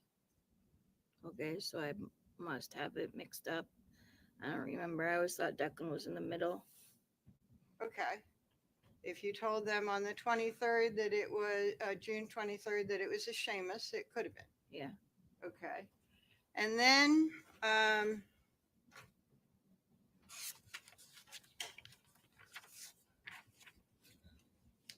when you were on May 16, 2023,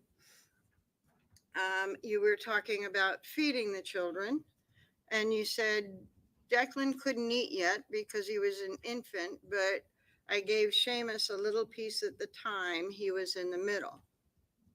Is that right? Yes. And that was as if it was a memory, that you were speaking from memory. Yes. And do you recall, because you talked about feeding Declan and putting the pieces in his mouth, do you recall if you did that? I remember feeding one of them, both of them. I don't know. Okay. And you talked about putting a sandwich on Harmony's lap, but not looking at her, right? Right. But you saw that she had a blanket on her lap, right? Yeah, she always had a blanket on her. And it was on her lap, you described it, right? Yes. Not over her, it was on her lap. Right. And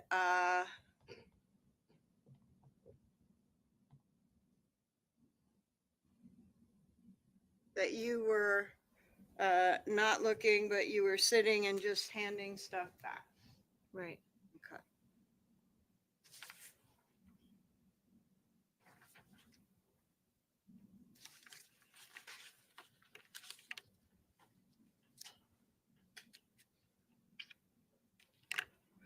So a couple of things on Union Avenue and what you described at Union Avenue. I think that you described the tote was in the, not the tote, the plastic thing with the tote inside was in the closet, and then the tote was put in the refrigerator? The bag was in the tote in the closet. Then the bag ended up in the refrigerator. CMC bag. Yes. Yeah. And it was in the refrigerator for a bit until it was taken out to go into the bathtub. Yes. And after it was in the bathtub, it went in the freezer. Yes. Okay.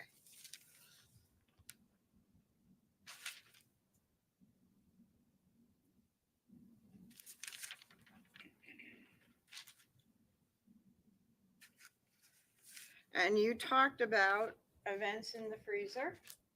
I mean, in the shower.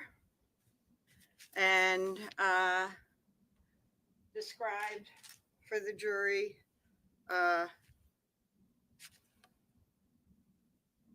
lime. Yes. And that lime was used in the shower. No. Did you say that lime was put in a bag?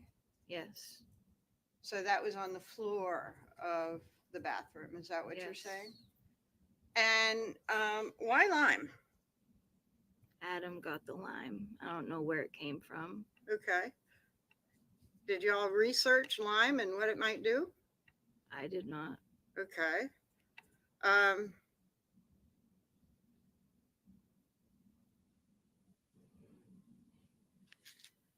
It's not like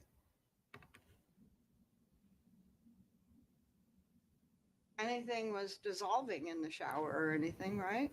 With the lime in the It bathroom? wasn't in the bathroom. It wasn't used in the shower. Okay.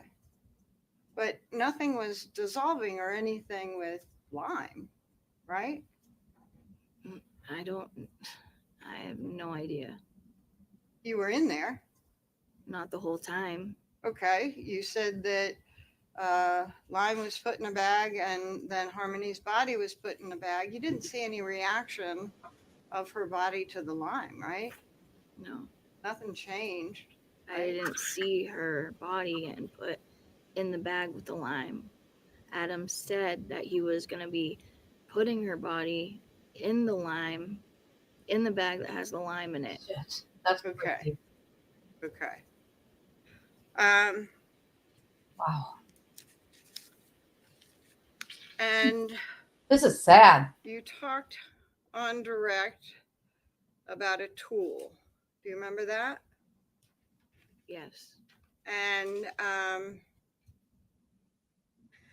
when you first spoke to the police, you told them that scissors were the only tool used in the shower, right? From what I remember, yes. Okay. And the scissors were used to cut clothes off of Harmony. Yes. And you used the scissors. Yes. And you cut off Harmony's hoodie. Yes. And you're saying Adam used the scissors Yes. and cut off her leggings. Yes. And those were the only tools in the bathroom, right? That I saw, yes. How big's the bathroom? The bathroom wasn't that big. Okay. You saw the things that were in the bathroom, right? Yes. And you claim to have seen a bag of lime in the bathroom, right? Yes. You didn't see any tools, right? No, I saw a bag of lime and trash bags. Okay. And there weren't any tools sitting outside the bathroom, right? No. Okay. And you didn't hear any power saws? No, because it was really loud. What was really loud? Our neighbor next door was a drunk and very loud, always blasting his music. Okay. And you think that the music could have overcome power tools if they were used?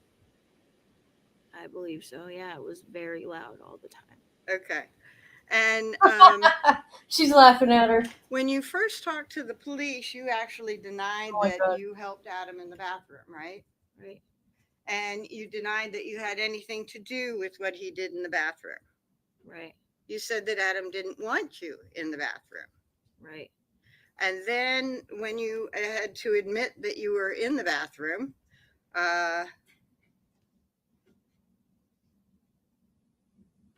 you ended up admitting that you cut off the hoodie, right? Right. And you ended up admitting that you were zipping up the bag. Yes. Yeah. Yes. So you were in the bathroom for what? No. For a few times. Like a couple times, yes. Okay. And otherwise, the shower was going. Yes. And so presumably the water is doing something. Yes. And a bag of lime on the floor in the bathroom would generally not be touched by a shower that's in the tub, right? No, it was in the corner of the bathroom. Okay. Away from the tub. Yes. Okay. But the shower, I think you said, was going continuously Yes. the whole time. Yes. And you could hear that. That's what I saw. Saw or heard? I saw. I couldn't hear it, but I saw. And you saw it going the whole time? Not the whole time, but I assumed the whole time. Okay. Okay. Because he told me what he was doing. Okay. And you and Adam were working together to take the clothes off of Harmony and put her in the bag. I didn't put her in the bag. You zipped up the bag. He needed help zipping up the bag. I was there in the beginning and I was there in the end. Excuse me. Sir, you need to step out or turn the pager off. Okay, please step out. Thank you.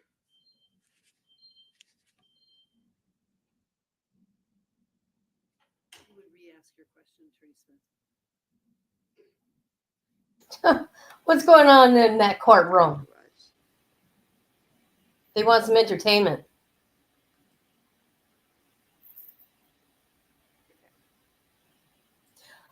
Okay. So what you're saying now is you didn't know if the shower was going the whole time. No. Okay. Now you didn't know if Adam used any tools in the shower because you weren't there the whole time. Right. But you never saw any. No. And the police specifically asked you about tools Yes. and specific types of tools, right? Yes. And you told them that the only tool that Adam had was a box, a big box under the counter in the kitchen. Yeah. And that when he pulled out that box one time when he was losing it, he broke the counter. Yes. And it was a pretty big box, right? Yes. And you did not see any other power tools in the apartment? No. Before or since? I'm sorry? Before that day or after that day? No. Okay. And they actually showed you pictures of power tools. Yes. To ask you about those power tools. Yes. And did they show you a picture of a big table saw? Yes. And that was or was not similar to what you had seen in the apartment?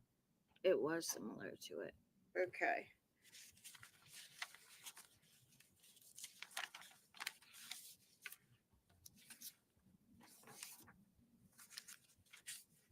I'm going to show you a picture.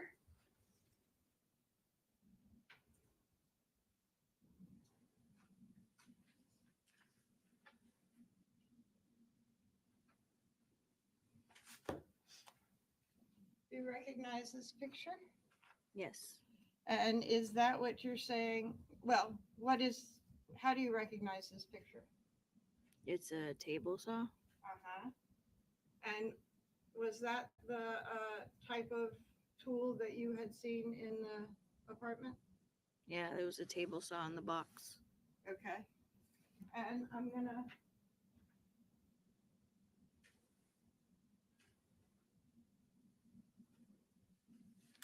ask that this page be marked as an exhibit, Your Honor. It's not, it's remarked.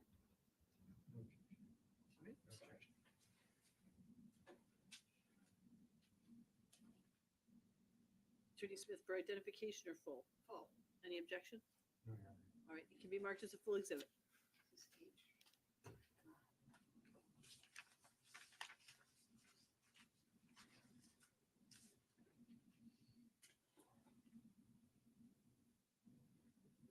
And they also showed you a picture of a circular saw, right? I don't know the difference. Okay, I'm going to show you another picture. How's the scented angel stuff coming? Angel, we've got it. The smellinator must add the scent inside the tube. Every tube also adds a hint of freshness? So much simpler. But Okay, and you actually told the detective that it looked like the cordless compact circular saw. No, it wasn't cordless. Okay, you say it had a cord. Yes. Okay, and Your Honor, I'm sorry, I did not have this pre-marked. I would like this offered as a full exhibit. Can be entered as a full exhibit. Thank you. And this is, thank you.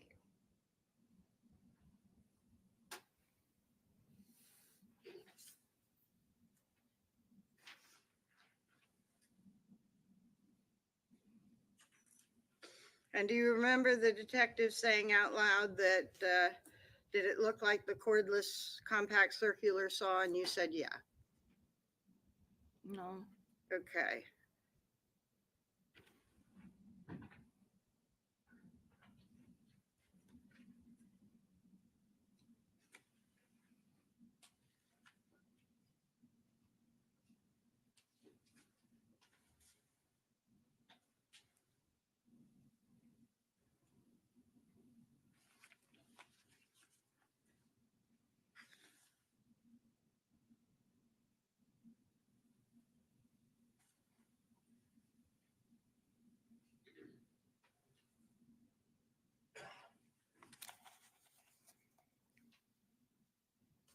Got a copy of Defendant's Exhibit E for ID.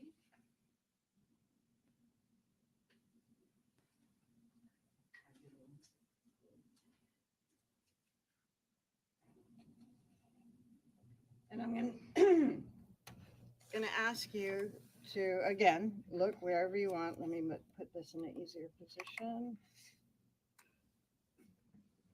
But read that portion at least.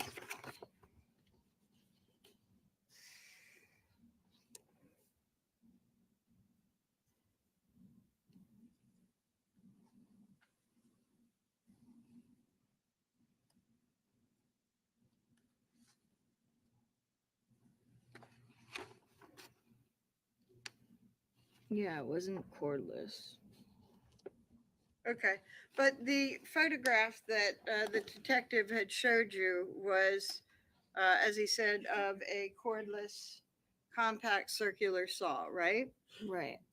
And the photograph that's been marked as I at least indicates it's a cordless compact circular saw or cordless circular saw. Yeah, that's what it says, but it wasn't cordless, the one that was in the house, the apartment. But that was the one that it looked like? Yeah. Okay.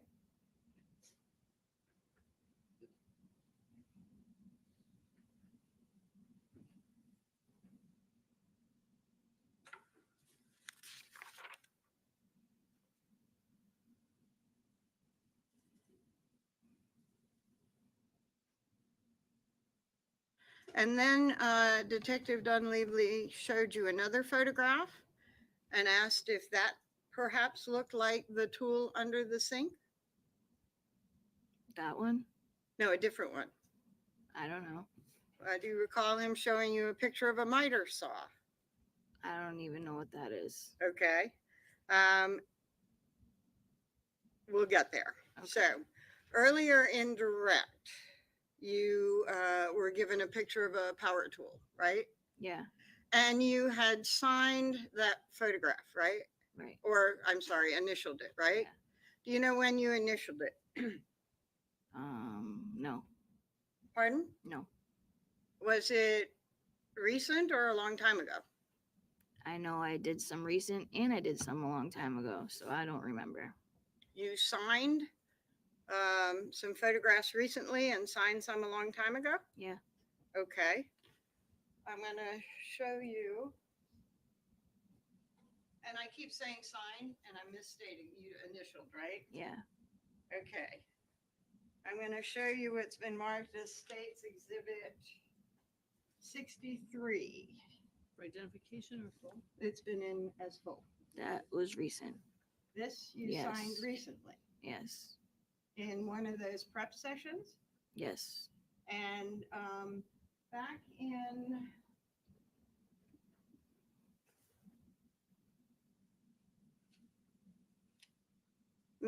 March 16, 2023, you did not sign Exhibit 63 as the tool that you had seen, right? Right. And if I may publish, Your Honor.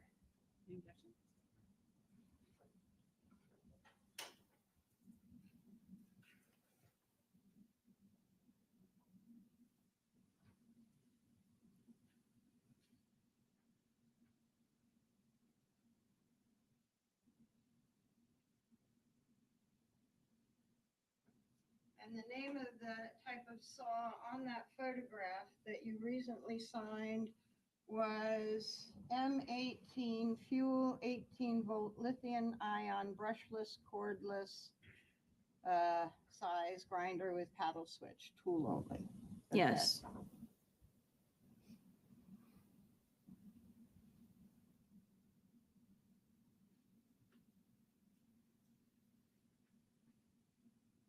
But back in March of 2023, when you were shown photographs, you identified the one that looked most like the tool as the cordless circular saw, right?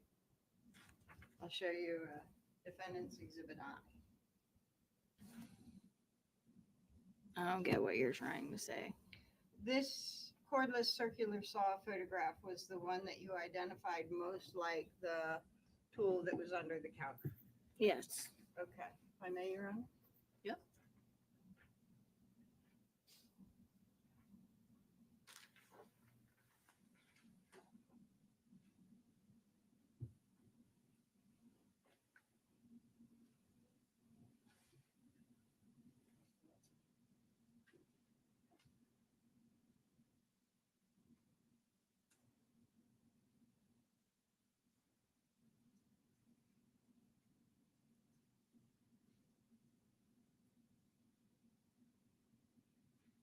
So how was it that you came to initial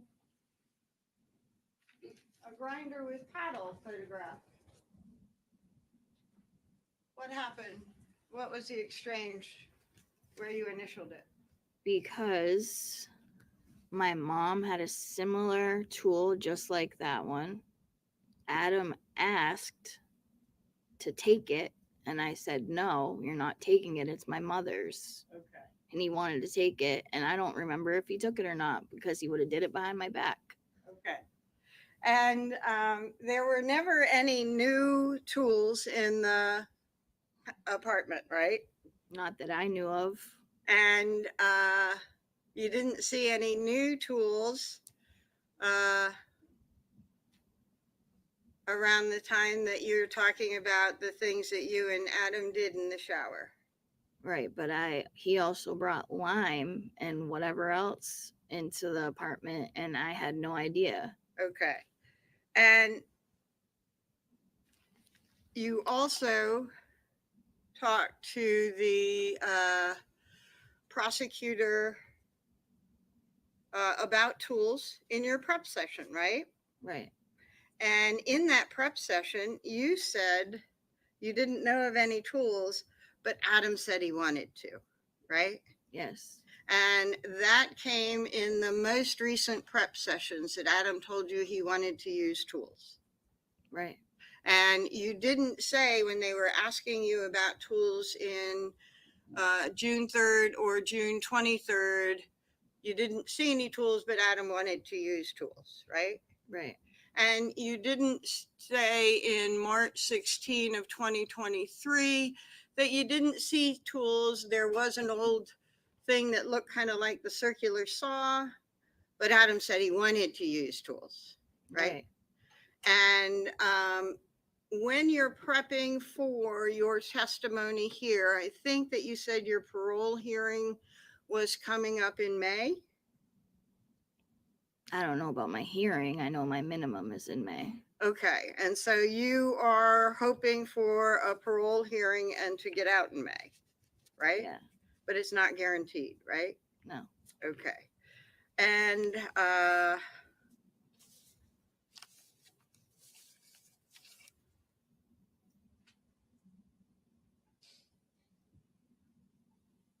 on that time where the state had you initial that fuel grinder, did they show you the picture and say, have you ever seen this? Yes. And you said, oh, my mom has one. I said, yes, my mom had one. I saw that she had one of those. Okay. And when they showed you this picture, that you thought it might be important to the case, right? Because Adam asked to take it, and I told him not to. Okay. And that's a real clear memory, right? Right. And it's something that you never mentioned in June or March 22, 23, right? Because it didn't get brought up. I wasn't thinking about that. Well, they were asking about tools, weren't they? Yeah, but I wasn't thinking about tools that my mom had. I wasn't remembering that Adam wanted to take that. Okay. Okay. And what was that tool? Did you remember what it was? A handsaw. Okay. That's what I call it anyway. Okay. And what were the circumstances that you saw it at your mom's place? Because my mother works with wood. She has her own refurbishing company, and she does her own woodwork. Okay. And she just got it. It was brand new in the box. Okay. So if it was brand new and purchased, it was brand new in December of 2021. Yes. Okay.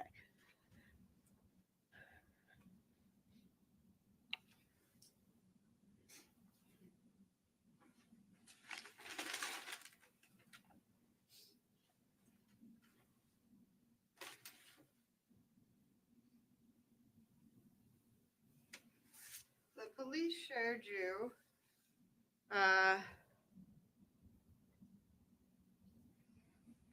photograph of the CMC bag when you were doing the interview in June of 2023, right? Yes. And you identified that as the same type of bag, the same as the one that you got from Catholic Medical Center when you had your child. Yes. And you actually thought that it was your bag. Right. You thought they had found the bag. Yeah. And you had thought that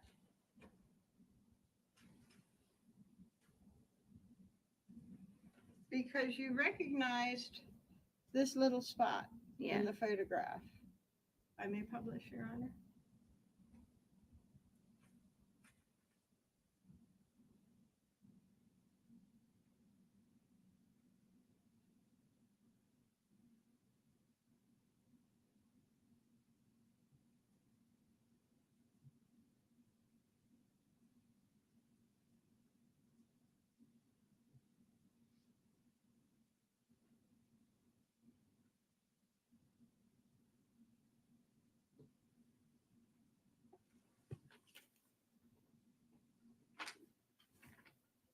talk about what you've described as the treatment of that CMC bag.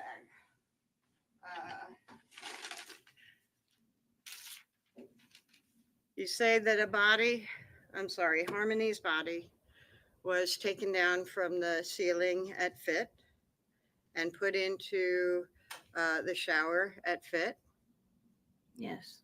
And put into a trash bag and into the CMC bag. Yes. And that body stayed in the CMC bag for a while. Yes. And then you took the CMC bag down the street to Portland Pie. Yes. And then the CMC bag came back to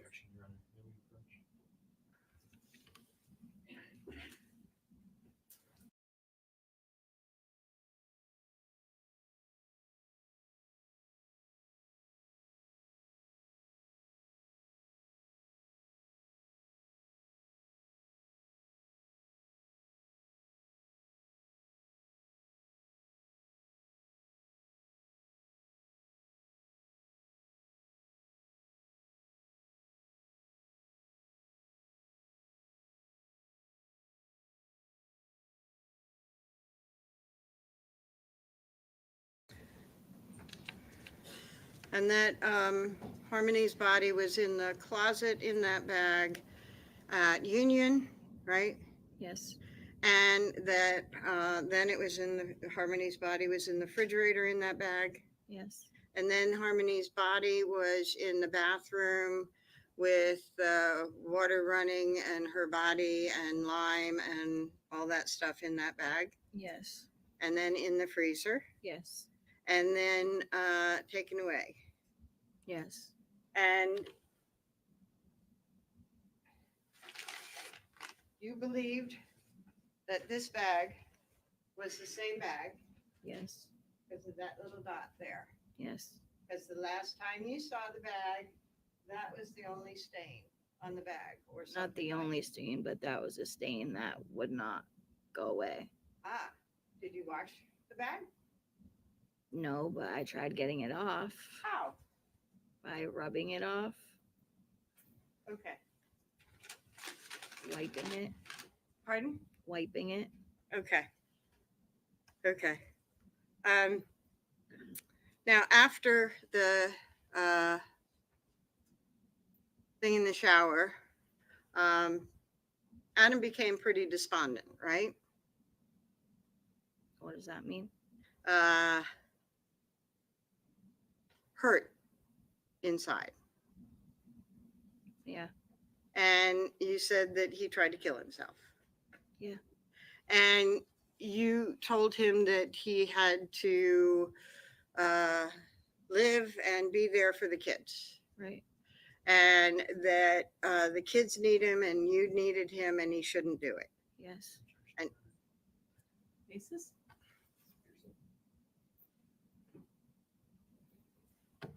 without your, if I may rephrase, Your Honor, Oh, you may rephrase. The question is withdrawn. The objection is sustained.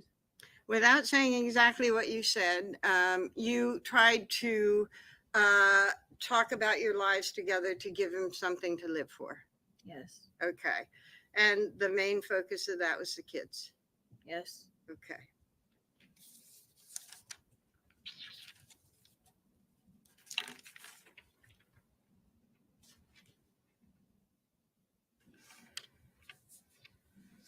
The completely changing the subject, I want to take you back to the summer of 2019, and you testified about Kevin and Adam having an argument and you overhearing it. Yes. And the argument was about Kevin Montgomery's failure to pay bills that he had promised to pay, right? Part of it, yeah. Okay. You all were kind of left in the lurch because those bills weren't paid, right? Yes. I may have a moment, Your Honor.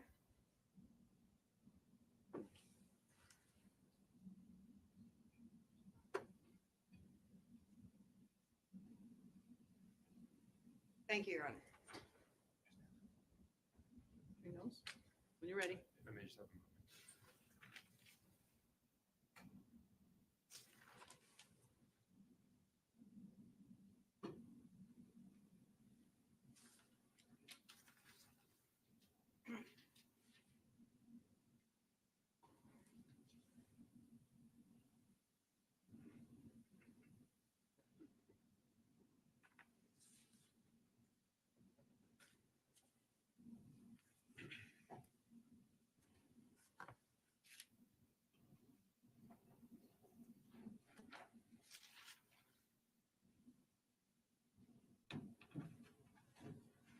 Tree Knowles, I need you to have a microphone there, so I don't know if you.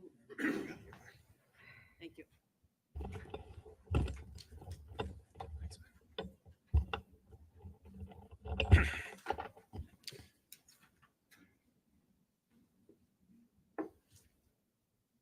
Whenever you're ready. Thank you.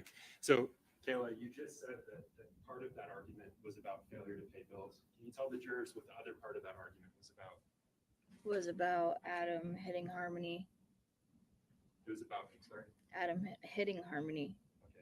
And this bag that you have identified? Yes. Is it similar? Is it identical to the one that was brought to the Econo Lodge? Yes. Is it identical to the one that Adam left in the U-Haul? Yes. And the stains that you mentioned, when did they make it onto that bag? Before we left Guilford Street. Before you left Guilford Street? Yes. And so that would have been before Harmony's body was ever placed in the bag? Yes. Before the defendant murdered Harmony? Yes. Before he beat her to death in that parking lot? Yes. Was that Sustained. Was that before he beat her to death in the parking lot? Yes. Attorney Smith just showed you several items, saws, and I want to be very clear. The saw in my right hand was what the defendant discussed. Objection, meeting. Sustained. Foundational question. Did he testify on direct that the saw in my right hand was the one that the defendant used, discussed using to dismember Harmony? Yes. Did he say that on direct? Because that's in fact what he did. He discussed using this to dismember Harmony. Yes, he did. And the saw in my left hand that the defense attorney showed you just now, was this similar to the item that was under your countertop? Yes.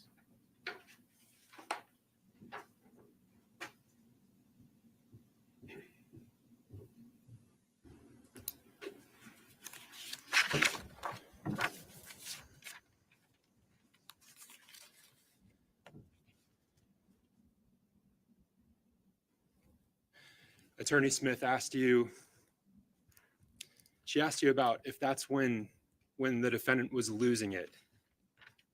What does losing it mean to you? Was that when he was hitting you? Was that something else? Everything. He was abusive. He, in all ways, physical, emotional, and mentally.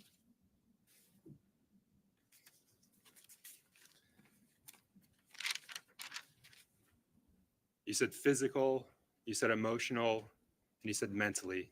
Yes. And let's unpack that. How is he physical with you? How is he physically abusive towards you in that period before you escaped him? He thought that I was telling on him or cheating on him or trying to kill him. Okay. And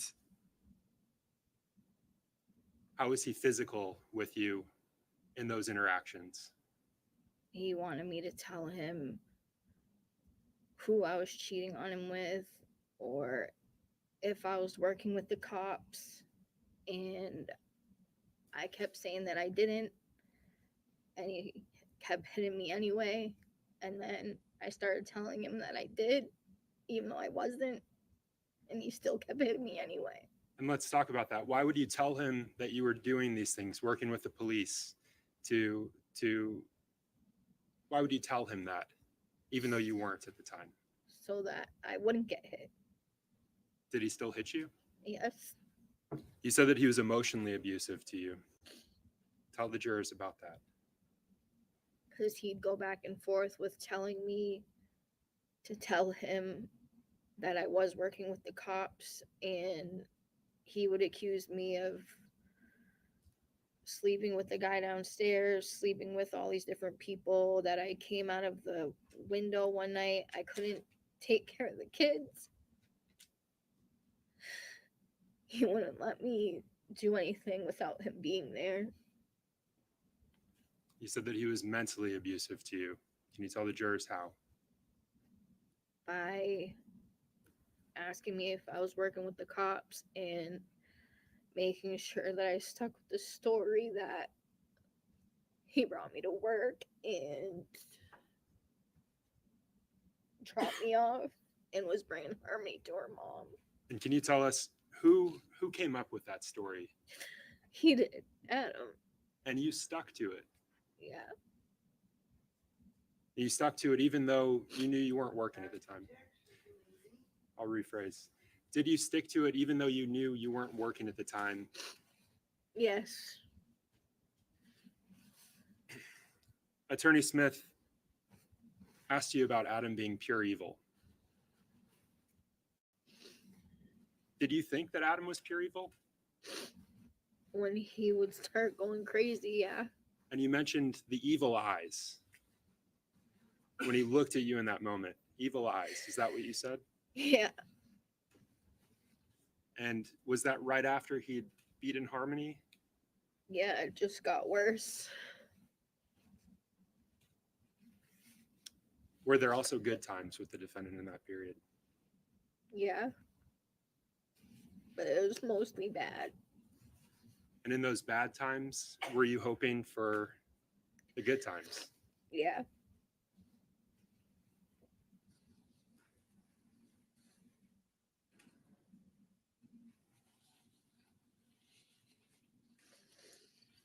Kayla, do you still love the defendant?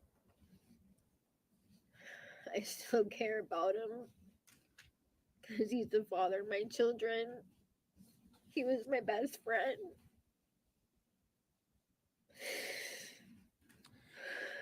It's been hard for me to just let go. Kayla, I want to switch gears with you just a bit. You mentioned that after the defendant had beaten Harmony to death, after your car died at that intersection, after the defendant realized that Harmony was dead, that he got a duffel bag out of the trunk. And Attorney Smith asked you about him getting that duffel bag out of the trunk. And you said that the trunk would not open. Yeah. And he had to go in through the back seats. Yeah. Can you tell the jurors why the trunk wouldn't open? When the car died, nothing was electronic was working. The windows wouldn't go down. The car just stopped working. Kayla, I'm going to switch gears with you again. And I'm sorry to bounce around like this, but you talked about Mr. Badero, Anthony Badero, being a source of drugs, an occasional source of drugs. Yes. And Attorney Smith asked you about how these drugs would be purchased. Yes. And I believe the testimony that she asked you about was that sometimes you'd pay for them, sometimes he'd give them to you for free. Do you remember that line of questioning? Yes. Would Mr. Badero also accept food stamps or SNAP as a form of payment for drugs? Yes. And when you were living in the car, is that a form of payment that he accepted? Yes. Did that lead to your family having to eat baby food as a result? Yes. Who was eating baby food while you were living in that car? All of us.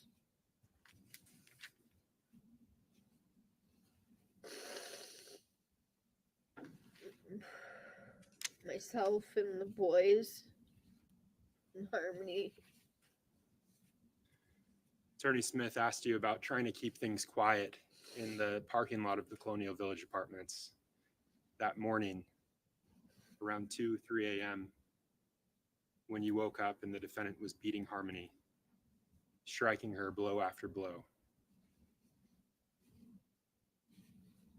And you talked about the children not screaming. Is that because at the same time he was telling them to shut the fuck up? I think that was your testimony on direct. Yes. Who was he telling to shut the fuck up? Harmony. And was that before, during, or after he was brutally beating her? Before and after. Attorney Smith asked you several questions about Harmony, the changes that were happening to her. And she said that it was difficult for Harmony because of all the changes. And you agreed with that, but I want to ask you about that. Was it difficult for Harmony because of all the changes that she was going through? Why don't you finish the question and then I'll rule on the objection. So Kayla, was it difficult for Harmony because of all the changes she was going through, or because she was terrified of the defendant? Sustained. You may rephrase the question.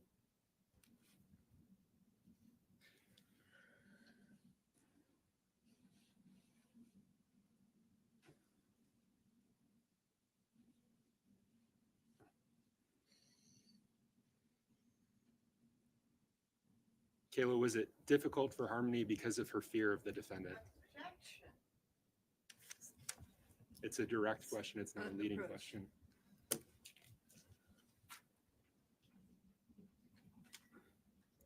Sidebar.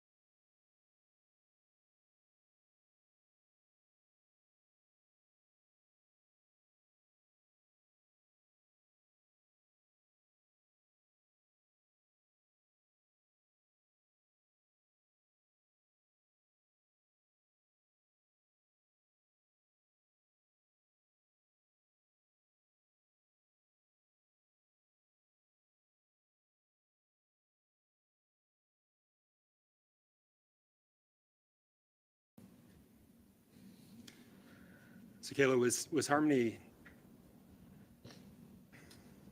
was it because of all of these changes, or was it for some other reason? Overruled. Or was it for some other reason? I think it was all of it. And let's talk about all of it. Can you tell the jurors what all of it is? Adam being abusive, physically and mentally, and everything she went through from her mom and her dad. And Kayla, when you say Adam being abusive, you're talking about the accidents that you would have. Yes.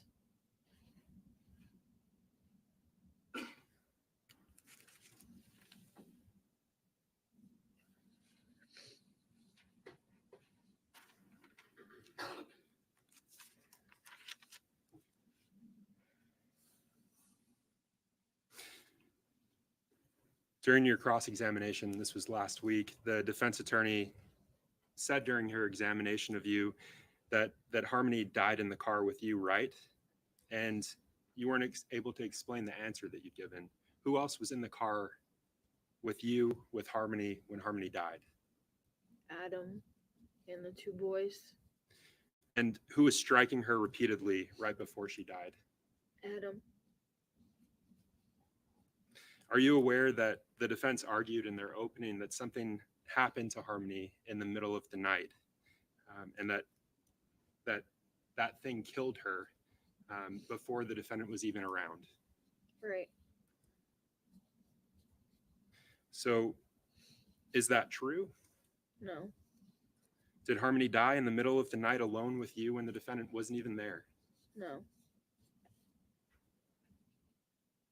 So when you testified during the defendant's examination that you thought Harmony was sleeping but then found out she was dead, Yes.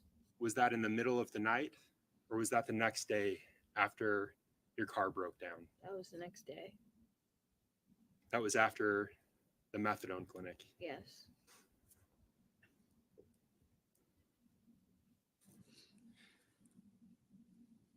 Kayla, you were just asked, so you were asked last Friday, about a letter that you'd written with various demands. Do you remember that? It's the defense exhibit G. Yes. In that letter, you discuss betraying the defendant, and the attorney asked you if you wrote betraying, but you weren't asked to explain what betraying meant. Can you tell the jurors what you meant when you said betraying? I felt like I was betraying him, Adam, by telling what happened to Harmony. And I was fighting with myself. Because I didn't want him to be mad at me for doing the right thing. Were you referring to the secret that you'd been keeping for 2 years? Yes. Were you referring to telling the truth about him beating Harmony to death? I'll strike the question, Judge. Last week, you were asked to describe a conversation that you had with the defendant where he agreed to take the fall for Harmony's death, but you weren't asked to explain what that meant. What did you mean when you said take the fall, or when he said take the fall? That he wants me with the children, and no matter what happens, he's the one at fault. Was he taking the fall for something that you did? No. Did you beat Harmony to death? No. Was he taking the fall for what he had done? Yes.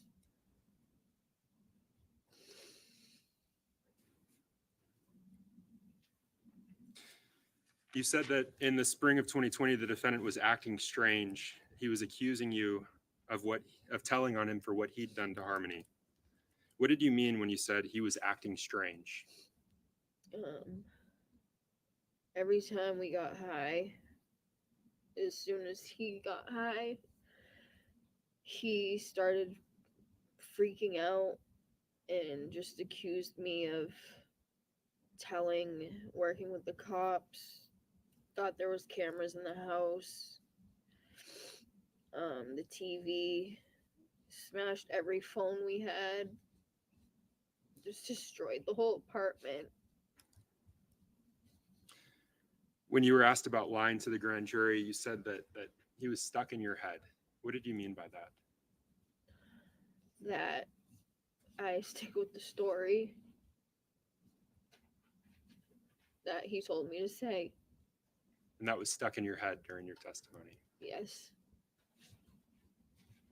I want to talk about that list of items that you gave, your requirements, the things that you'd like before testifying.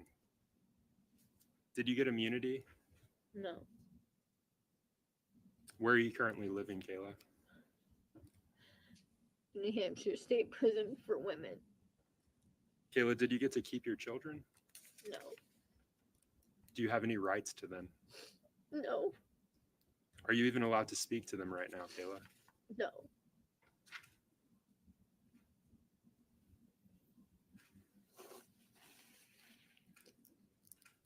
You said that after the defendant repeatedly struck Harmony, after he put the blanket over her, after she moaned, after the strange crying, moaning stopped, after he did drugs, and after the car died, you thought that Harmony was asleep under that blanket. Yes. Why did you think that she may be sleeping after Adam repeatedly struck her?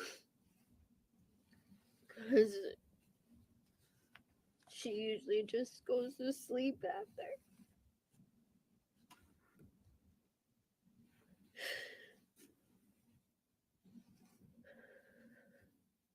Kayla, why stay with someone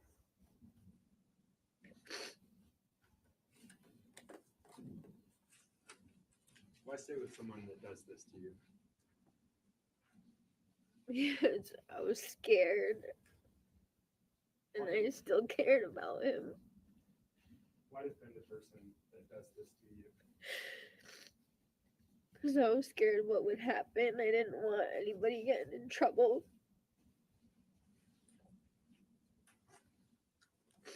Why stay with someone? Why stay with someone that does what he did to a helpless girl like this?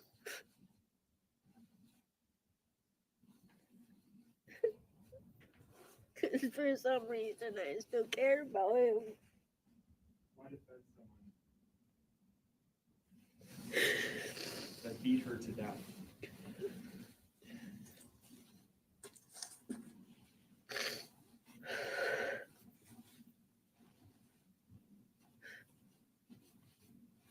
I don't know. I was scared.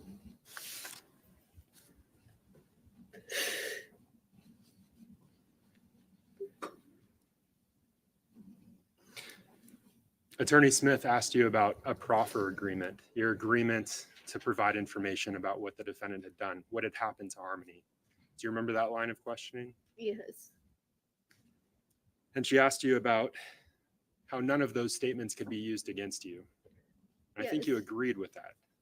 Yes. So I'm going to ask you,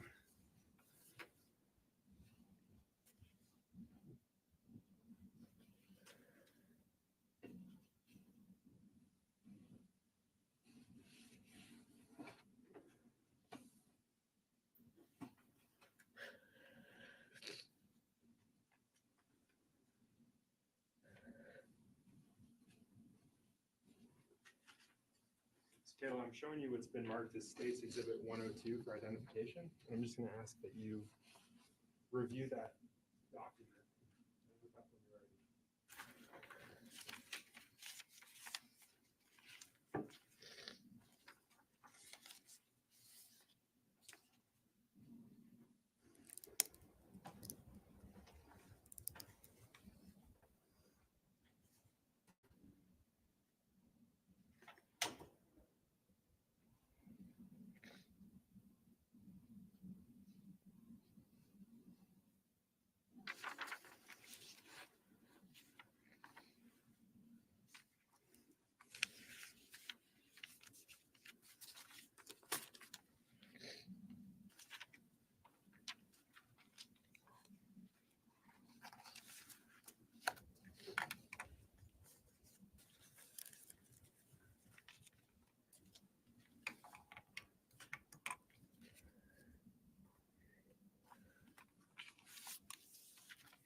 Kayla, is that the agreement as you remember it? Yes. And do you recognize any of the signatures on that final page? Yes. Which one do you recognize? Mine and my attorney and the AG. Is that the true and correct agreement? Yes.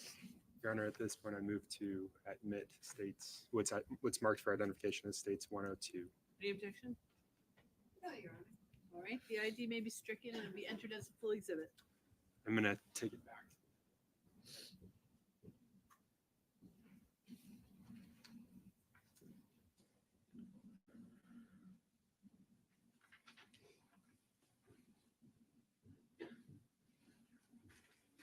Kayla, does that agreement discuss how your statements can be used against you? Yes. Tell the jurors how your statements can be used against you. If I lie. Does it say what other than your statements can be used against you if you lie? I can get charged with anything. Does it discuss evidence related to Harmony, her body? Yes. can that information also be used against you? Yes. Now, is that the information that you went to that meeting with? Yes.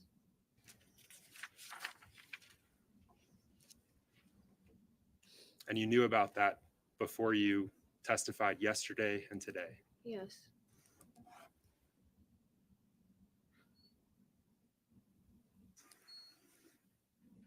Kayla, do you remember being, excuse me, do you remember being asked by the defense attorney last Friday about deciding to take an agreement with the prosecution?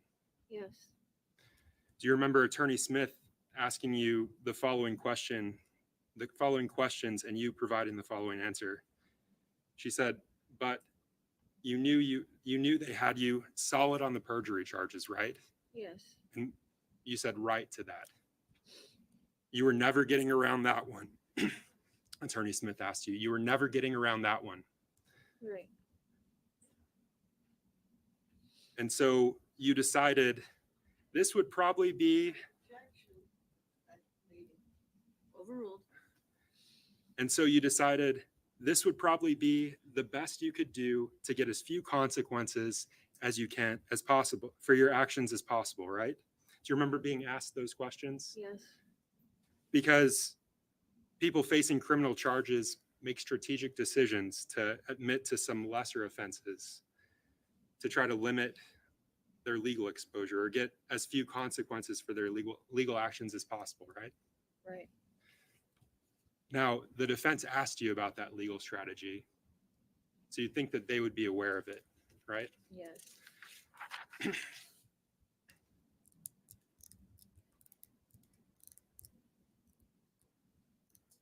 Are you aware that falsifying physical evidence, that abuse of a corpse, it's lesser than murder? Yes. And are you aware that in their opening, they told this jury that that they can find the defendant guilty of falsifying and abuse of a corpse? Yes. Can you remind these jurors who killed Harmony? Adam Montgomery. I have just a moment. No further questions. Thank you.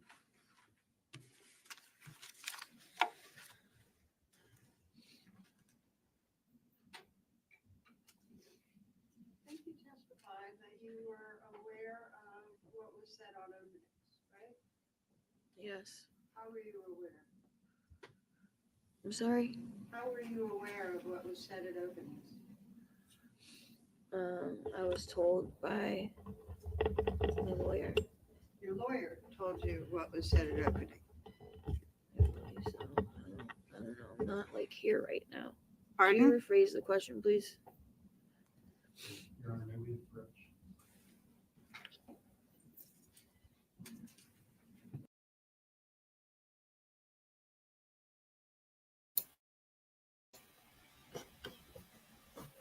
What a trial. Whole bunch of nothing. Well, I mean, something. I mean, I believe her, and I feel she downplayed some of it.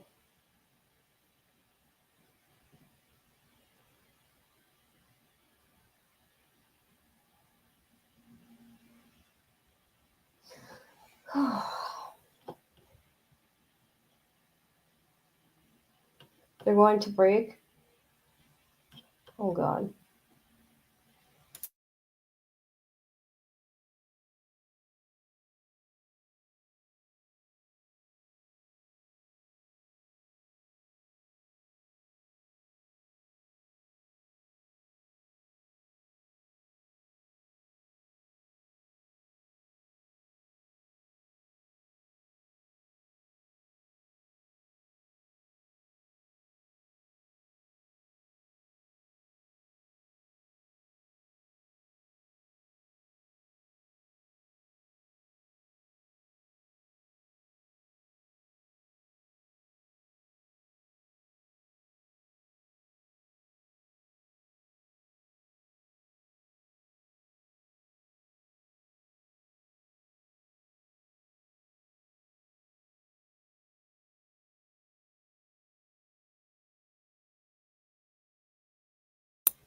You notice how they're not even mentioning Adam whatsoever?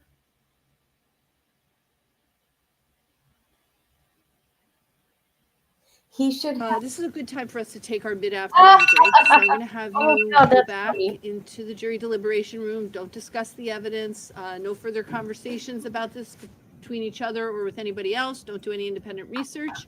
And we will have you, we'll take at least 15 minutes, okay? All rise for the jurors, please.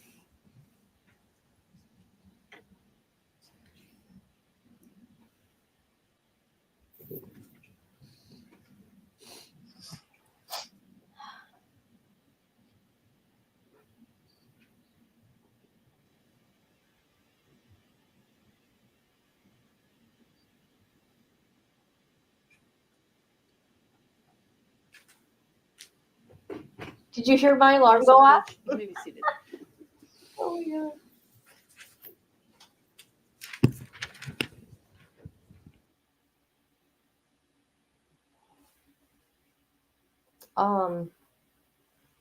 Grandma, you know that R guy? The lady, the letter starts with an R. Yes.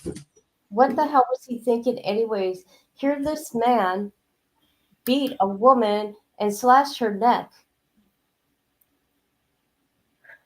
And he wants to make sure that his grandma told him that the eyes, you look into the eyes to see when someone's lying. Are you effing kidding me? Isn't that the craziest thing you ever heard? Well, you know, I mean, look at Adam's eyes when he said he didn't do nothing to Harmony. Yeah, right. no, I'm telling you, I'm talking about R. I know what you're talking about. I'm just saying that theory sucks. It's stupid. I mean, come on, dude. You beat a woman to death and slashed her neck, and you want me to send you a picture? Nada, nothing. No, No. hell no. You know what he'd be doing with your picture, baby. I know he'd sell it. Oh my god. He'd be rubbing it off, baby. I'm telling you, they get really sick in prison. They do. Yeah, exactly. Because you know what, my ex went to prison, and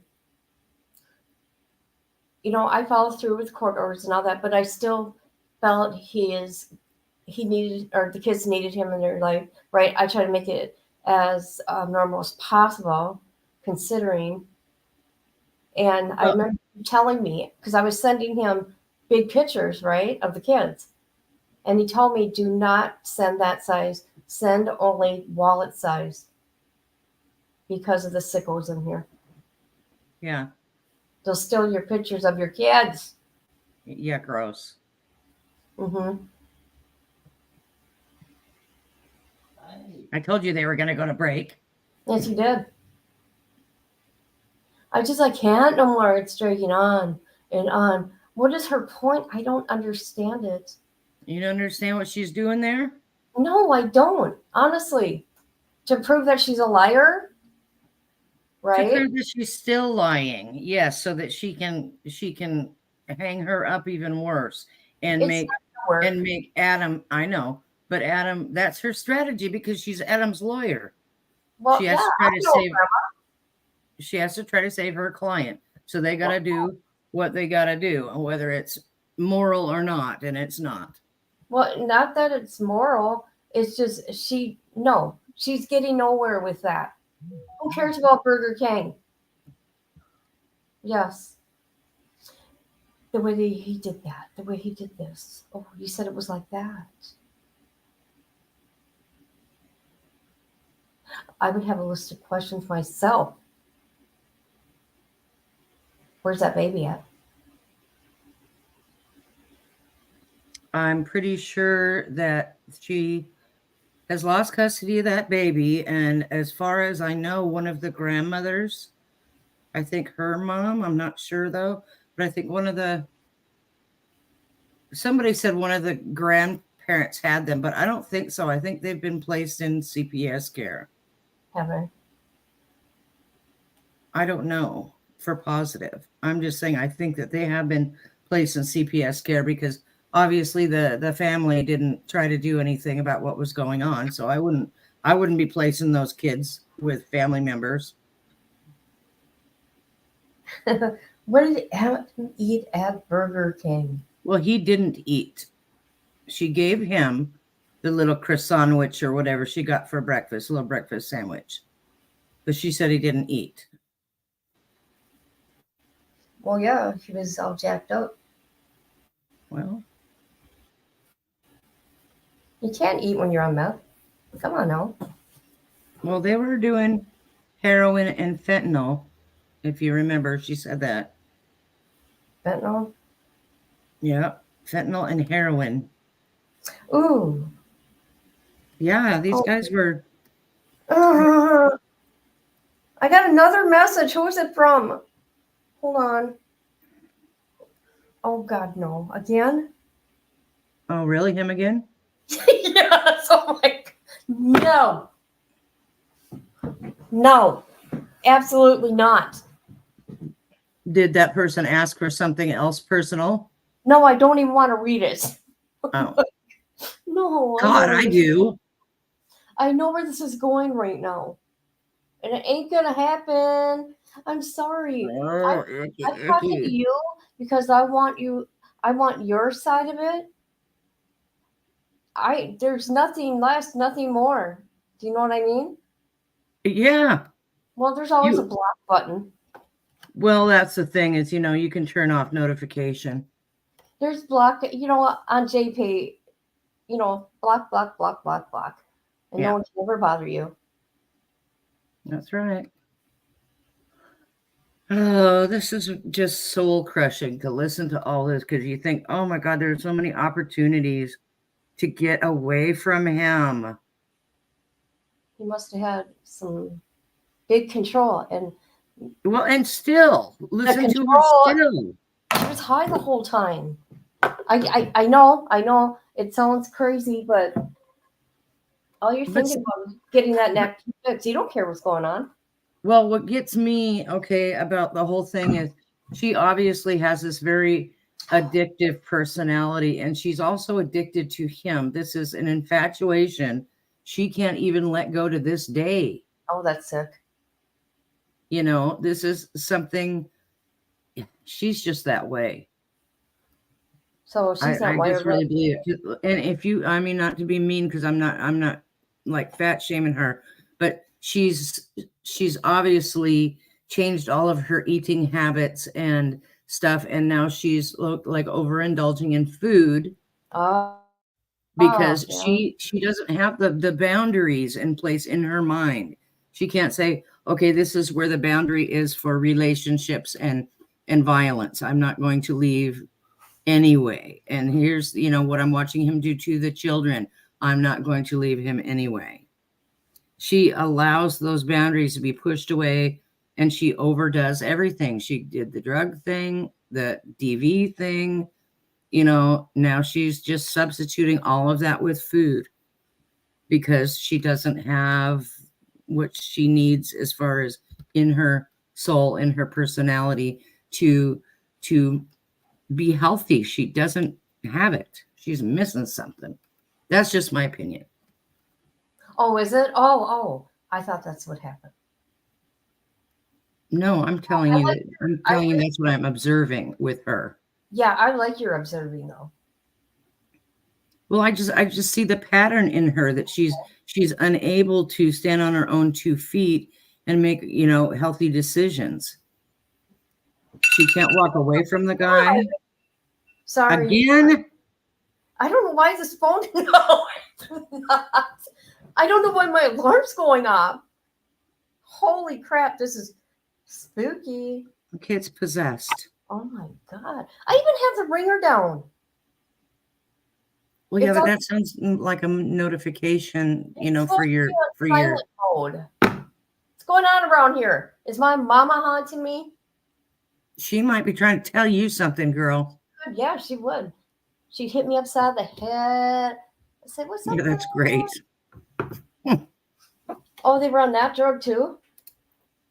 Crack cocaine. That was mentioned early on, but she was saying with the Burger King and going to get drugs from their friend and everything, that they were getting heroin and fentanyl, and that's what they were on at that time.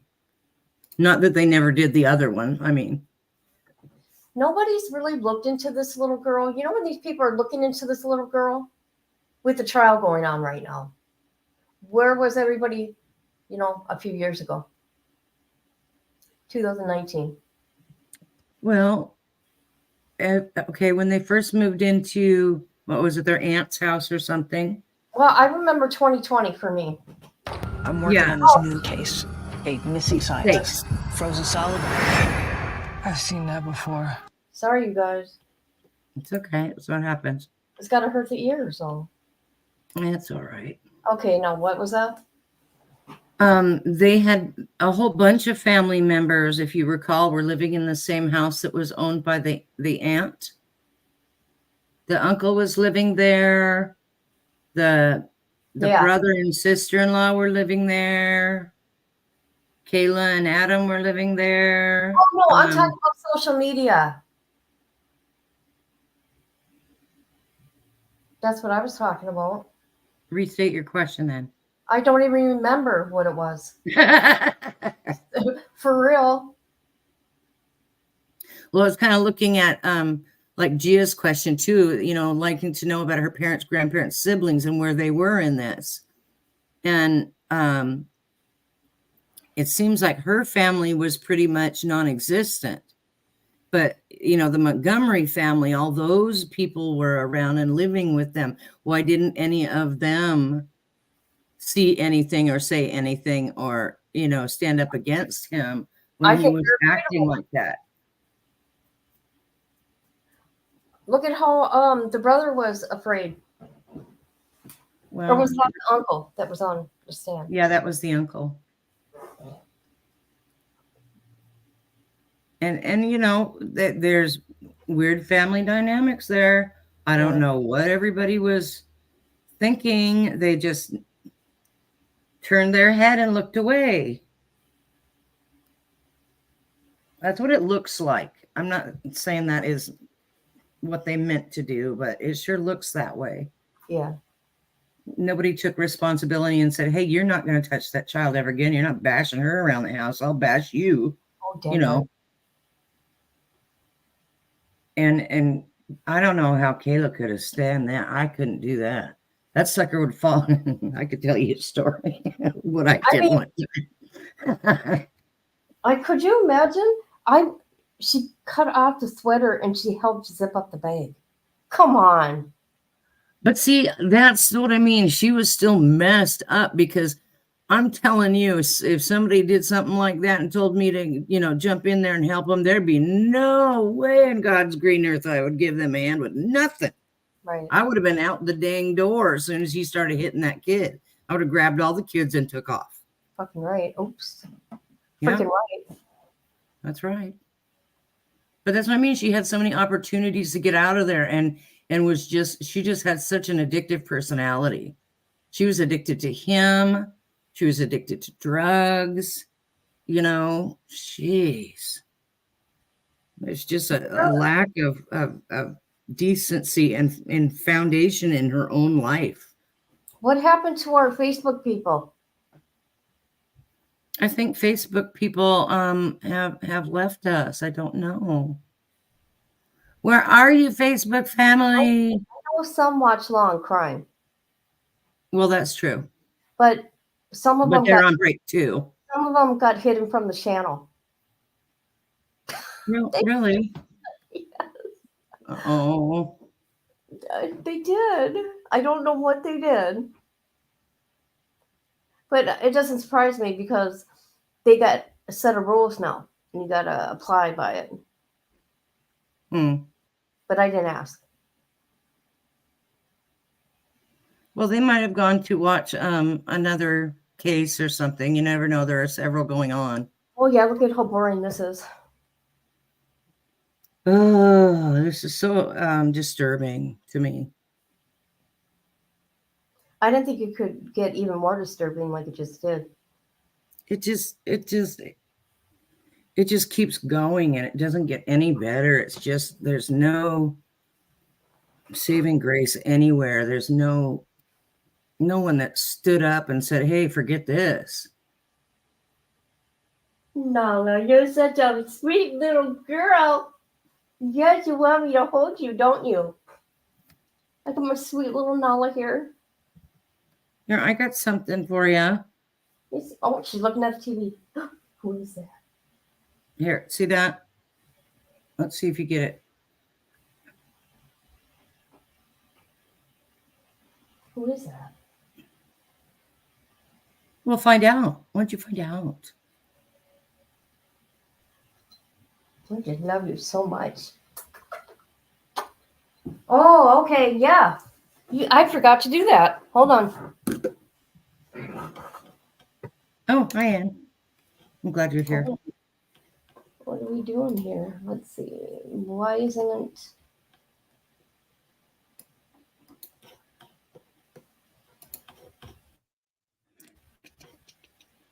Will it not let you link from there?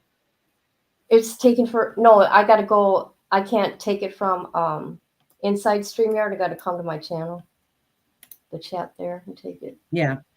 It's nothing. What's going on? It's 2. I'm gonna take a screenshot for you. Just a minute. I'll get you a better link if you want.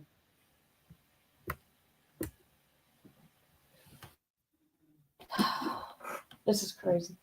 This is insane. Let me show you, Grandma. Do you want to see what this is doing here? Hold on. It's the someone's too spoiled for words one.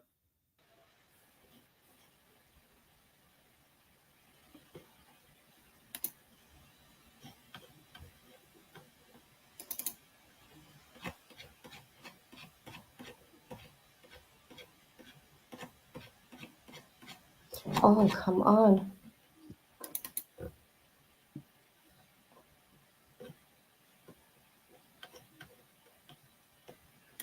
There you go. Let me show you what's up. Let me show you what's going on when I go to my channel. I can't take it from StreamYard. I got to go to my YouTube channel in that chat. You can't copy it, huh? Let me show you. All right. This is what I get. Look. See my chat? Yeah, that's yours.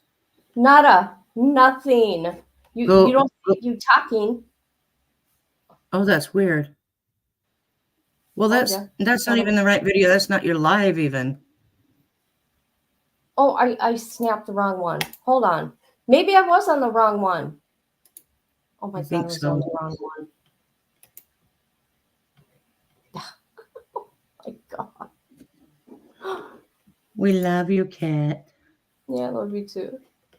I'm like, what the fuck is going on? Nothing surprises me anymore. Okay, we are going to take a look at Otis. Oh, maybe I could do it. I think I could share my screen. This is Otis. Such a sweet little boy that he is. He is a turd. Yes, too spoiled. Yes, that's him. What is it?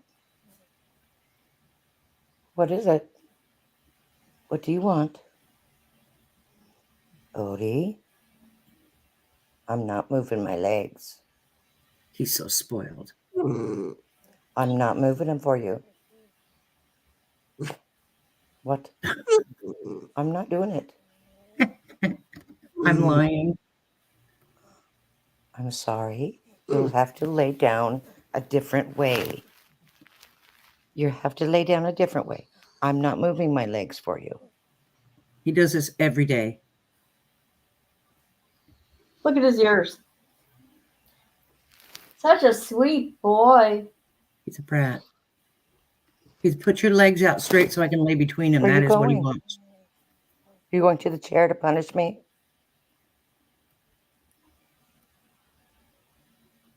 Do you think you're in control of this? I do. Oh my God. He's What do you not want? done. Move your legs. What do you want? What do you want? You want me to move my legs? Look at him. Oh my God. Did he jump down? Look what he does. Yes, this is what Spoiled to the core. Oh. he's so spoiled. Big yawn, go to sleep. Yeah. Mm-hmm. Mm-hmm. Aren't animals just funny?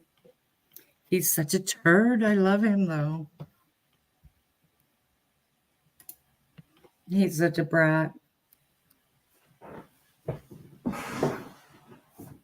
He does stuff to get treats too, and he does kick his feet like Nala. Does he? Yeah, he does it mostly when he's outside. He doesn't do it in here. He does it when he's barking at somebody outside, like another dog or something. Then he stands there and kicks his back feet and shoots sand everywhere. Oh, funny. Oh God, he's so bratty. Yeah. This is a heavy case. It's just so hard, and I just want justice for this little girl so badly. I do. I want justice for her, what they did to her. Oh boy. It's really awful. The things that kids have to endure. And then they become adults and they take that experience with them. They don't forget this stuff. I remember stuff that happened to me when I was 2 years old. I remember things from when I was 2. Oh yeah. And you bring them with you your whole life. So you're an adult in a little baby body. And then you're an adult in a preteen body and a teen body. And then you become an adult. And all those things, all those hurts and all those memories, and those things are there. So nobody ever thought about what happens after their treatment of this child. What it would do to her. Nobody thought about her. That's what's sick. Well, but Shush, you be quiet. I'm on the live.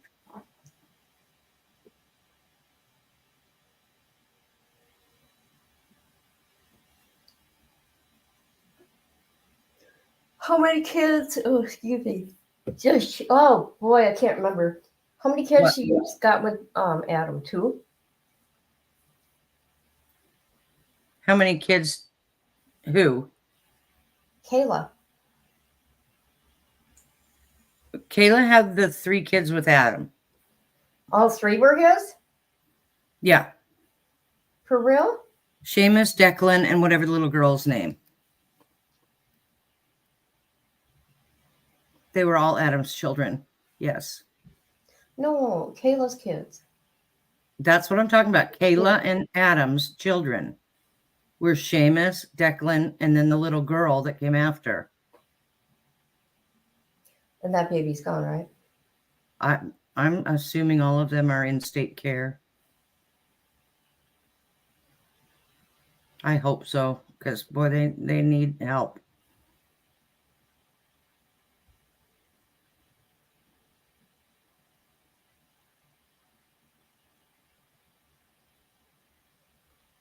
I mean, I wouldn't place them in the Montgomery family. Right. Because the stigma of even the name is going to stick with them there. Oh, yes. And then if there were any decent people in Kayla's family, well, the mom wasn't, because she wouldn't even let them stay in her home in the middle of the winter. Even with those babies, that's what gets me. I would have kept the babies and kicked my daughter out. I mean, because it's just wrong. I don't understand. Oh boy.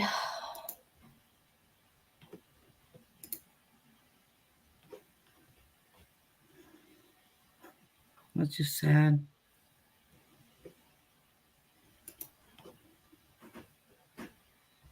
Do you want to click back to the The one we Sure, were watching on sure, Gypsy? sure. We got at least a half hour. Yeah. I don't know what I was thinking. Oh, we were looking at orders. That's why. Here we go. To continue. Allowed her daughter to be essentially tortured constantly for all of her life. Dee Dee had a couple years of college under her belt to be a nurse, and she Oh, worked in the wow. hospital. She did her research on whatever disease she was going to fathom that Gypsy had. There's something wrong with the medical system if a child could get through being untreated or overtreated year after year after year. Makes me mad. Dee Dee got away with this for so long because she is like so many Munchausen by proxy perpetrators. They don't encounter that much resistance. Doctors are businessmen, and they like satisfied consumers. So I think the easiest thing for them to do is ignore the possibility of Munchausen by proxy and just go on and treat and treat and treat Wow. for whatever ailments the mother claims the child has. She had a very persuasive personality. On the outside, you would almost think that she's just the kindest, sweetest, most genuine woman. She would give me a stuffed animal or a doll to play with, and she would just tell me to keep quiet. If the doctor asked me how I was doing, say fine. But other than that, don't talk. And if she found that the doctor didn't agree with what she wanted, or if they didn't put me on a certain medication or did do a certain surgery, she would switch to a different doctor that she would find that would. I've probably seen over 100 doctors in my life. Prove it.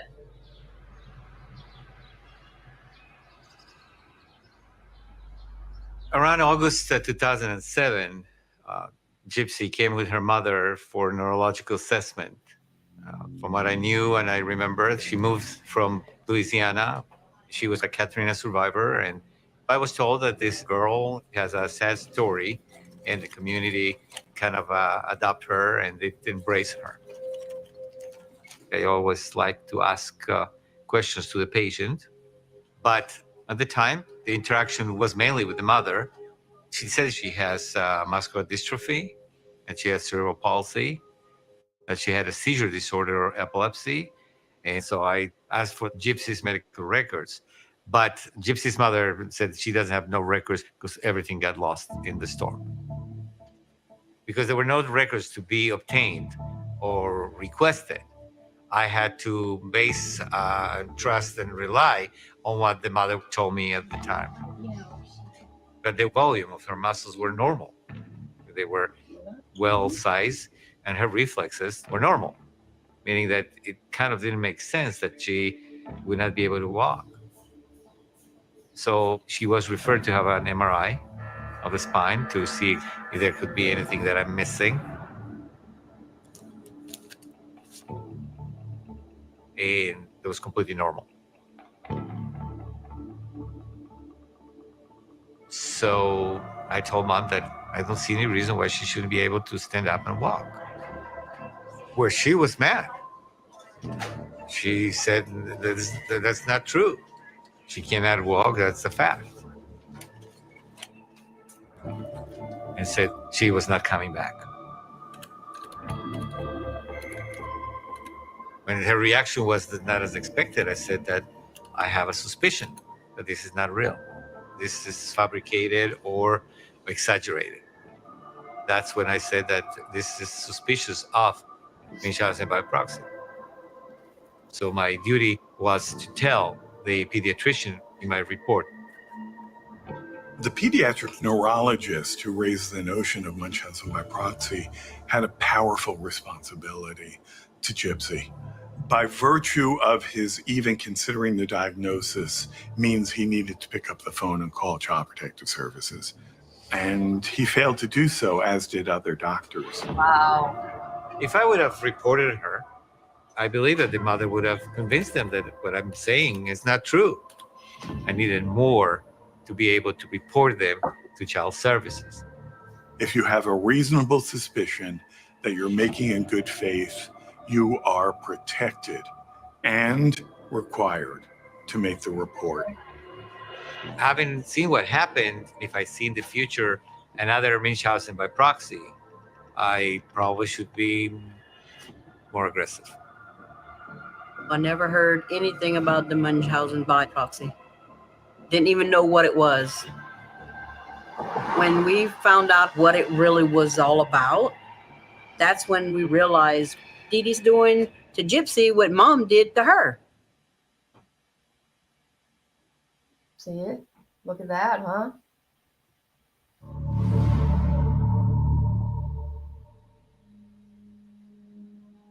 When Dee Dee was born, my mom said that she came along with all these sicknesses, heart murmur and stuff like that.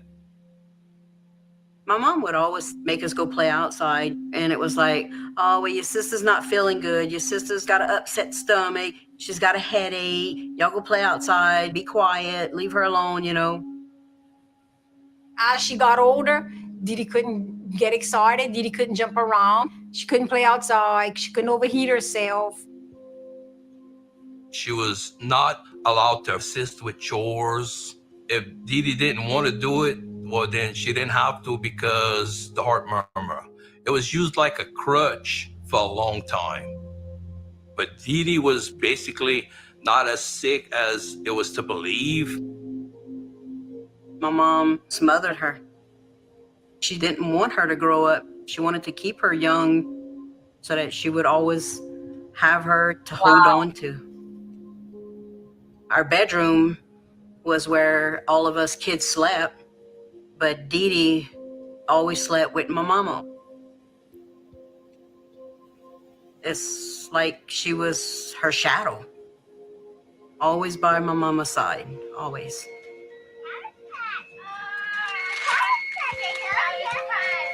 Yes, I get a boy. That's your boy. It's mine too? Your boy and your ring. Hi, Mama. Oh, How you doing, Mama? What's that, Mama? some green. Some green machine. That's mine. Say what? It's your ring. We didn't get to go to college, but Dee Dee went to college. We didn't get a car when we were growing up. Dee Dee got the car. That's what Daddy's fixing for her to go in tonight. Dino says she needs a new one. We knew if you wanted something, you had to go out and earn it. But Dee Dee just wanted it and got it. Dee Dee was into beauty pageants, and my mama went out and bought her the prettiest dress, the prettiest shoes. She was just all about the attention. When my mom passed away, Dee Dee took it hard. You know, the person who babied her all her life wasn't there anymore. Say hi. But she still needed the attention. It didn't matter how, as long as it was coming.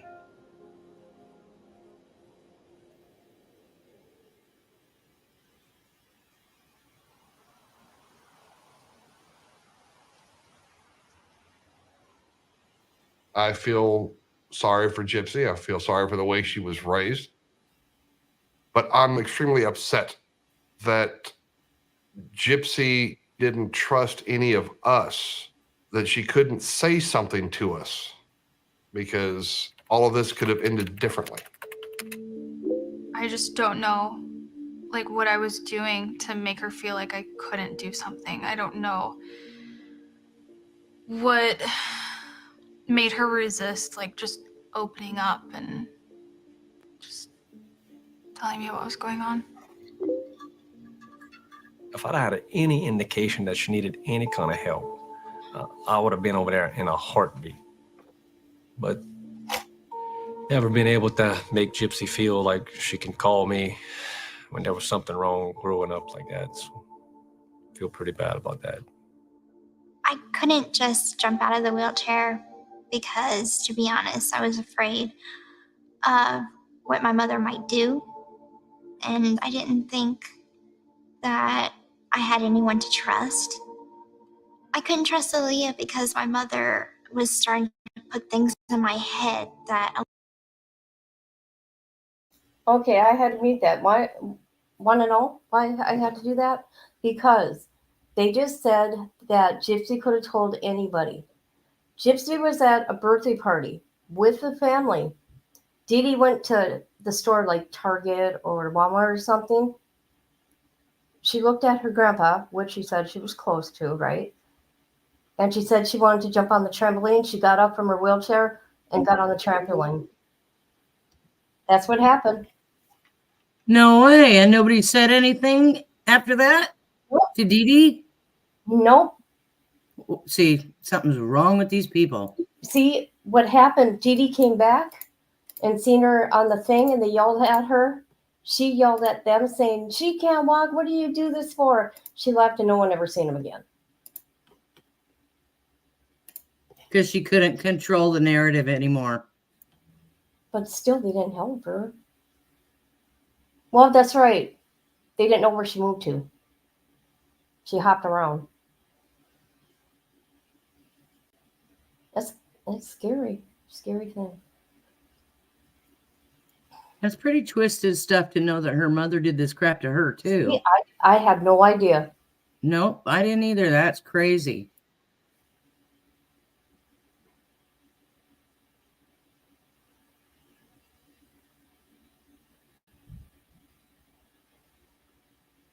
Oh, where is Adam at? Okay, I'm still pissed off because I don't understand how they could make other people like Lori Vallow show up in court, and how come this guy doesn't have to come to court? Right? Why is that? Why is it different? He can be on Zoom because that judge, who knows why she's doing it? I don't know. I just know she gave permission. Yeah, he gets to go in a separate room at the jail and watch by Zoom. Mm-hmm. So he gets to watch it, but he doesn't have to be there. No, why? Why doesn't he have to be there like any other defendant? It's weird.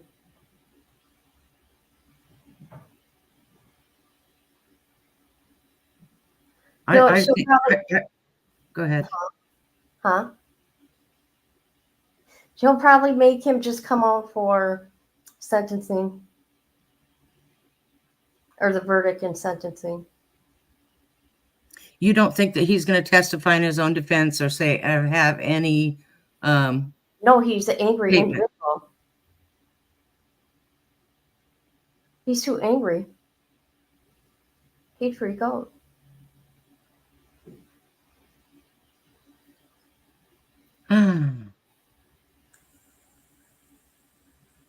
Yeah, that's pretty weird.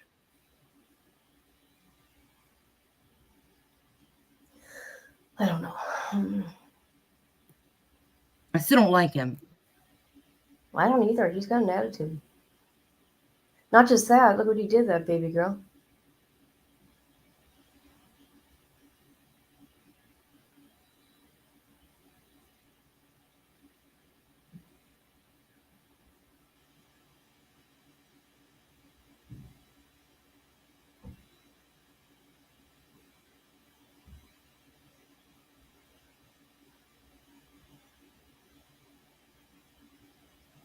You know what?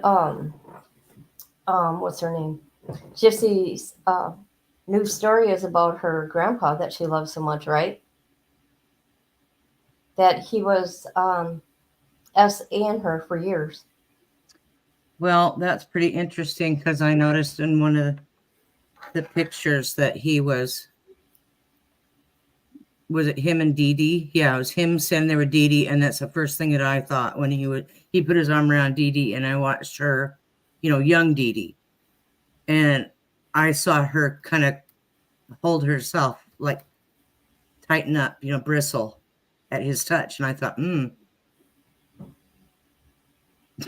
But see, I thought I was just projecting my own thing on her, so that kind of comes as a surprise. But well, she did. Okay, when she was trying to throw Nick under the bus, she goes, "He did it," and then after he argued me, that's what she did. Yeah, And it took everything away from her. You know what I mean? Oh, poor Gypsy. Poor Gypsy. Huh. She says she's paid her dues. No, you haven't. No, I'm sorry. No, I don't feel that way. Mm-mm. I mean, maybe in the eyes of the law, in that particular case, that's what they think, and that's all lovely, but not in my mind. Not in my mind. I don't think it's right yet. They're always happy to see you. Hi, puppies. They make you feel better just by Look existing. at those ears. They're basically I had a basset hound for a little while. 3 years, man. Yeah.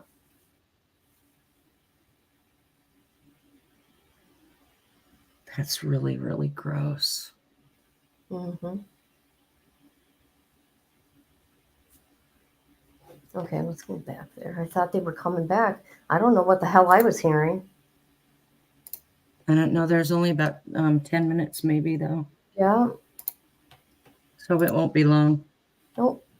Oh, because I had to say something. It wasn't my true friend, and that she was a bad influence on me, so I couldn't be friends with her anymore. And I didn't reach out to my dad because I grew up with my mom saying all these horrible things about him, that he abandoned us, that he didn't love me or her, that he didn't want anything to do with me. So I thought he wouldn't care, so why reach out to him? If I had known then what I know now, I would have reached out to anybody for help. But I was too afraid to. They said it's snowing, so I'm staying under my heating blanket. And I'm not getting out. As I was growing up, I wanted more independence, and that just wasn't okay with her. She wants to get out. Ain't gonna happen. Let her dog take care of her. I asked my mother, can we please get rid of the feeding tube? I don't need it. And she said no. Can I please maybe get some physical therapy to help me walk a little bit better? And she just said no.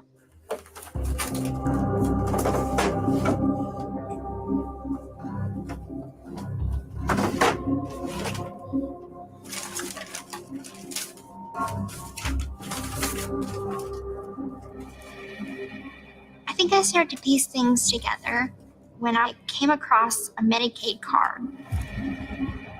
And it said that I was born in 1991 and not 1995 like she had claimed and told me. So I was actually 19 at the time, not 15. After everything went down, I found out that Dee Dee changed her birth certificate several times. She was born in 91. She changed a 1 to a 5. So she took 4 years off of her life right there. Dee Dee had so much to lose by letting her understand she was 18. You know, she knows that Gypsy could have just got up and walked out. She had met this guy at this sci-fi convention, and she told him what was going on, that she was trying to get away from her mom, that she needed some help. I trusted him a little bit, enough to run away from home. He didn't have a place of his own, so he was staying with a friend. Those friends knew my mom. They called my mom, and my mom came to get me. She told him that I was 15, so he freaked out because he was 36 at the time. My mother brought me back with her, smashed my computer. She chained me to a bed, tinted the windows so nobody could see what was going on inside the house, and put bells on the doors so if I tried to sneak out again, she could hear. I had asked her, if I can go to the bathroom. She'd unchain me, take me to the bathroom, but then chain me back up to the bed. She would starve me. She would hit me with coat hanger. And she would call me bitch, slut, whore, devil spawn. For about 2 weeks that happened. I went from looking at her like a loving parent to seeing her as somebody I was quite afraid of. I felt like there was no hope. I just kept thinking, dear God, get me out of here somehow.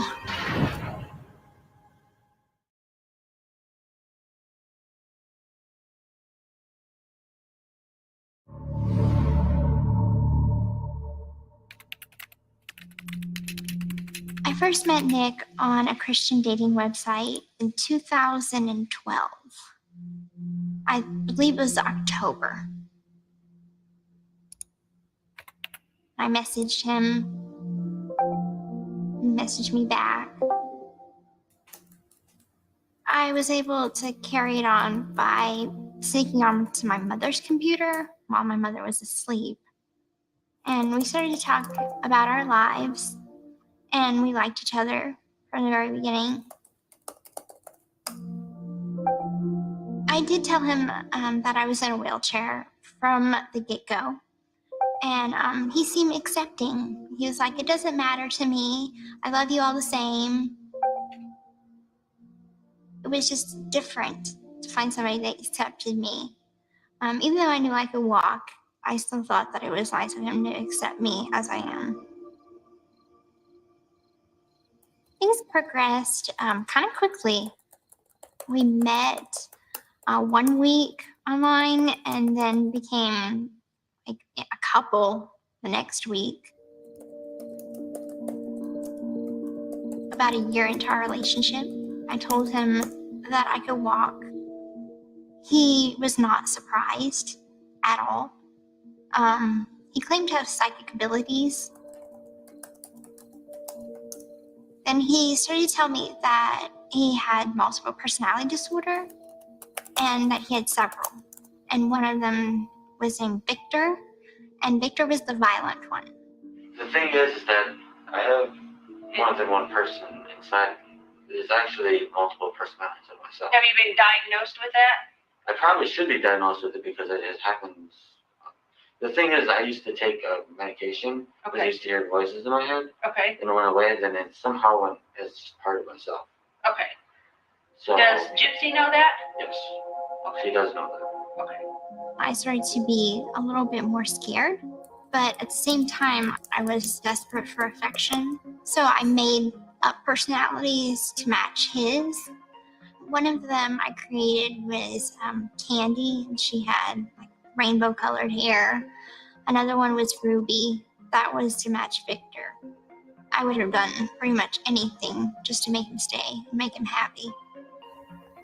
But then soon my mother started to lock her computer, so I stole a cell phone. And can't make any calls or anything, but I hooked it up to the Wi-Fi of the house. And I was able to talk to Nick that way through Facebook and other social media. We thought that it was time to meet up face to face. And so I came up with the idea, let's meet up at a movie theater. Let's pretend like we don't know each other and we'll bump into each other, make friends. And I thought, if he dressed nice, if he said all the right things, if he was just a kind person, that my mom would think, hey, well, why not this be the one? And then that way we don't have to lie and hide our relationship anymore. I had picked a movie, and it was Cinderella, the new version. I thought that it was perfect. So we got our bus ticket, and he came to Springfield to finally meet me.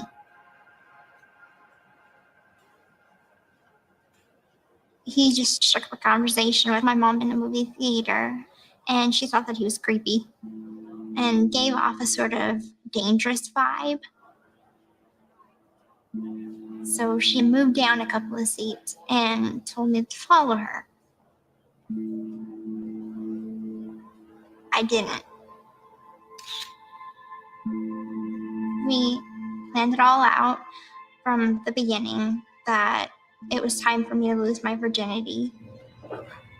So I told my mom that I was going to the bathroom, and he followed me.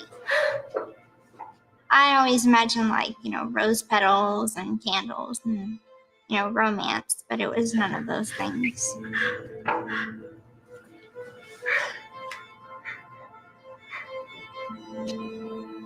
My mother started to worry, so she came out of the auditorium, and just in the nick of time, we were by concessions.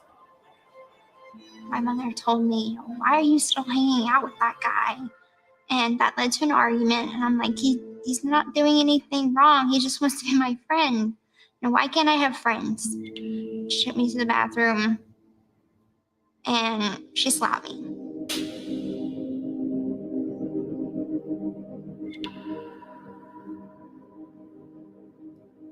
It made me feel devastated that it all went wrong, because I knew that Mom's never gonna let me be happy, have friends, fall in love.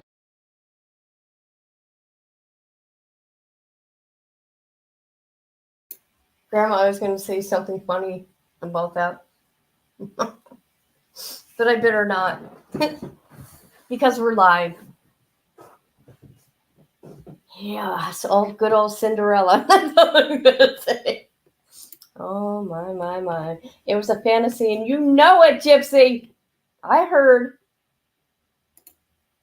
Of get married, have kids, have a normal life. And I never wanted any more than that.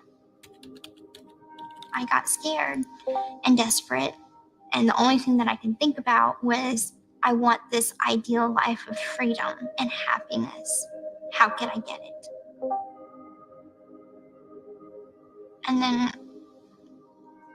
me and Nick were talking one night, and he said that he would do anything to protect me. And I asked him, anything? And he said, yeah. From anybody? He said, yeah. Even my mom? He said, yes. And that's when this kind of plan started to develop of a murder plot. What's going on with court? This is what's going on in court. Right here, Grandma. Empty chair. That's what's up.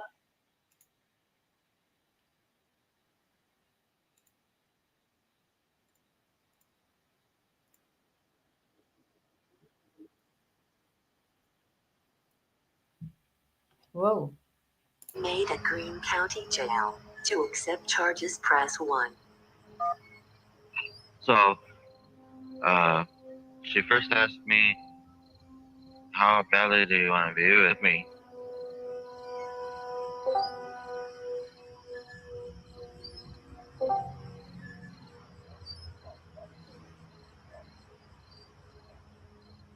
I told her I'd do anything to be with you, you know that.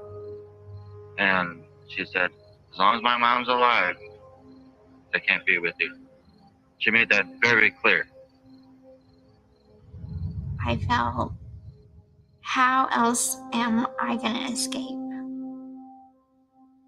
It seemed like taking her out of the equation completely was the only option. And I was like, are you serious? This is not anything to joke around about. And she said that this is the only way we can be together. So I'm pretty much stuck on this situation, and I just end up following along with it.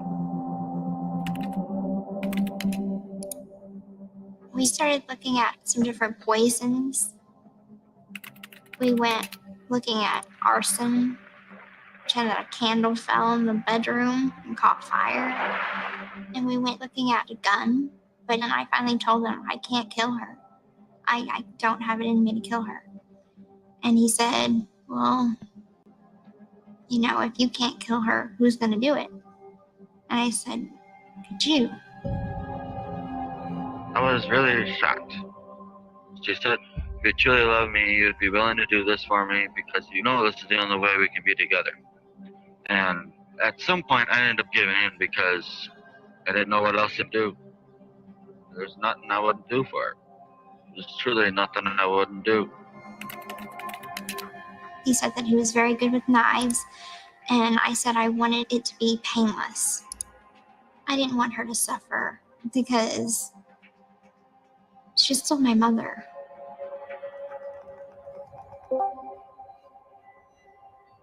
We thought that we would never get caught. I felt. Why didn't she just poison her then? Put her to sleep.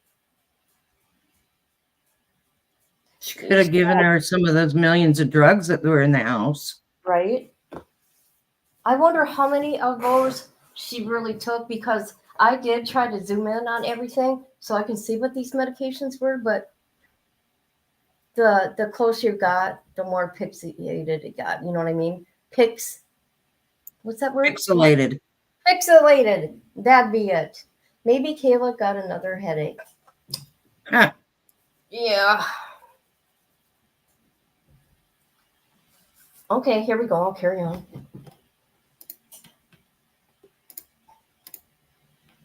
Felt like this is a fairy tale and I was going to be the princess that gets rescued.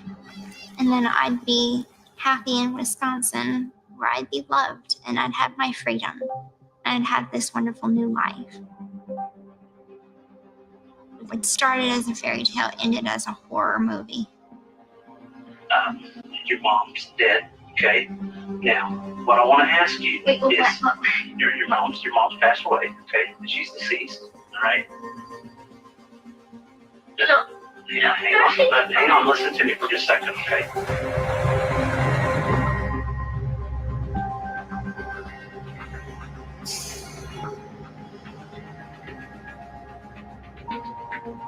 I was excited just to be with her for the rest of her life.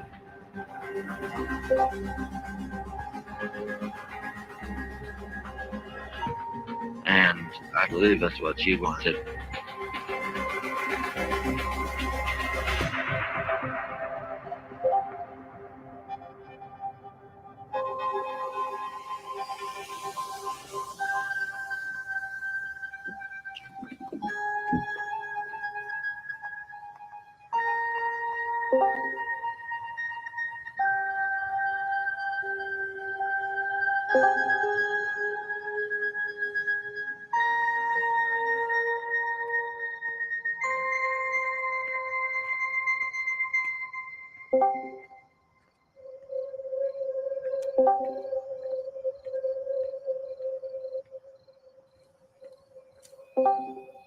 The plan was that he would put on the gloves and come in, and all I had to do was just go in the bathroom and keep quiet.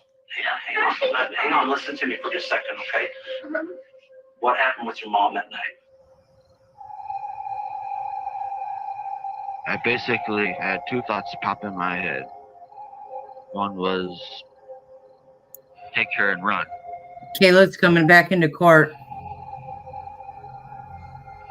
The other was this bitch is dead.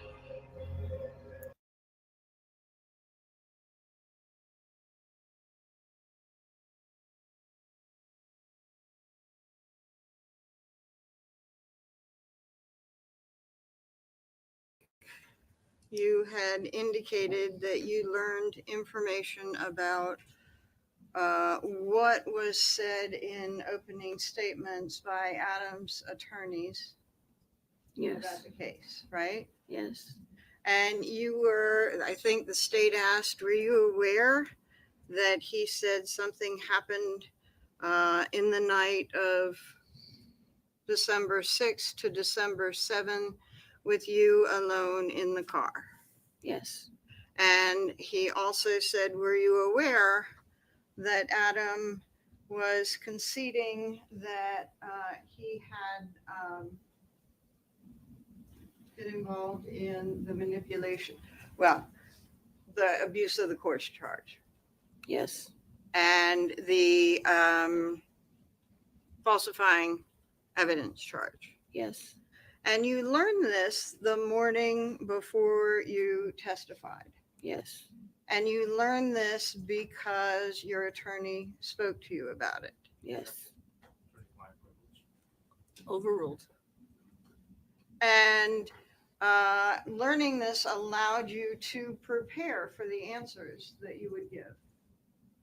Yes. And you discussed the ways that you would deal with this information? Overruled. Not really, no. Okay. You thought about this information and you knew that that was different from what you had told police and the prosecutors before. Yes. And you thought about this information and this pointed the finger at you, right? Yes. And you certainly didn't want to have the finger pointed at you, right? Right. And you wanted to think about and prepare yourself for how you would respond to those questions. Right? Yeah. Okay.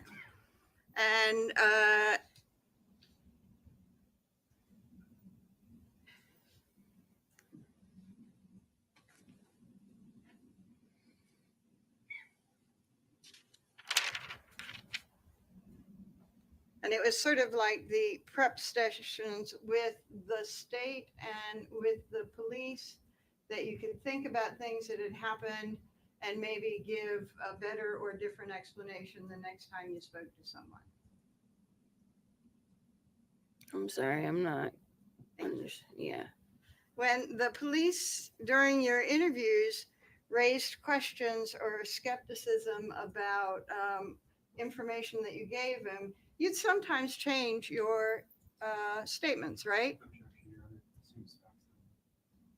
Overruled. No. Well, when the police spoke to you in June 3rd, you said that you were not in the bathroom and that you were not involved with what happened in the shower when Harmony's body was at Union Avenue, right? Right. And then the next time you talked to the police, you said you were a little bit aware, and then you slipped up and said something, and the police said, "Did you cut any of the clothes off?" And you said, "Yeah, the hoodie," right? That's not how that happened, but Okay. But you had denied anything, and then as time and their questioning went on, you acknowledged that you were a participant, right? right. Okay. And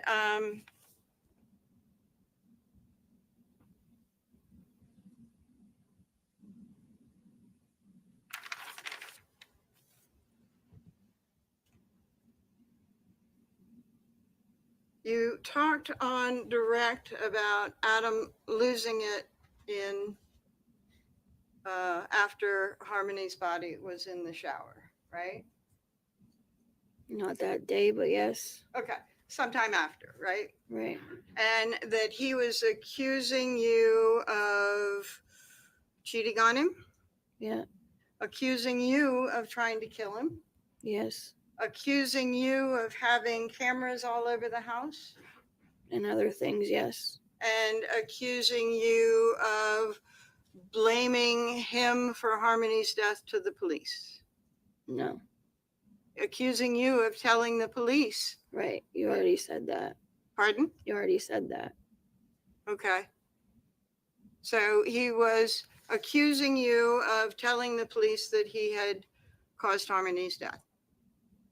Yes. And accusing you of telling the police that you were trying to poison him. Yes. He was scared of you. No. Okay. And none of that was true, right? What do you mean? You weren't cheating on him, right? Right. And you weren't trying to poison him. Right.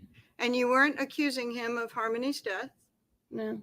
He had just sort of lost his mind for a while, right? Yes. And in that time period, he got violent. Yes. And you told the grand jury when you were talking about that time period that he punched you twice. I don't remember saying how many times, but yes. Or a couple of times? Yes. And that sounds right? Or do you want to see your grand jury testimony? No, I was going to say yes. Okay. And he punched you twice, and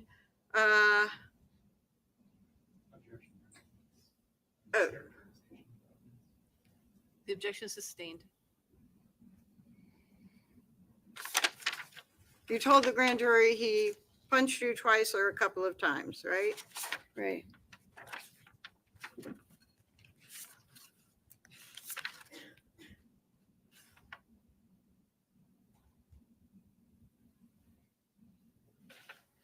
And then in March, this started to happen again, right? It never stopped. Okay. And you have a picture of,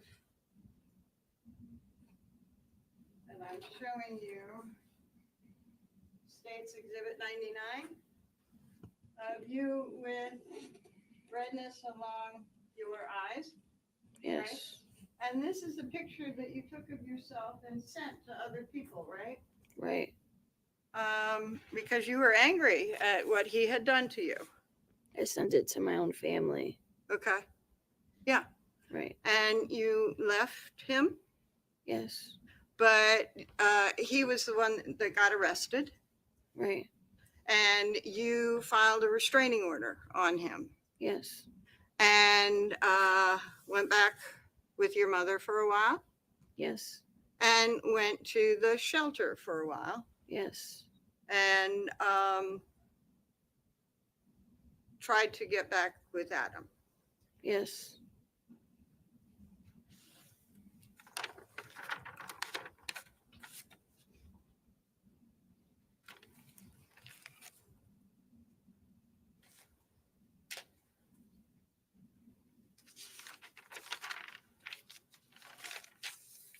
And you're saying it was not a couple of times in after Harmony's body was taken away, it was constant.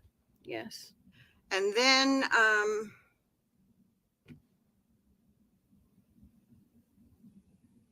he had also, we talked about, become despondent and sort of suicidal. It happened twice, yes. She just said it happened twice. Overruled. And you took care of your kids, right? Yes. And took care of Adam. Yes. And continued on with your life. Yes. Okay. You said that the state asked you about Adam being pure evil, right? Yes.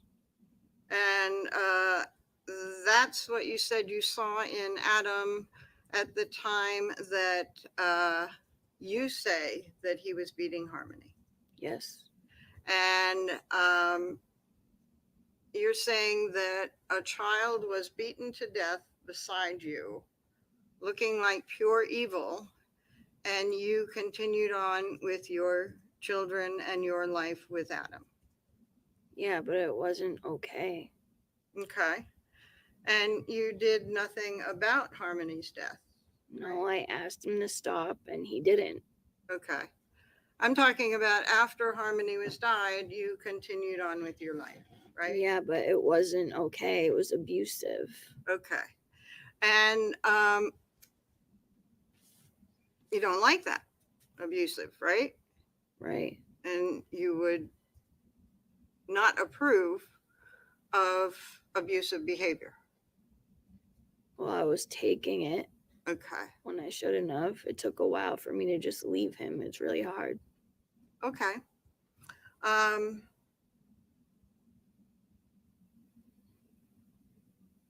Now, the duffel bag in the trunk of the car, you eventually got the trunk open, right? No, we didn't get the trunk open. Well, you eventually got a bunch of stuff out of the trunk, right? Yes. And were you present when Mr. Badero drove Adam back to the car? Yes, I was with him. And the kids were where? With us. Okay. And at that point, you were trying to get the rest of the stuff out of the car. Yes. And you were able to take some things out of the car. Yes. From the back seat. Yes. And from the trunk. Yes.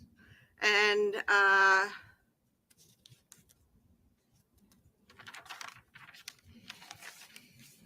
talk about the letters talking about betrayal. Remember talking about that on redirect? Yes.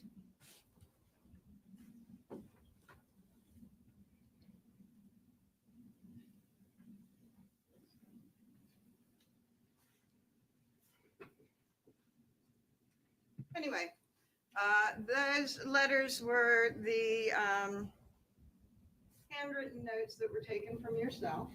Yes. And you are talking about betrayal of Adam because Awaken your hair's natural beauty with Suave Hair Care. Shampoos and conditioners, certified cruelty-free and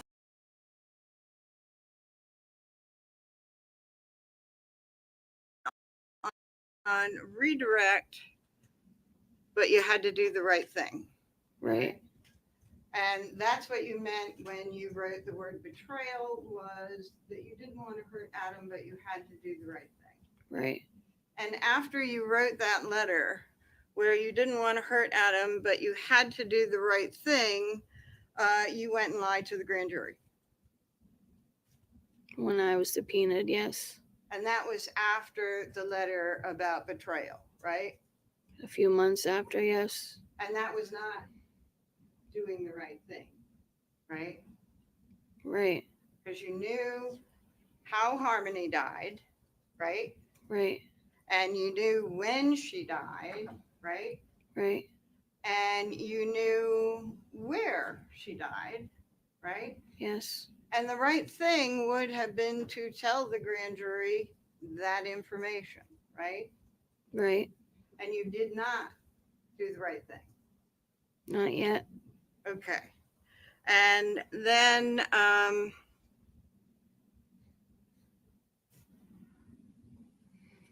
think you said that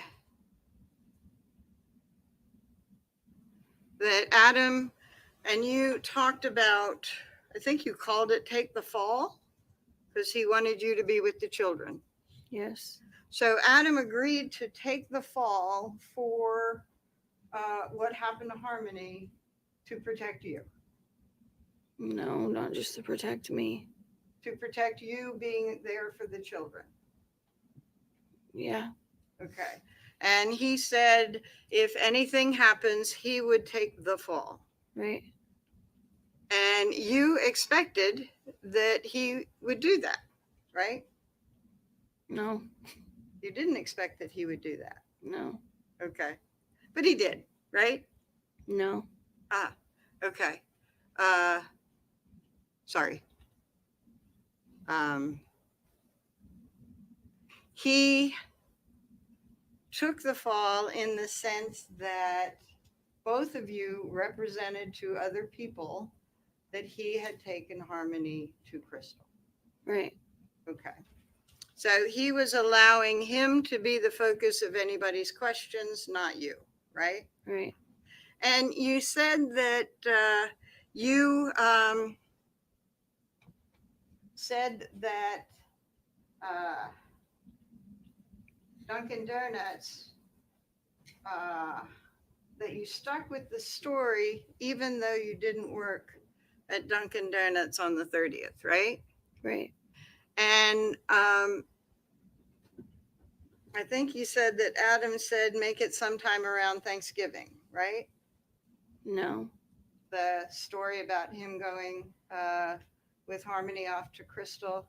Yeah, because we got kicked out of the house, but it was just that time.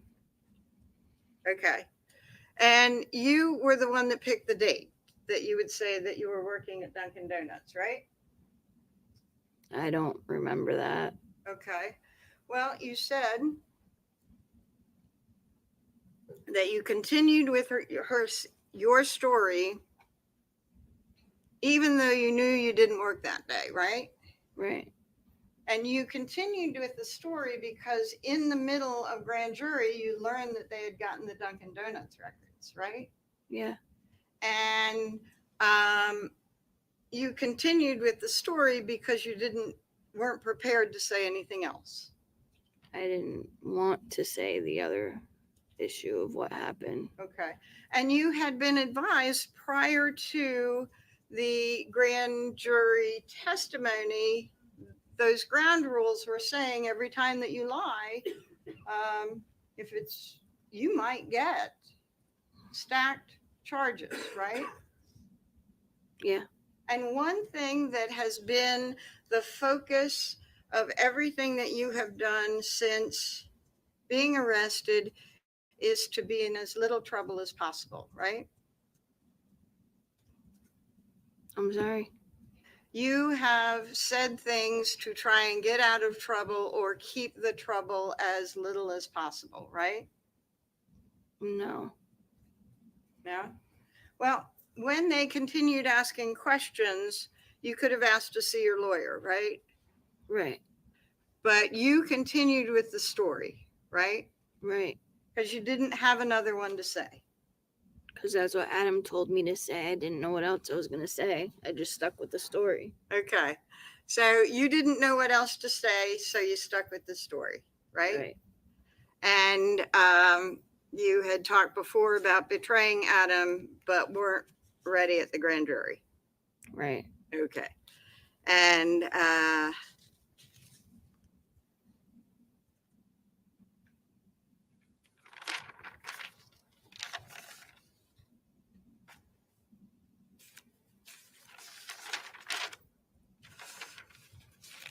and you said that you were afraid to do anything because you were afraid of what would happen, right? Right. And I think one of the things that you told the state that you were afraid of what would happen was that Adam threatened to have Kevin kill you? Yeah. Okay. Kevin is the uncle that used to live in 77 Guilford Avenue, right? Yes. And the one that was in that fight with Adam that you said that you overheard in the summer. Yes. Okay.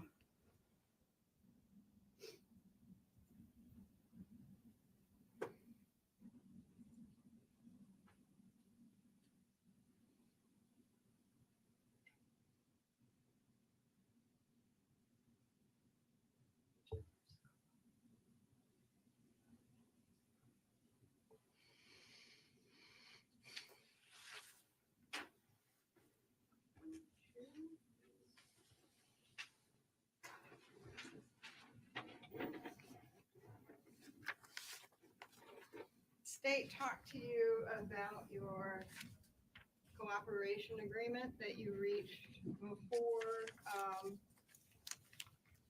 talking to the police about what happened that you said happened to Harmony, right? Right. And one of the things that it said was that your statements couldn't be used against you, right? Right. And they wanted the truth, right? Right. And you told them when you first spoke after having this agreement that you did not go into the shower at Union Avenue when Adam was manipulating the body, right? Right. Pardon? Right. And that was not the truth, right? No. And you didn't get in any trouble for it, right? Right. You just changed your testimony, right? Right. Basis.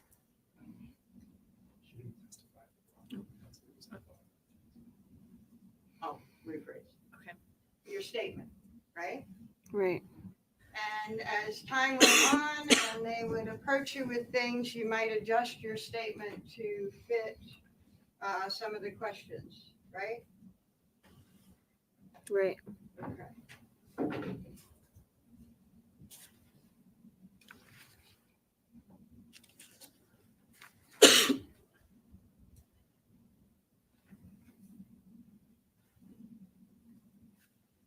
And by that agreement, you were supposed to only tell the truth, right? Right. And your story changed somewhat, right? Right. And at the grand jury, you were only supposed to tell the truth, right? Right. And you lied. Right.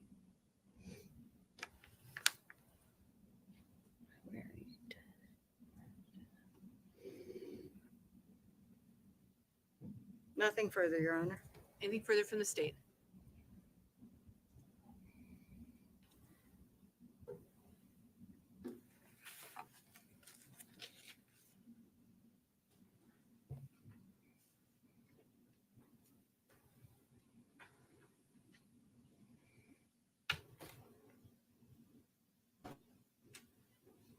Your Honor, no further questions. All right, you may sit down. Finally, jeez, a bunch of nothing.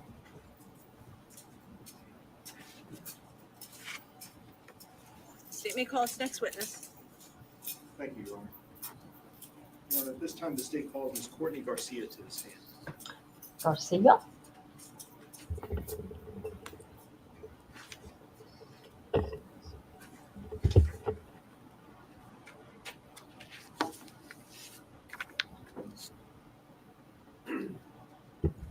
Okay, what is happening right now? The next witness. Really? Yeah. Who would Something that be? I don't know.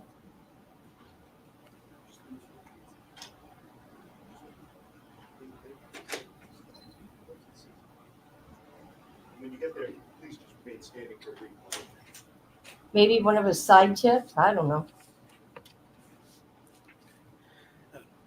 Ms. Garcia, if you would please raise your right hand. Do you solemnly swear that the testimony that you will give this jury will be the truth, the whole truth, and nothing but the truth, so help you God? I do. Thank you. Please feel free to have a seat. That is so weird. And The defendant feel free to was in pour the car yourself a with glass of him? water if you'd like for any reason. Ms. Garcia, as we're being recorded here today, would you please state your full name and spell both your first and your last name for the record? Yes, my name is Courtney Garcia, Courtney Garcia. Okay, thank you. And what city do you live in? Manchester, New Hampshire. How long have you lived here? About 5 years. And are you currently employed? Not at the moment. Okay. What kind of jobs have you had in your life? I've had some supervisor positions. I've worked as a counselor in the addiction field, restaurant jobs. Okay. And currently, right now, do you have any children? I do. Okay. How old? 13 months. It sounds like a handful. Yeah. Let me ask you, with regards to the name Adam Montgomery, have you heard that name before? Yes. All right. How do you know Adam Montgomery? He is a childhood friend of my husband, And what's your husband's name? Matthew Garcia. With regards to Adam Montgomery, have you met him in person before? I have.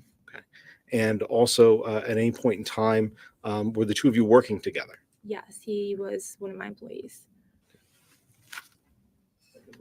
Please, Your Honor. Just a minute.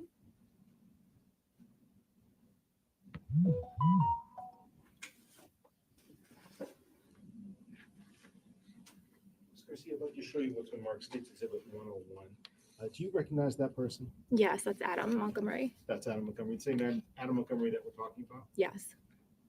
I'd like to ask you very specifically about Mr. Montgomery. I'd like to ask about Thanksgiving of 2019, if I can. Okay.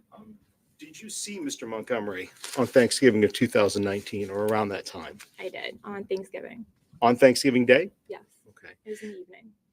I'm sorry, in the evening? Yes. Okay. And I would ask if you can just kind of scoot a little bit more forward, actually. You saw him in the evening, right? Correct. And when you saw him in the evening, let me ask, did you become aware of where he was living at the time? Yes, I did. He was living in his vehicle. What did the car look like? It was a Chrysler Sebring, very bald tires, silver to my knowledge. And where did you see him that evening? I saw him at the Pestataquag, I think that's how you pronounce it, apartments in Manchester, New Hampshire, in the parking lot. What, if anything, did you do for him that day? My husband and I provided Adam gas money, and we offered him a place to stay. And that was on Thanksgiving, correct? Correct. All right. And what did Mr. Montgomery say to that when you offered him a place to stay that night?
Kit Banner.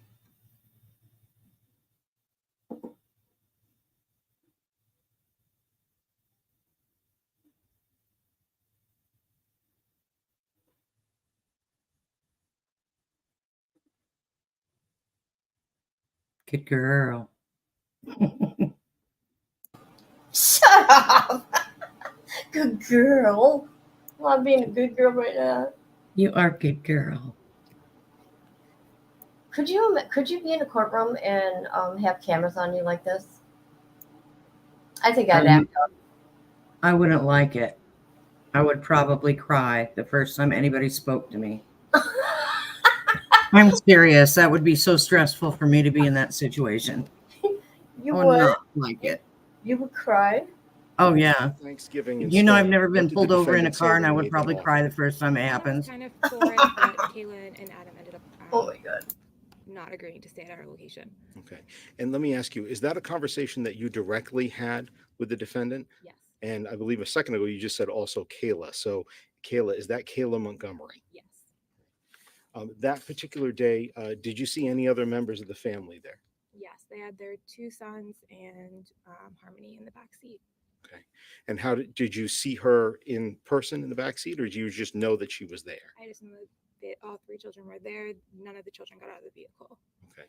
Did you look into the vehicle at any point to put eyes on them? We offered them food, so I believe at one time I kind of put my hand in, and that was that. I didn't really look at the children. It's not what I was there for. Okay. And from your recollection today, how many children were in the car at that time? 3. Thank you. Moving forward from Thanksgiving, I want to talk to you about the couple of months after that. Did you see the defendant again, Adam Montgomery, sometime between December and January, December of 2019 into January of 2020? Multiple times. Okay. And at any point in time during that month, December going into January, did you have a conversation with him about Harmony and her condition? We did, yes, or I did, yes. Okay. Where did Mr. Montgomery say she was at that point? He told us that he brought Harmony back to her mother. Do you know what her mother's name is? Crystal, maybe? Okay. And let me ask, with regards to that, I apologize. Did the defendant ever tell you what her name is? I should have asked a better question there. No, he did not. And with regards to how she was back with her mother, what did the defendant tell you about why that happened, or how it happened, or when it happened? He told us that he brought her back to her mother because Harmony was having multiple accidents in the vehicle. And by accidents, what do you mean by accidents? She was using the bathroom in the vehicle. What, if anything, did the defendant say about Harmony now being with her mother as compared to Harmony being with Adam? I'm sorry, not. Sure. At any point in time, did he talk about what kind of, with regards to what Harmony was being provided for, what she could be provided for from her mother as compared to what Adam was able to offer at that time? A home. A home? Yes.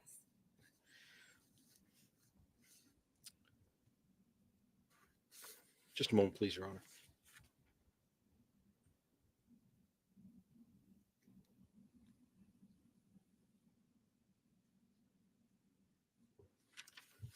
Let me ask you, Ms. Garcia, at one point, were you interviewed by officers of the Manchester Police Department about this interaction that we talked about today that you had with Adam Montgomery? Yes. Okay. And during the time that you were speaking with them, did you tell them that the defendant told you that she was better off with her mother than with him at the time? Basis? I'm sorry, the defendant. Yes, I'm asking whether or not she reported those as the defendant's words at that time. The objection is overruled. Go ahead, Ms. Garcia. Yes, he told us that she was better off with her mother because she could provide her a home. Adam could not. All right. Thank you very much, Ms. Garcia. I don't have any further questions for you. I believe defense counsel will have a few.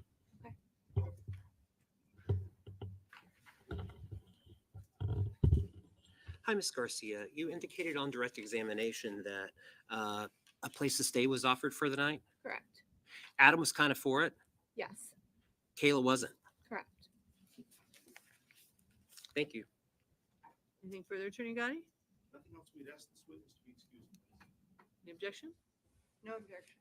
You may step down. You are excused. Thank you. Just a brief moment.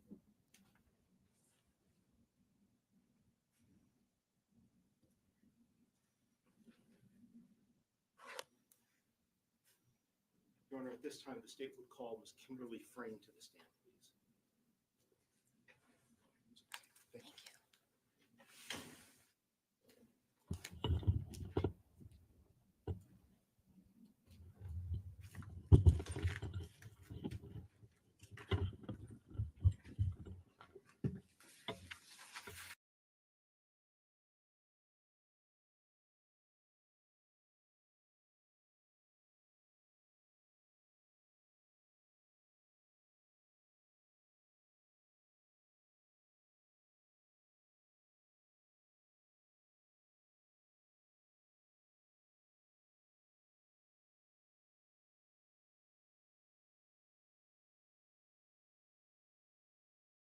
That the testimony you give this jury will be the truth, the whole truth, and nothing but the truth, so help you God.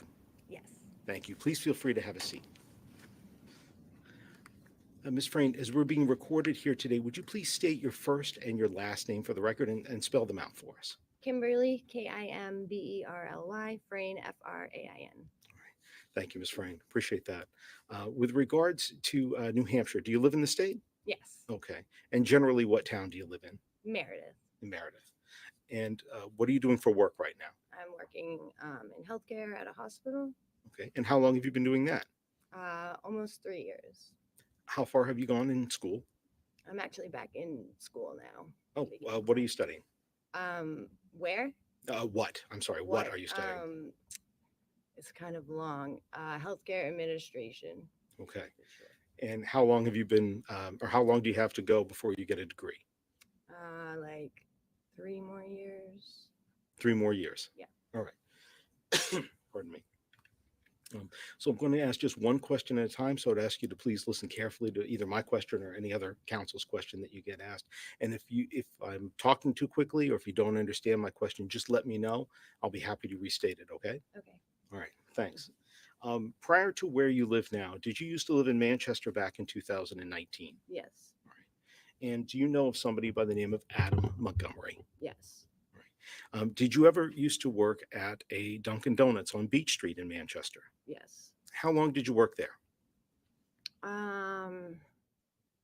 Like 5 years, About 5 years? maybe. Okay. Let me ask, you also know the name Kayla Montgomery. Yes. And what was when you, and have you met Kayla Montgomery? Yes. Right. What's the relationship between Kayla Montgomery and Adam Montgomery when you first met them? I met them at work. We worked together. First, I worked with Kayla, and then Adam worked with us too. With regards to Kayla and Adam, did you ever meet Adam's daughter, Harmony Montgomery? Once. One time? Yes. Did you ever spend time with her? Yes. I babysat her and the 2 boys or 1 boy at the time at my house. At your house? Yeah. And would this have been back in 2019? Yeah, I think it was the summer of 2019. I'd like to ask some specific questions for you about Adam Montgomery, specifically about beginning in the winter of that year at the end of 2019. All right? Okay. Right. Did you ever bring Adam Montgomery jumper cables to try to start a car? Yes. How many times have you done that for him? Once. Just the one time. One time. How did he reach out to you for help? He either called me or it was on Facebook. I can't remember which. And he said that their car had died and it was freezing out and they wanted me to come jumpstart their car. I told them no, but they kept begging and I felt bad. So I went. Okay. So you said maybe they messaged you or reached out on Facebook. Is that right? Did you have a Facebook account at one point that just went by the name Kimberly Frayne? Yeah. And is that the account that he might have messaged you on? Yeah. What time was this? What time of morning was this that Adam reached out, or you got these messages asking for a jump? It was in the middle of the night. I just remember that. It was late. So did you go to where they were and give them a jump? I did. Where did you go? It's behind Elm Street in, I think it's Colonial Apartments. Okay. And is that at the south side of town, west side, or north side of town? It's like right down the road from my house on the north side. Okay. When you saw them, do you remember what kind of car they were in at that night? Yeah, they were in a blue Audi. Now, when you went to meet them, first of all, what was the weather like that night? It was cold. It was freezing. So when you got there, who, if anybody, got into your car? I pulled up and I don't remember the beginning, but I don't think I brought a jumper pack that my ex-husband had, and a good Samaritan came by and him and Adam jump started it. How can those people hear in that courtroom? Fix that mic. The two boys, and we just blasted the heat to keep them warm. To keep them warm? Yeah. So you said it was Kayla and the two boys? Two boys. Okay. So I know you said before that you had babysat Harmony on one occasion. Was Harmony there with you? Did she get into the car as well with Kayla and the two boys? No. Did you see Harmony at all while you were there that night? No. And I believe you said a good Samaritan came along. Do you remember who that is or even know who that No, is? it's just somebody in the complex saw us struggling. Okay.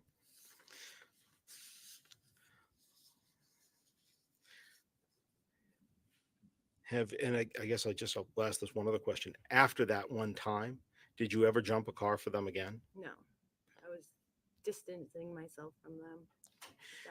Do you remember the exact day that this occurred in the winter of 2019, end of 2019? Okay. Just that it was very cold out. Is that right? Yeah. Just a moment, please, Your Honor.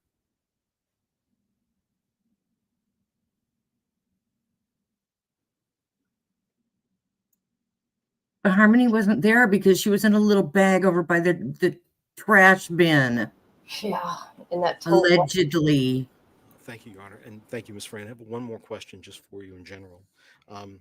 With regards to conversations that you've had with Adam Montgomery, the defendant in this case, with regards to those conversations, did you ever have a conversation with him about Harmony having bathroom accidents or wetting herself or defecating herself in her pants? I don't think so. Not him. Not him? No. Okay.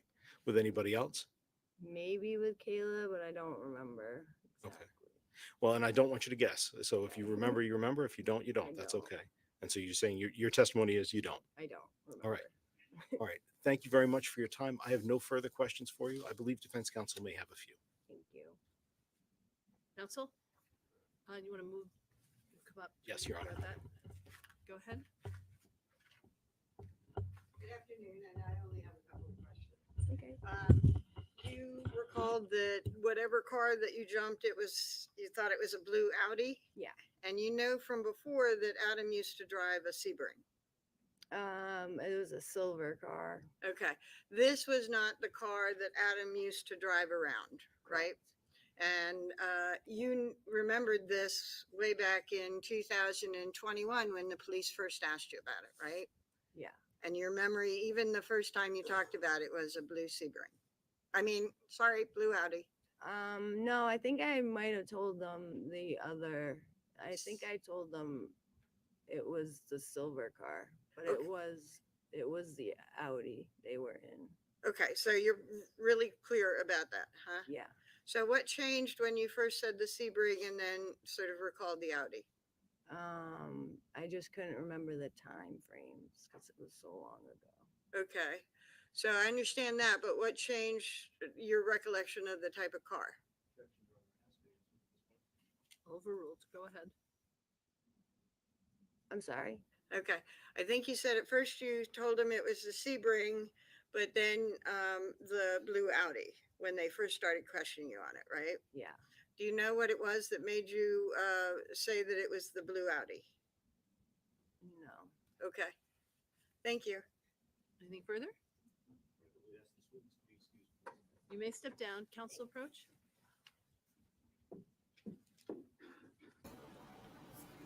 Well, that defense is something else, ain't she?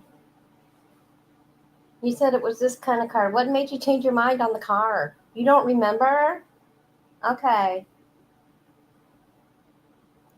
Well, she's trying to get her to say, well, the cops told me it was, or Kayla told me it was, or, to get rid of any suspicion against him.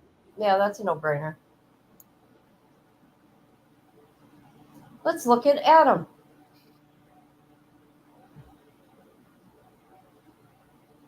Shithead.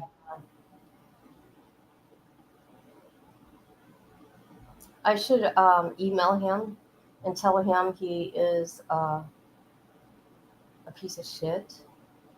I think he knows.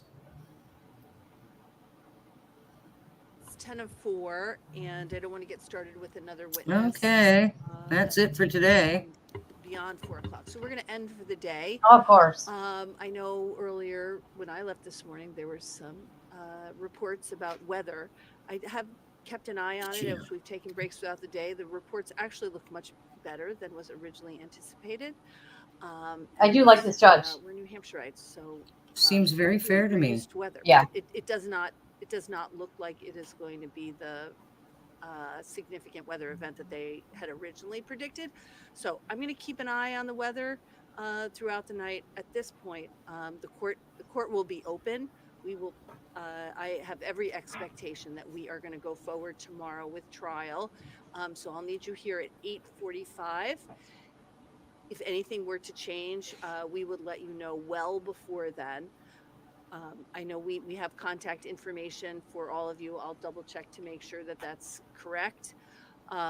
So keep an eye out on your email or text messages, but I think it is extremely unlikely that we would not have trial tomorrow. So you should all plan accordingly. Put your boots beside the door. So 8:45 tomorrow morning. As I said, don't read anything about this. Avoid all news media regarding this case. Don't look anybody up. Don't do any independent research. And I will see you tomorrow morning for a 9 a.m. start. Thank you so much, everybody, for your attention today. Mm-hmm. All right. Mm-hmm. Make sure that I'll call downstairs and make sure she has everybody's contact. All right, Miss Kat. What? Are you going to go live this evening with the Gypsy Rose? I want to.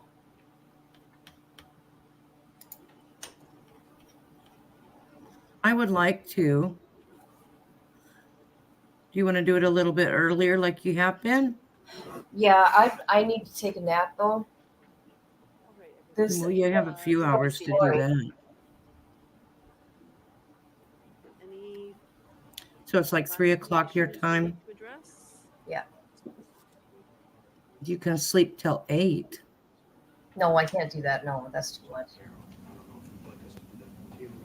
Well, you have time for a couple hour nap. You can do it from there. I think unless you think there's something that would be privileged, but otherwise I say do it from there.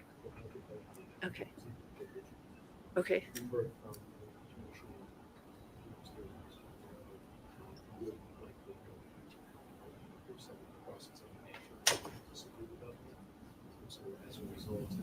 Oh, can't even hear these people. This evening as to whether or not granted, we'll have an answer for you prior to him taking the stand the day of him taking the stand. So we will hopefully go ahead and be able to solve that issue. Okay. When you say the day of his taking the stand, that will not be problematic. I don't believe if immunity is granted. If immunity is not granted, it may become an issue. So we'll need time to do that. Understood, Your Honor. I I believe that authorization will likely be given. Okay. So anything, Attorney Smith, Attorney Brooks, you want to say about that? Okay.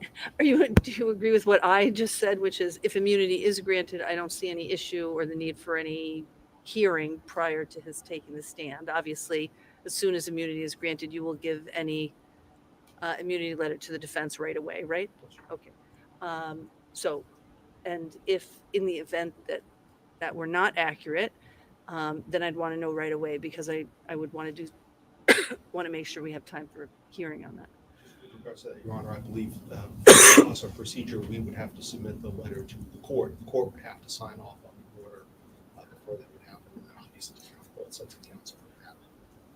So I would anticipate that would happen. He's going to testify. Okay, good. If there's any issues there, you're going to let me know, I'm sure. So please do. Anything else from your perspective that we can accomplish today? No, yeah. Okay. Actually, I have every expectation that we will go forward tomorrow. Like I said, I looked at least, maybe not the last break, but at lunchtime, and it looked like, 3.5 inches of snow or something like that. So I think I have every expectation that we're going to go forward tomorrow. If there were any changes, I want the best contact information for you all. And maybe, just in case we can't get to one member of your team, maybe it makes sense to give us contact information for both. And then once we contact the first person, we would have you contact your co-counsel. But like I said, I think I have every expectation that we will go forward tomorrow. So you should have your witnesses ready to go. Anybody runs into any trouble, please let us know. Okay. Yeah, excellent. Attorney Agati or Attorney Knowles, do you need Tabitha Scott tomorrow? Or are you going to ask us for a new transport order, or what's the situation? We are not for tomorrow. Okay, so you'll keep us apprised in advance, because we've got to issue a transport order. Yes. Okay. I think if you would give your contact information to the clerk, and she and I can sort out what will happen with that. Thank you for coming, Anne. All right. It was Anything great to else? have you here. No? Bye, Okay, Ann. we'll see you all tomorrow morning. Thank you, everybody. Thank you, Your Honor. Okay, my opinion is he just saying that. He ain't taking the stand. You You're can kidding me, give her that right? stuff. Thank you. If he is granted immunity, he will. Is that what they said? I couldn't hear That's what they were saying. Oh yeah, that's what they were saying the whole time. He wants immunity in exchange for his testimony. If he cannot get immunity, then he will not testify. That is Look at him controlling this now. well, there's only going to be so much that he can demand as far as immunity, because he's being, he's not going to get murder off of the table. That's what they're going for. Well, let's finish this up so we don't got to worry about it later. Just how many minutes? 10 minutes?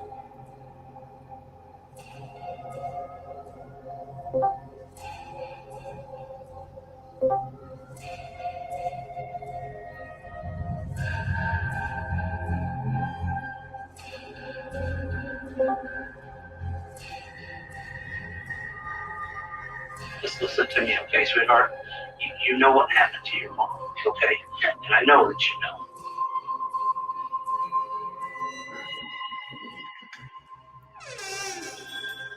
I loved her so deeply that from the first step I walked into the house, I knew there was no going back.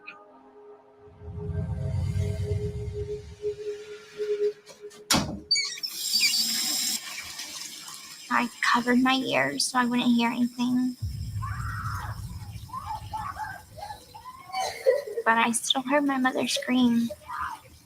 And at that point, I thought, hey, I don't want this to happen. I want this to stop now. But I was too afraid to go and help.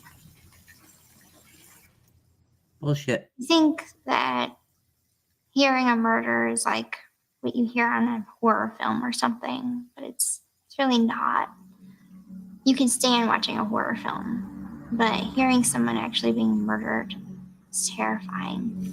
It creates this almost nauseous feeling in your stomach. You can't think. All you can think about is how afraid you are. I do like my mom. I know you do. Now's the time to be truthful, sweetheart. No more lies. In a couple of minutes, she stopped screaming. Nick came in and he was holding the knife in blood. He ordered me to patch up his finger because he cut his finger on the knife. And then he ordered me to clean up little droplets of blood that was left in the hall and the bathroom. Did you kill your mom? No, sir. Did you help No, sir. Nicholas kill your mom? No, sir. My mother had a money pouch. Little did I know that it was my dad sending child support. So we took it, and that's how we paid for everything. We packed a couple of things in my suitcase. We called a cab, and we went back to the hotel that he was staying at. I was happy because I was free. Hi, honey. I'm feeling it. But the looming awareness of what had just happened clouded my mind. So I used pills to drown out all of my remorse and cares and fears.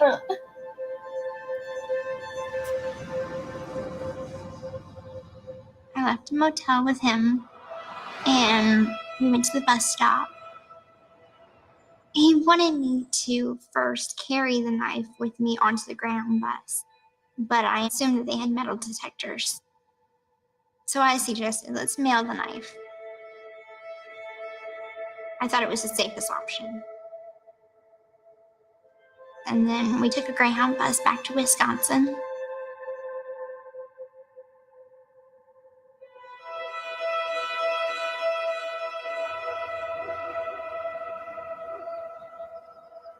I wanted my mother found because I felt remorse and I couldn't stand the thought of her just being there. But I needed something alarming that would alarm her friends to call the police. And then one morning we wake up to the sound of police. We're surrounded. I think the last thing that I said to him is that we're gonna stick together. I did that for her and only for her. Not for us. It's a typhoon, okay?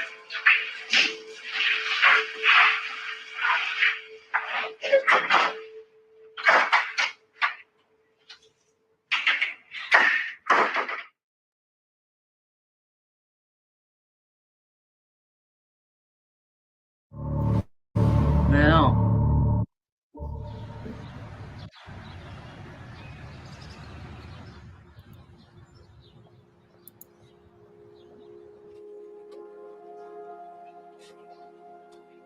This is in the case of State of Missouri versus Gypsy Rose Blanchard, case number 1531CR03591, appearing for the state is Mr. Patterson. State's Exhibit 53, the LG phone was taken from the black bag in the bed. It had Gypsy's identification. Correct. I don't blame her for what she done. Everyone feel Gypsy. From myself, her mother, the doctors, the police, social services. We all looked out for ourselves. We wasn't totally looking out for her. Please raise your right hand. Do you swear or affirm that the testimony you're about to give will be the truth, the whole truth, and nothing but the truth? Yes, sir. I held on to Gypsy's innocence until the day she pleaded. my brain would not wrap around that she had this capacity, had this rage. And that broke my heart. Because I had to admit that nothing that I knew was right. How do you plead to the Class A felony of murder in the second degree? Guilty.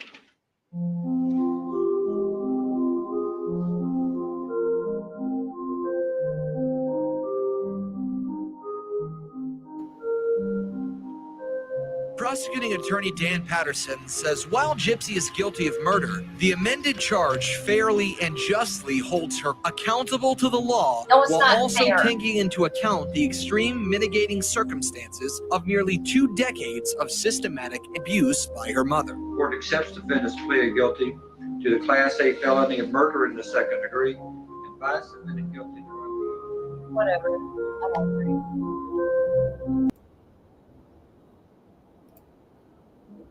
Whatever.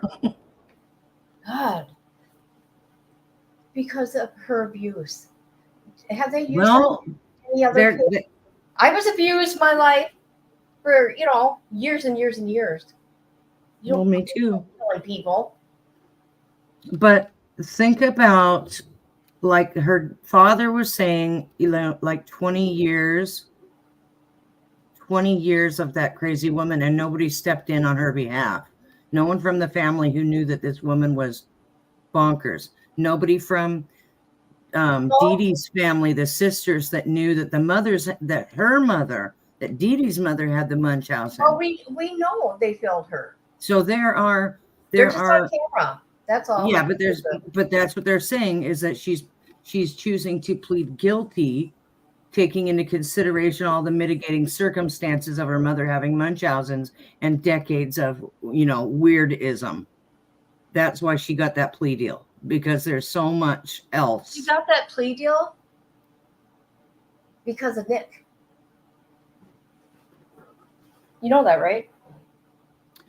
Part of it. But I mean, she pled guilty to her part in it, but she knew that the mitigating circumstances would have it whittled down to a few years, not, life or death. She knew it wasn't going to be, 25 to life or something. Well, I want to see the next person that unalives their loved one, and let's say they had 20 years of abuse. So that makes it okay? No. No, but those are mitigating circumstances, and they have to hash through all of those. That's what the jury has to take into consideration. That's what the jury's job is. She had no trial. What are you talking about?